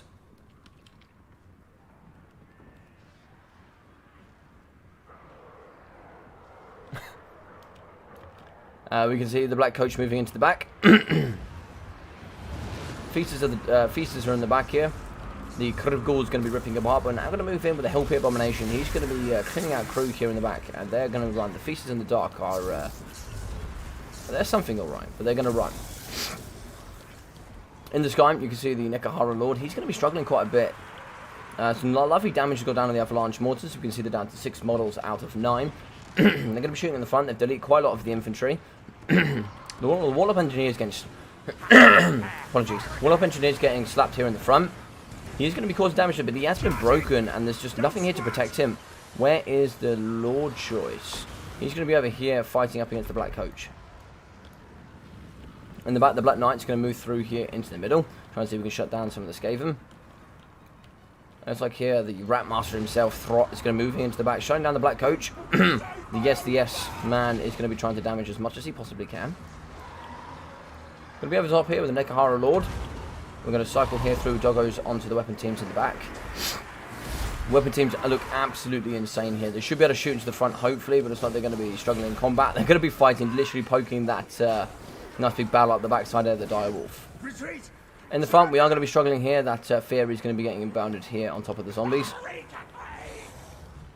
Vampire Lord getting trapped here on the pole a little bit, but he's now going to be yeeting straight down to Throt. We do have the Rat Ogre summon coming through. Should be able to delete the Black Knights. But of course, some big hits coming out. Dark protection for that melee defense, and that damage resistance is very strong. We can see in the back here, the Warlock Engineer. He should be coming back here, but he's not going to, because of course we have the Doggos nice and close. He's just going to be going back and forth. A little bit scared for his life. Not really sure where to go. Panzer Band going to be in the Vampire Camp favor. Black Coach just going to be cycling. This thing is so goddamn heavy. It can cycle so effectively through the front line here. We're going to be having Krivguls moving into the front, doing some great damage. And over here on the left-hand side, up against the Council Guard Storm Vermin, the Double White King is going to do some great damage here. Great damage. We are going to be having a stand here with Throt the Unclean. Breath Attack going through up against... That's a nice Breath Attack. Nice Breath Attack there on top of the Council Guard. Shots here going in the front. They're going to be deleting the Krivguls here. Still going strong here, but now they are going to get pushed onto... Where actually are they? I don't actually see them. I didn't see that was fired from. They must have shattered, actually. Oh, I think they're dead. Oh, they're here. They're dead. Okay, well, they died. We can see the Black Coach is going to be cycling through. One of the Black Coaches is going to be getting thumped here by Throt the Unclean. Hellpit's going to be holding strong. Save my own fur! Save my own fur! Retreat! Going to be standing here with the Council Guard Storm Vermin. 312 health there. Going to be fighting pretty strong. They are going to be tired, but going to be fighting hard here up against the White Kings. Moving the back is going to be the Nekahara Vampire Lord. Nope, doesn't want anything here. We can see, going to be falling down here is the Black Coach. He's going to be negative 15 leadership. Maybe a nice invocation there can heal up him. Clan Rats here have been pushed onto here by the Black Coaches. Just cycling through that chaff so easily. One of the heaviest chariots in the game here. I love how he pokes out as well and just comes and slices and then maybe goes back in. I love that. The White Kings in the front, they're going to be fighting here up alongside Thought the Unclean. He is going to have regen, so he's going to be fighting pretty well. AP up against the White Kings is going to make them struggle. They don't have too much AP, but only 45 armor for Throp. Help Hit will also be regenning as he fights here up against the Feasters of the Dusk. Pretty good melee stats. Poison as well should really help. I really think poison resistance should be something in the game, something that even negates the statuses of poison, or something that gives a poison resistance to damage, a little bit like magic and fire. In the front here, you can see clan rats fighting here with zombies. And that is going to be the end. Get better, Logic. Take care of yourself these days. I'm going to try to, buddy. Thank you. Can I hope for 1 or 2 games? If you would like to play Caradoc, you always know, my friend, you are welcome here. Just sign up. If you go onto my channel on the Discord, you'll find King on the Hill and just put your name down there, buddy. We'll get you signed up. We'll get you signed up. For sure.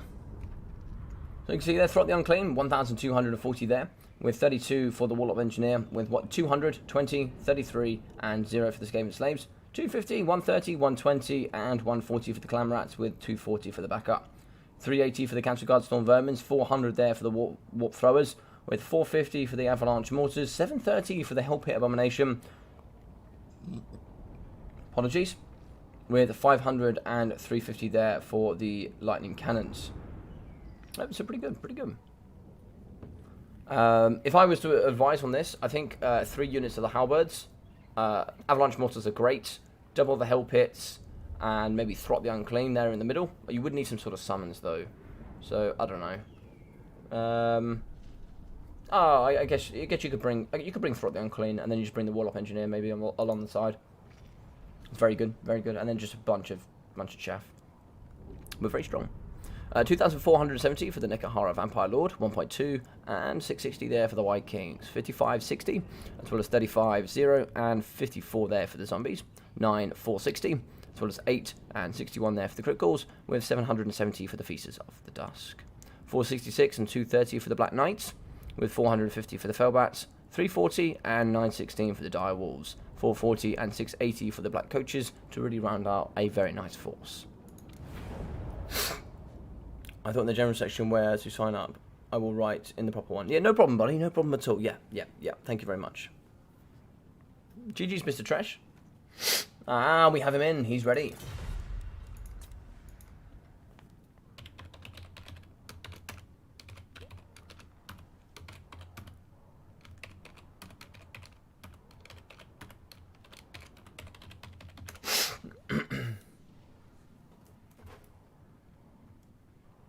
So taking the lead today is going to be Bob. He's going to be having the most wins today, so well done to him. He will more than likely be winning out today's event.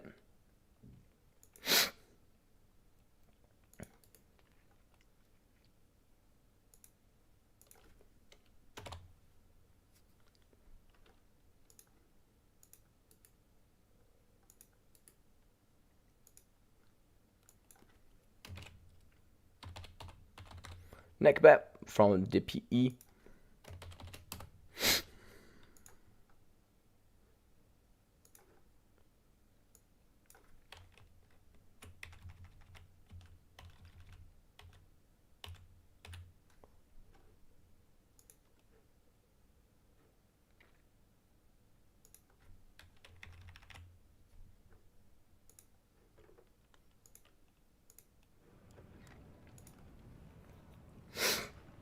Yeah, Bob's going to have to think here, I think. He's going to have to think hard.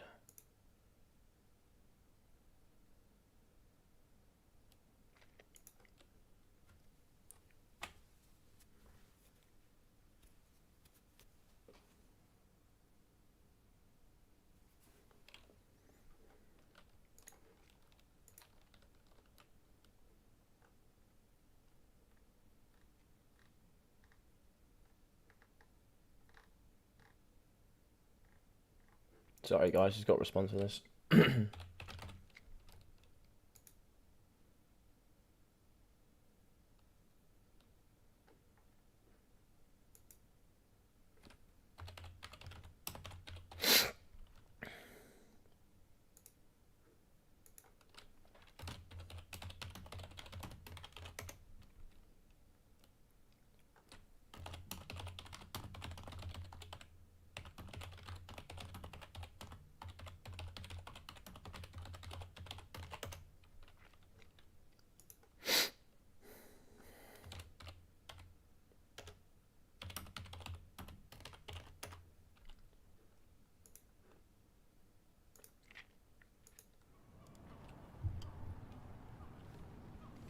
Yeah, Bob is thinking hard.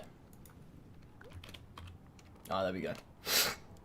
Greenskins, Wood Elves, Bretonia, Ban, Beastmen, and Lizardmen. Yep, they're just going to be the top picks, so they're going to be the best counters. I think you could just go Bretonia, Ban, Bretonia. Bretonia, Ban, Bretonia could be good. Or you could go Vampire Counts, Ban, what else? You could go Vampire Coast.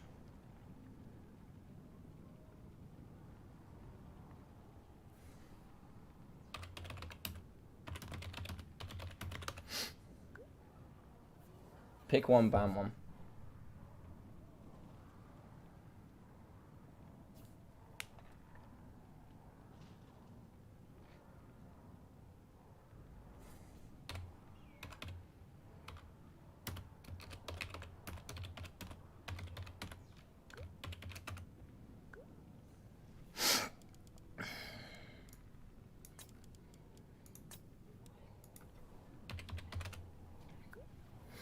Neck birds.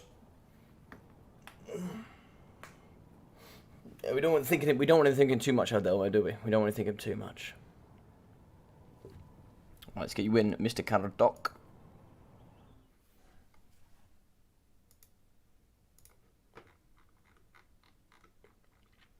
You should be added to the list, my friend.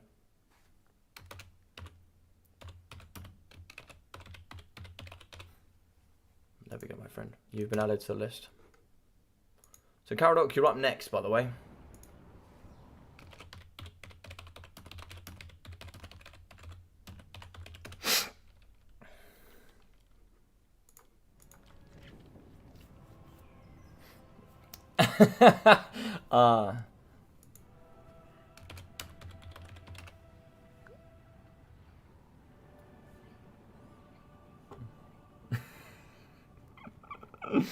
Oh, I love it. I tried.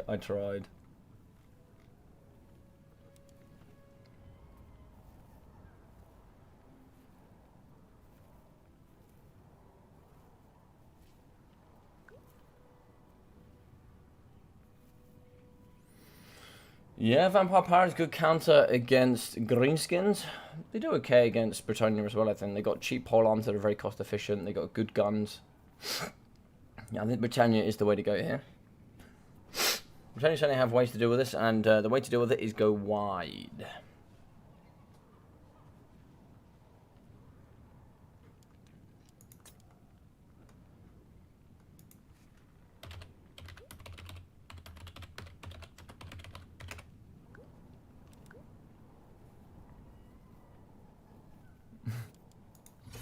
I'm just going to ready up, wait for these boys to get in.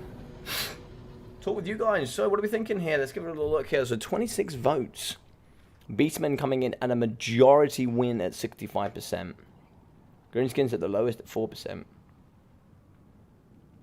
VP's okay. Yeah, VP's good. VP's good. It's not like an insta win, but I think it favours VP, yeah.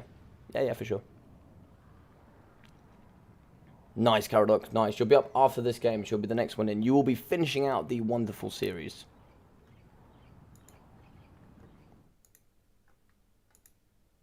Oh.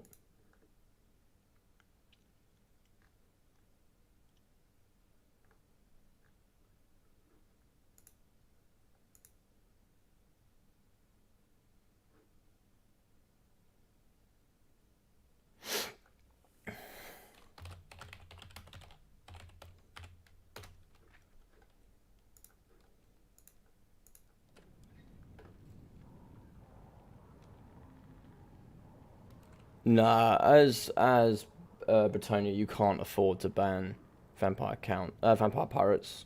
I don't think so. I think the three main ones you need to ban: Lizardmen, you need to ban Dowie. I think Lizardmen and Dowie are the top two pick, and then Chaos. I think they're the three you need to ban.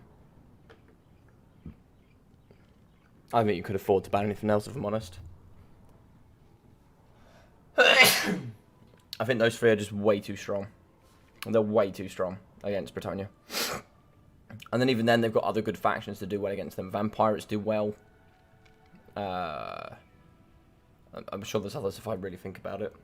They really struggle with anything with armor, pretty much. Anything with armor, they struggle. But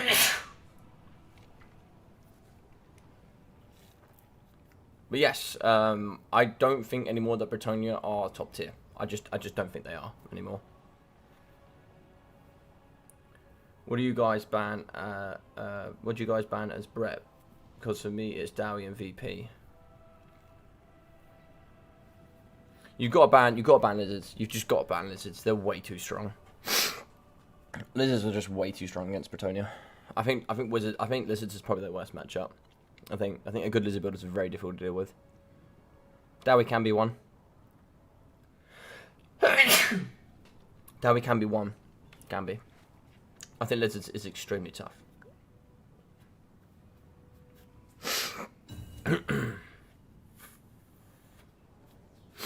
I think Chaos is tough. Chaos Warrior Halberds, Chaos Warrior Great Weapons. And then you just go mass Great Weapon Marauders. That's tough. That's tough. That'd be my top bands.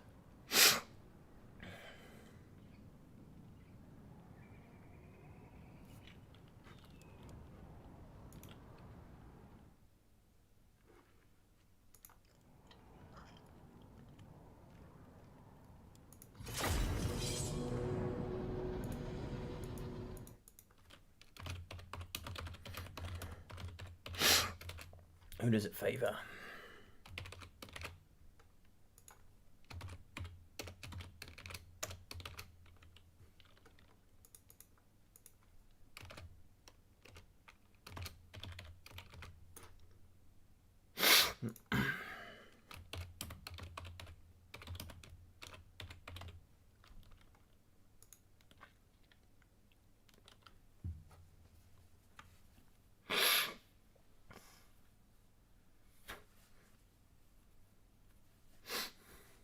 Yeah, the only good AP units are questing knights. They are the only good AP units. I will admit that.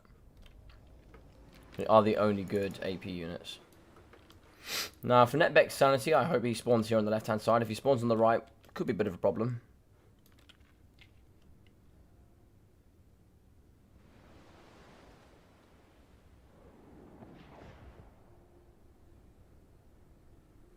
I think the best pick, the best pick two system is the problem with the pick two system. The best double pick is Empire and probably Vampire Counts. Would be my thoughts. They counter each other really well. They don't particularly come with any weaknesses. The only weakness is being Dowie, but Dowie is one of the forces that's played the absolute fewest.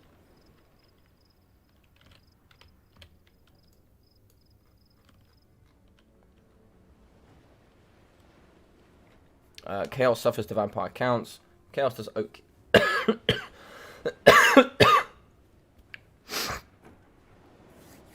Apologies.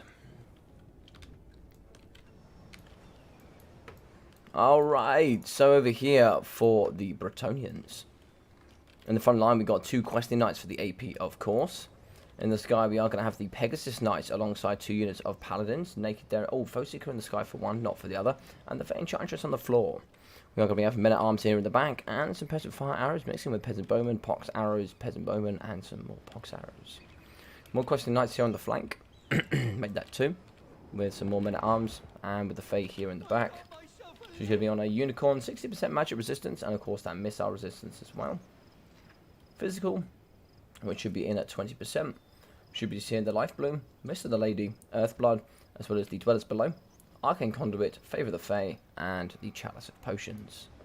So yeah, pretty strong. You can see a bunch of sweaty peasant mobs at the front as well. Doing pretty well. Nice build indeed. For the Vampire Pirates, we are going to see some zombie pirate decker mobs here in the front. Quite a few. With some of the bombers over the top to delete all that infantry.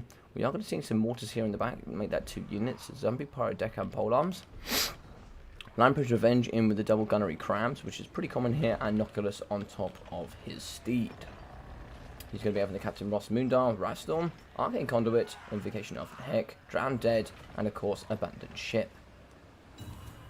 In the front, Scurvy Dogs. Sorry, in the back, two Scurvy Dogs, just to kind of hold the back side here.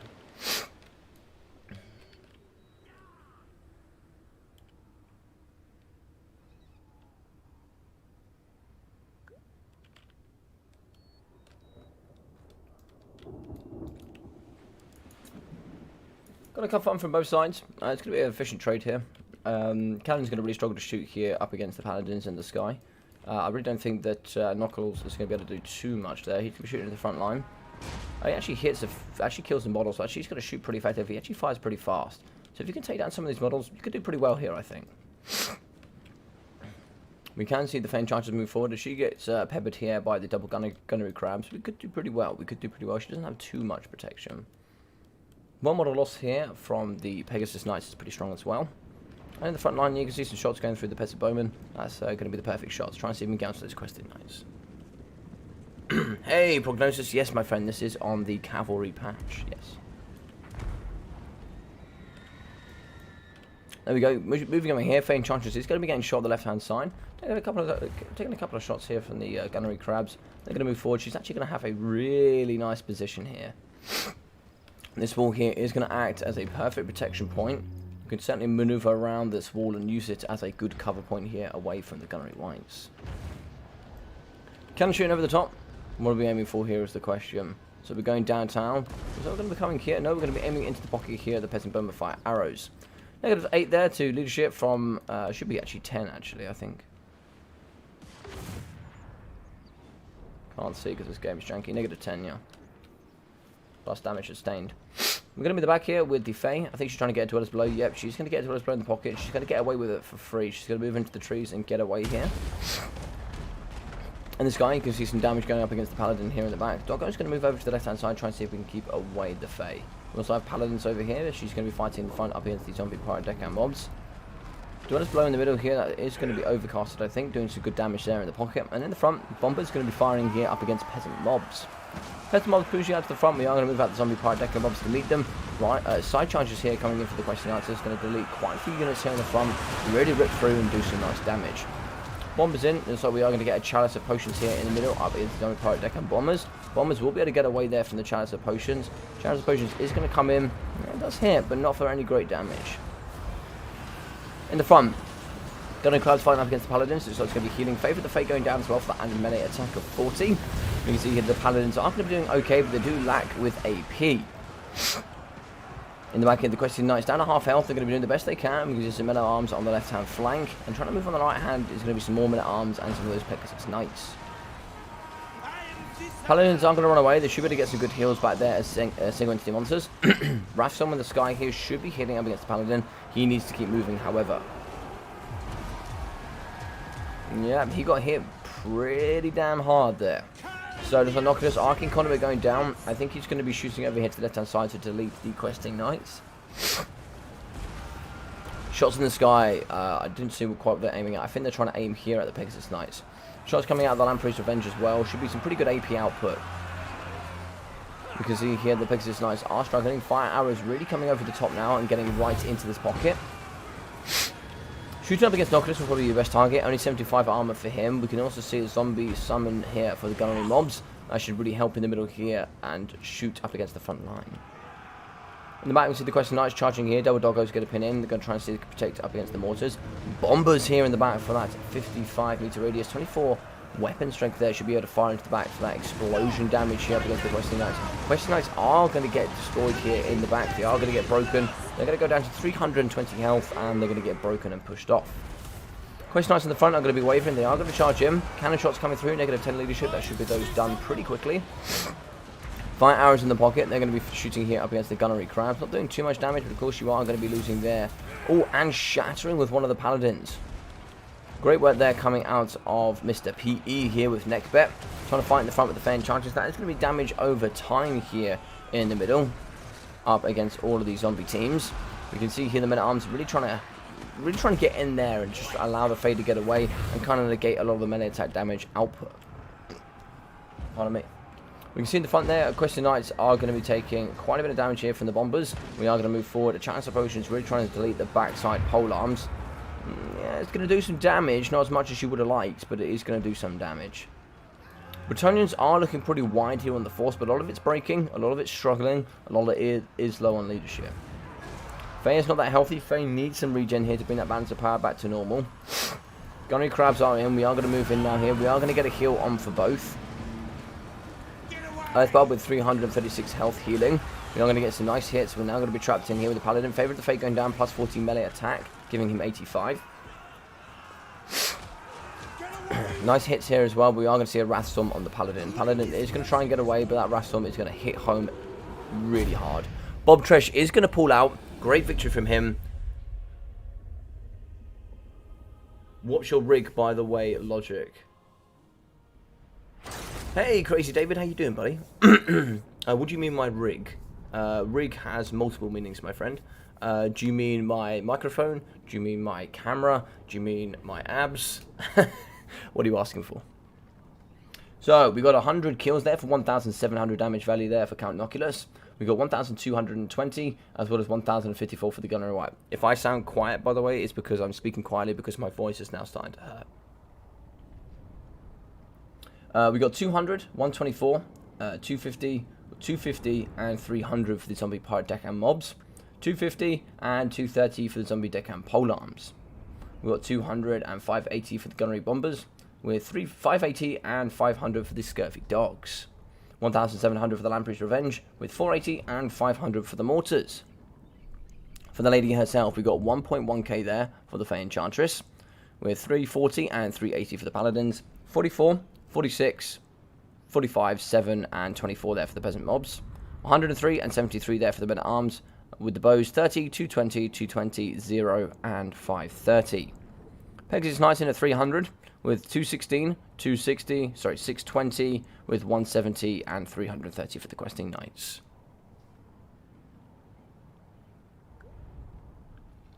What CPU and GPU?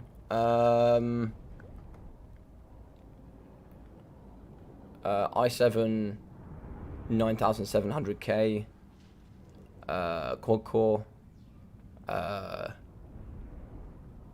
RAM, 16 gigs of RAM, split over 2 8s, and graphics card is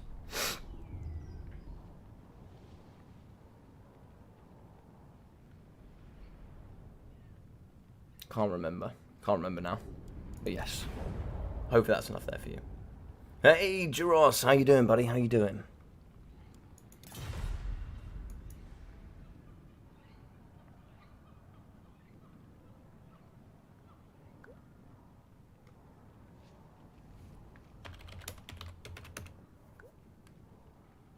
Yeah, Pegasus is a cool. Did you want to jump in Prognosis? I don't know if he wanted to put in. So we do actually have Mr. VM. Where are you?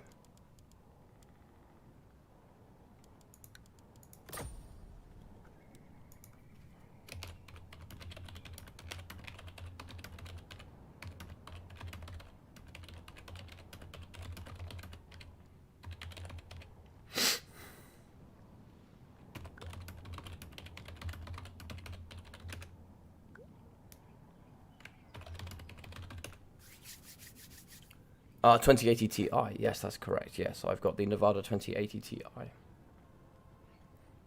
I was thinking about upgrading it to the 3080 Ti, but it doesn't matter. Keep hosting these. Yeah, no problem, dude. No problem, dude. So anybody that wants to play, feel free to join up. You'll be welcome to.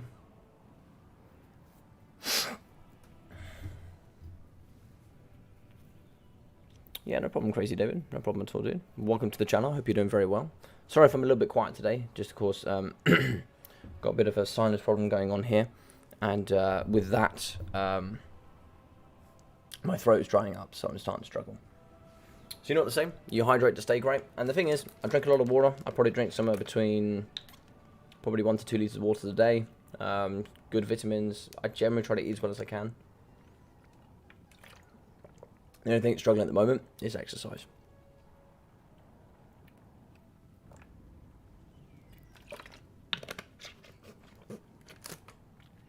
NVIDIA.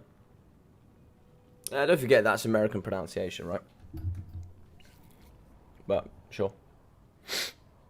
Sure.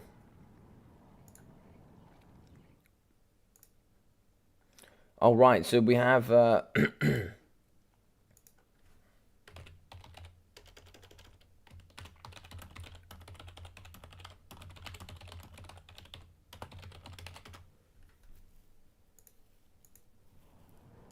So first come, first serve. Here as well will be the final game. Anybody can play. Anybody's welcome to play. We'll get one game here with Mr. Garrock. Ah, Mr. Prognosis is in.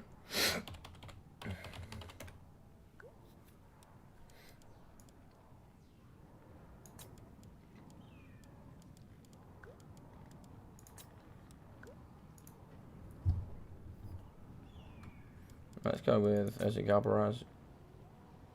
Yeah.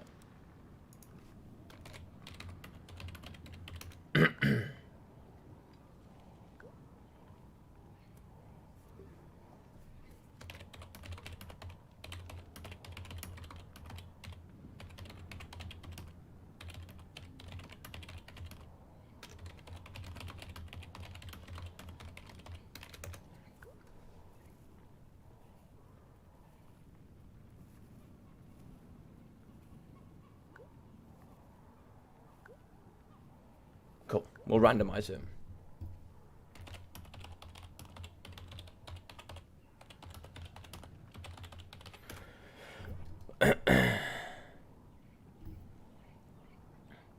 Finance channel, logical EU. Oh, fitness channel. Well, actually, I'm not a fitness instructor, but I'm actually a strength and conditioning coach. So I actually have, I think you guys would call them like personal trainers or athletic instructors. I don't know what you call them.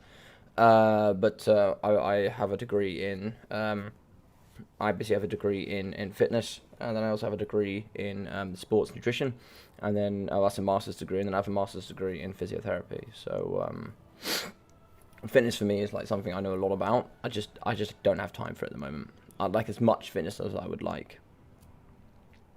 I'm gonna wake up at 5 hours. I'm out. Good night. Thank you very much for watching, Hank, and taking part, dude. You take care. You take care, my dude. I slept for 12 hours for last night. It's nice, man. Well played, dude. Well played. Alright, we get the randomizer here on stream.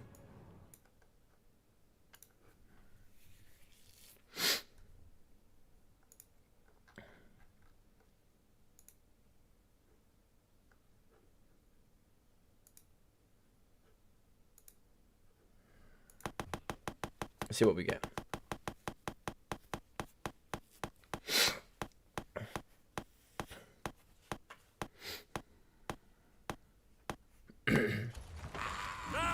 Got Lou for Harcom.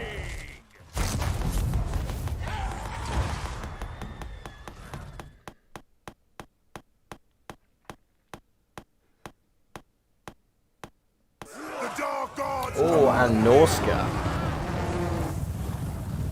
Very interesting. So, Prognosis is VP.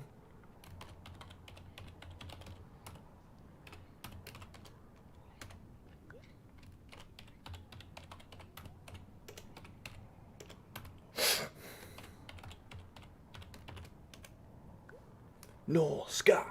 Let's do it. Let's do it.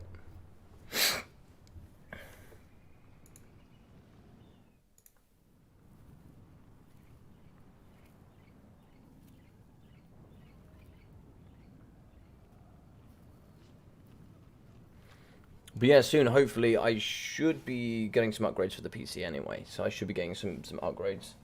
I think I'm going to update the RAM a little bit. And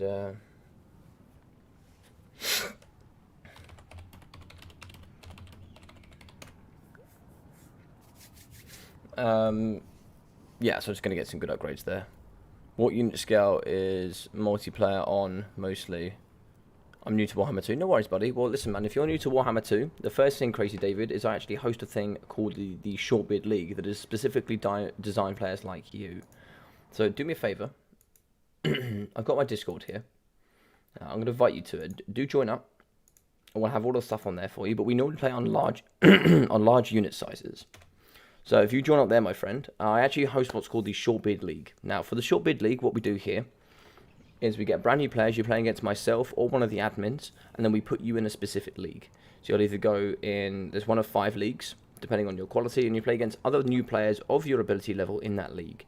You play best of 3s against them, you get good experience, you learn how it all works, etc.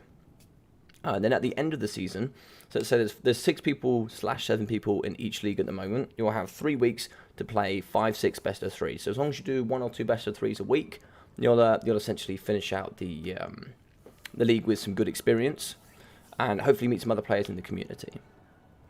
Short bids also finish out the season with a tournament, which will be a tournament per season. So we're on season 3 at the moment, and then we'll be having the season 3 tournament at the end, which is where all the short bids come together, and you have practice for the experience there in a tournament setting as well. So it'll give you experience with leagues, it'll give you experience with tournaments, it'll give you experience with builds, and all these fun things, so you could really get yourself into the multiplayer community and meet a bunch of players here that have a short bid status of your level. I'm on mobile at the moment, but I will join. Yeah, of course, dude. Yeah, of course. Feel free to join. Feel free to subscribe as well for anybody here that is watching. That really does help here on the channel. And as well for yourself, make sure that you guys are here on the channel. Make sure you're also here on the Twitch, because I also do other stuff there as well. So if you guys want to come on and learn, do some more things. Sometimes I do some multiplayer on there. A lot of times I do some single player, and I do some other games as well. So make sure you join up there. But yeah, please, Crazy David, feel free to join up to the Discord. Come get involved. And yeah, mate, have a good time. Just get in and play some games. And until the season's finished, you'll be able to come and join myself, join others. We normally have quite a rich community. There's somewhere in the region between 8 to 12 people regularly, daily there on the Discord that are playing in the voice chats. American time, Europe time. For me, I'm in Europe, so of course it's pretty late here, but it doesn't matter to me. And then we kind of just you know, we just play a lot, we talk a lot, we help each other out, and just have some fun playing Warhammer. So, yeah, you should certainly get involved, Crazy David. Yeah, thank you very much, Mr. Joros. And people like Joros as well, legend here, who's going to be a mod there on the YouTube and Twitch, and he's certainly working his way up the ranks there on the Discord. He'll be able to help you get your way around in the Discord, so make sure you find Joros in there. Alright, good luck, have fun, let's do this.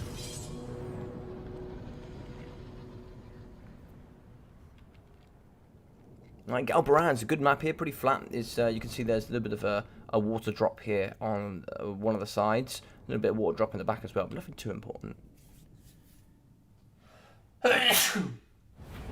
Oh, dear God.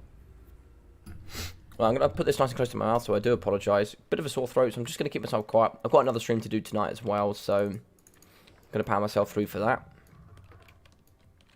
Here in the front, we've got some Marauder Horsemen. It's like 3 units, 1 Horse Master. Oh, no, sorry, 1 Horseman, so 3 Horsemen.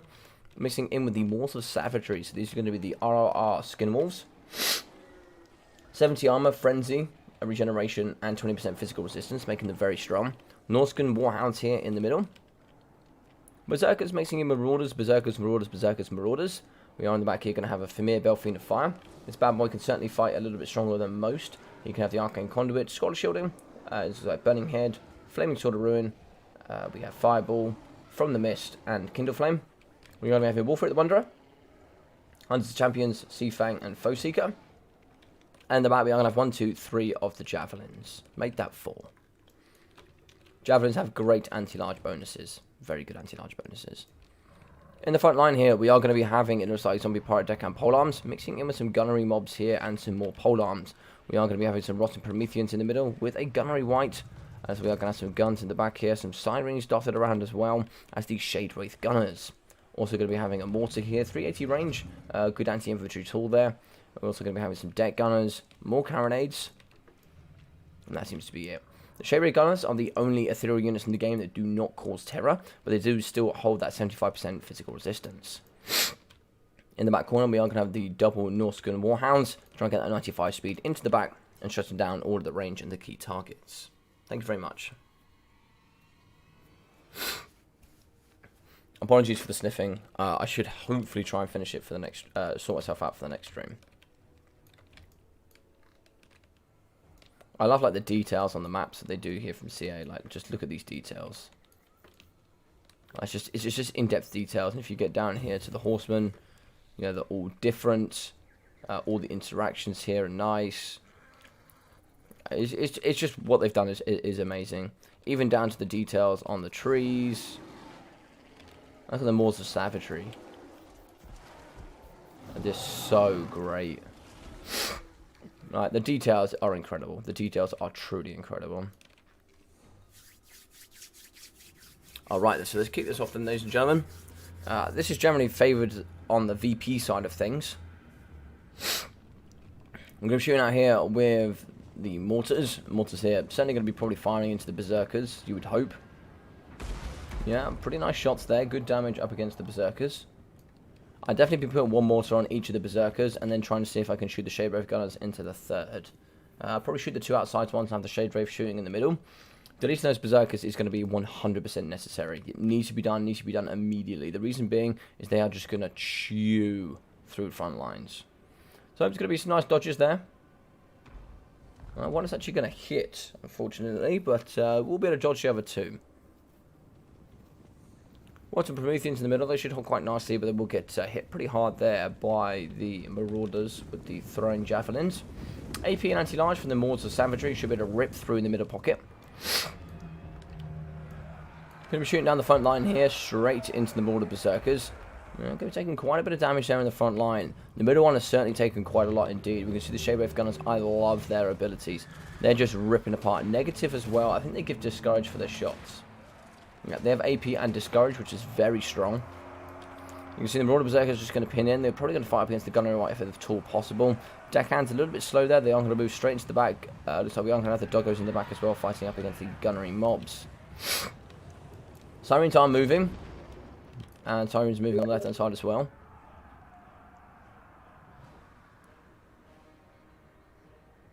What? I'm not sure. Here we are going to have Warhounds fighting up against the Norscan Doggos. Sorry, someone threw me off. Right, we are going to have Sirens fighting here up against the Mortal Savagery. Mortal Savagery will get a reduction in melee attack there, thanks to the Sirens fighting with their charmed ability. Oh, I love this ability here in the front. That's some gorgeous damage here. I didn't actually notice that there was Silostra with the Hunters of Champions on her. She's going to be getting shot in the front. Silostra here is going to be having the Ghost of the Past, as well as the Song of Enthrallment with the Denizens of the Deep, the Borderlo Fablellum, as well as the Kiss of the Deep. In the back here, Wolfric is going to be pushing in, as the Hunters of Champions is still going to be activated. She is going to thump him once that goes down. So good work there, attacking.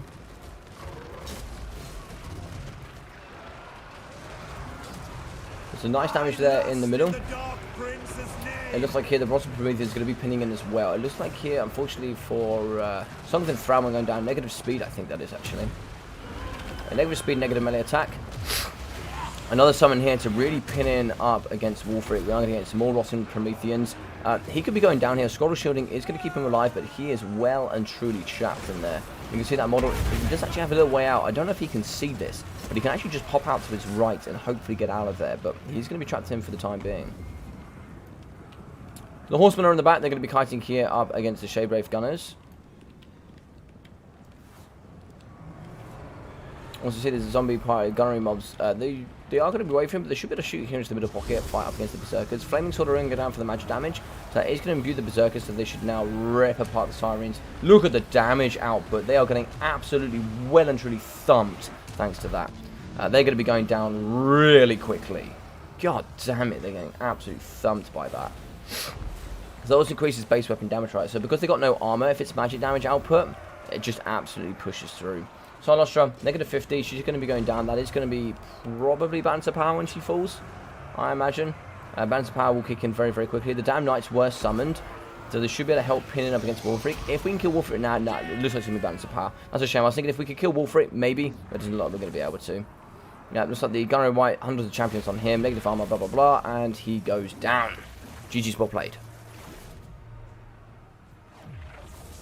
Mutt Right Fate, how you doing, buddy? Since there's no Mammoth, I have to root for the Giant Crabbos. Yes, sir, we have to course root for the Giant Crabbos. It's a shame, though. GG's well played, though, everybody. GG's well played.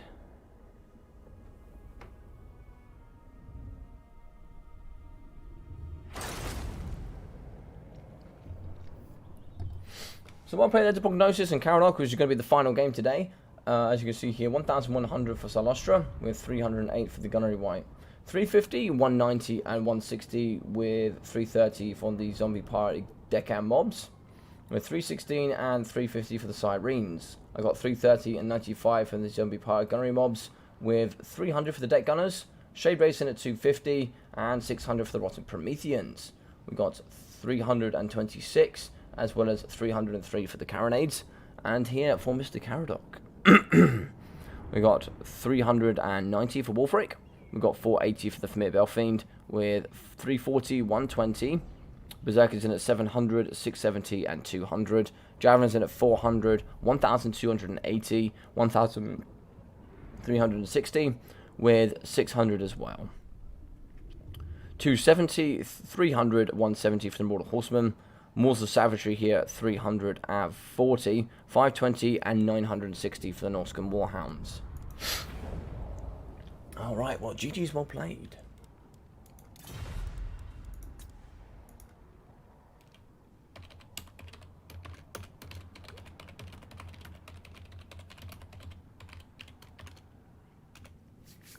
So thank you very much to everybody that watched. I will apologise again. I know I can't help it, but I am going to apologise. Yeah, sadly, Sirens didn't do boo, unfortunately. But sorry, guys. Of course, I'm a little bit under the weather. Sinus infection. Ooh.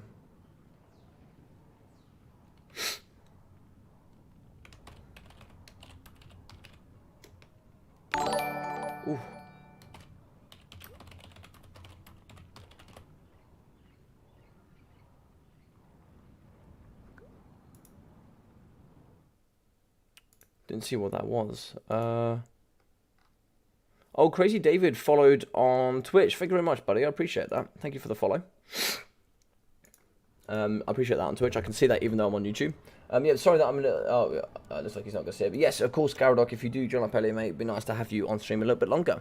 No, no problem at all. Sorry that I'm a little bit under the weather. Of course, with that drip, I don't know why it makes me a bit gassy, and voice is gone, and I don't know. I don't feel terrible. I've still got energy. I still feel good. Just here, I'm dying. So I do apologise for that. I really hope you guys enjoyed the stream. A Twitch follow on YouTube? No, I got a Twitch follow, but I can see on my system. So yeah, yeah. So thank you very much to everybody that watched. I really appreciate it. I really appreciate all of you guys just hanging out with me, even though I'm not feeling amazing. So thank you very much for all of you that did watch and participated. If you haven't already, please smash that like button. It really helps. Subscribe as well. If you don't already have it, I will have YouTube. Don't worry, your infection didn't affect in the quality of the stream. Thanks, buddy. I really appreciate that. I'm not sure I truly believe that, but I appreciate it.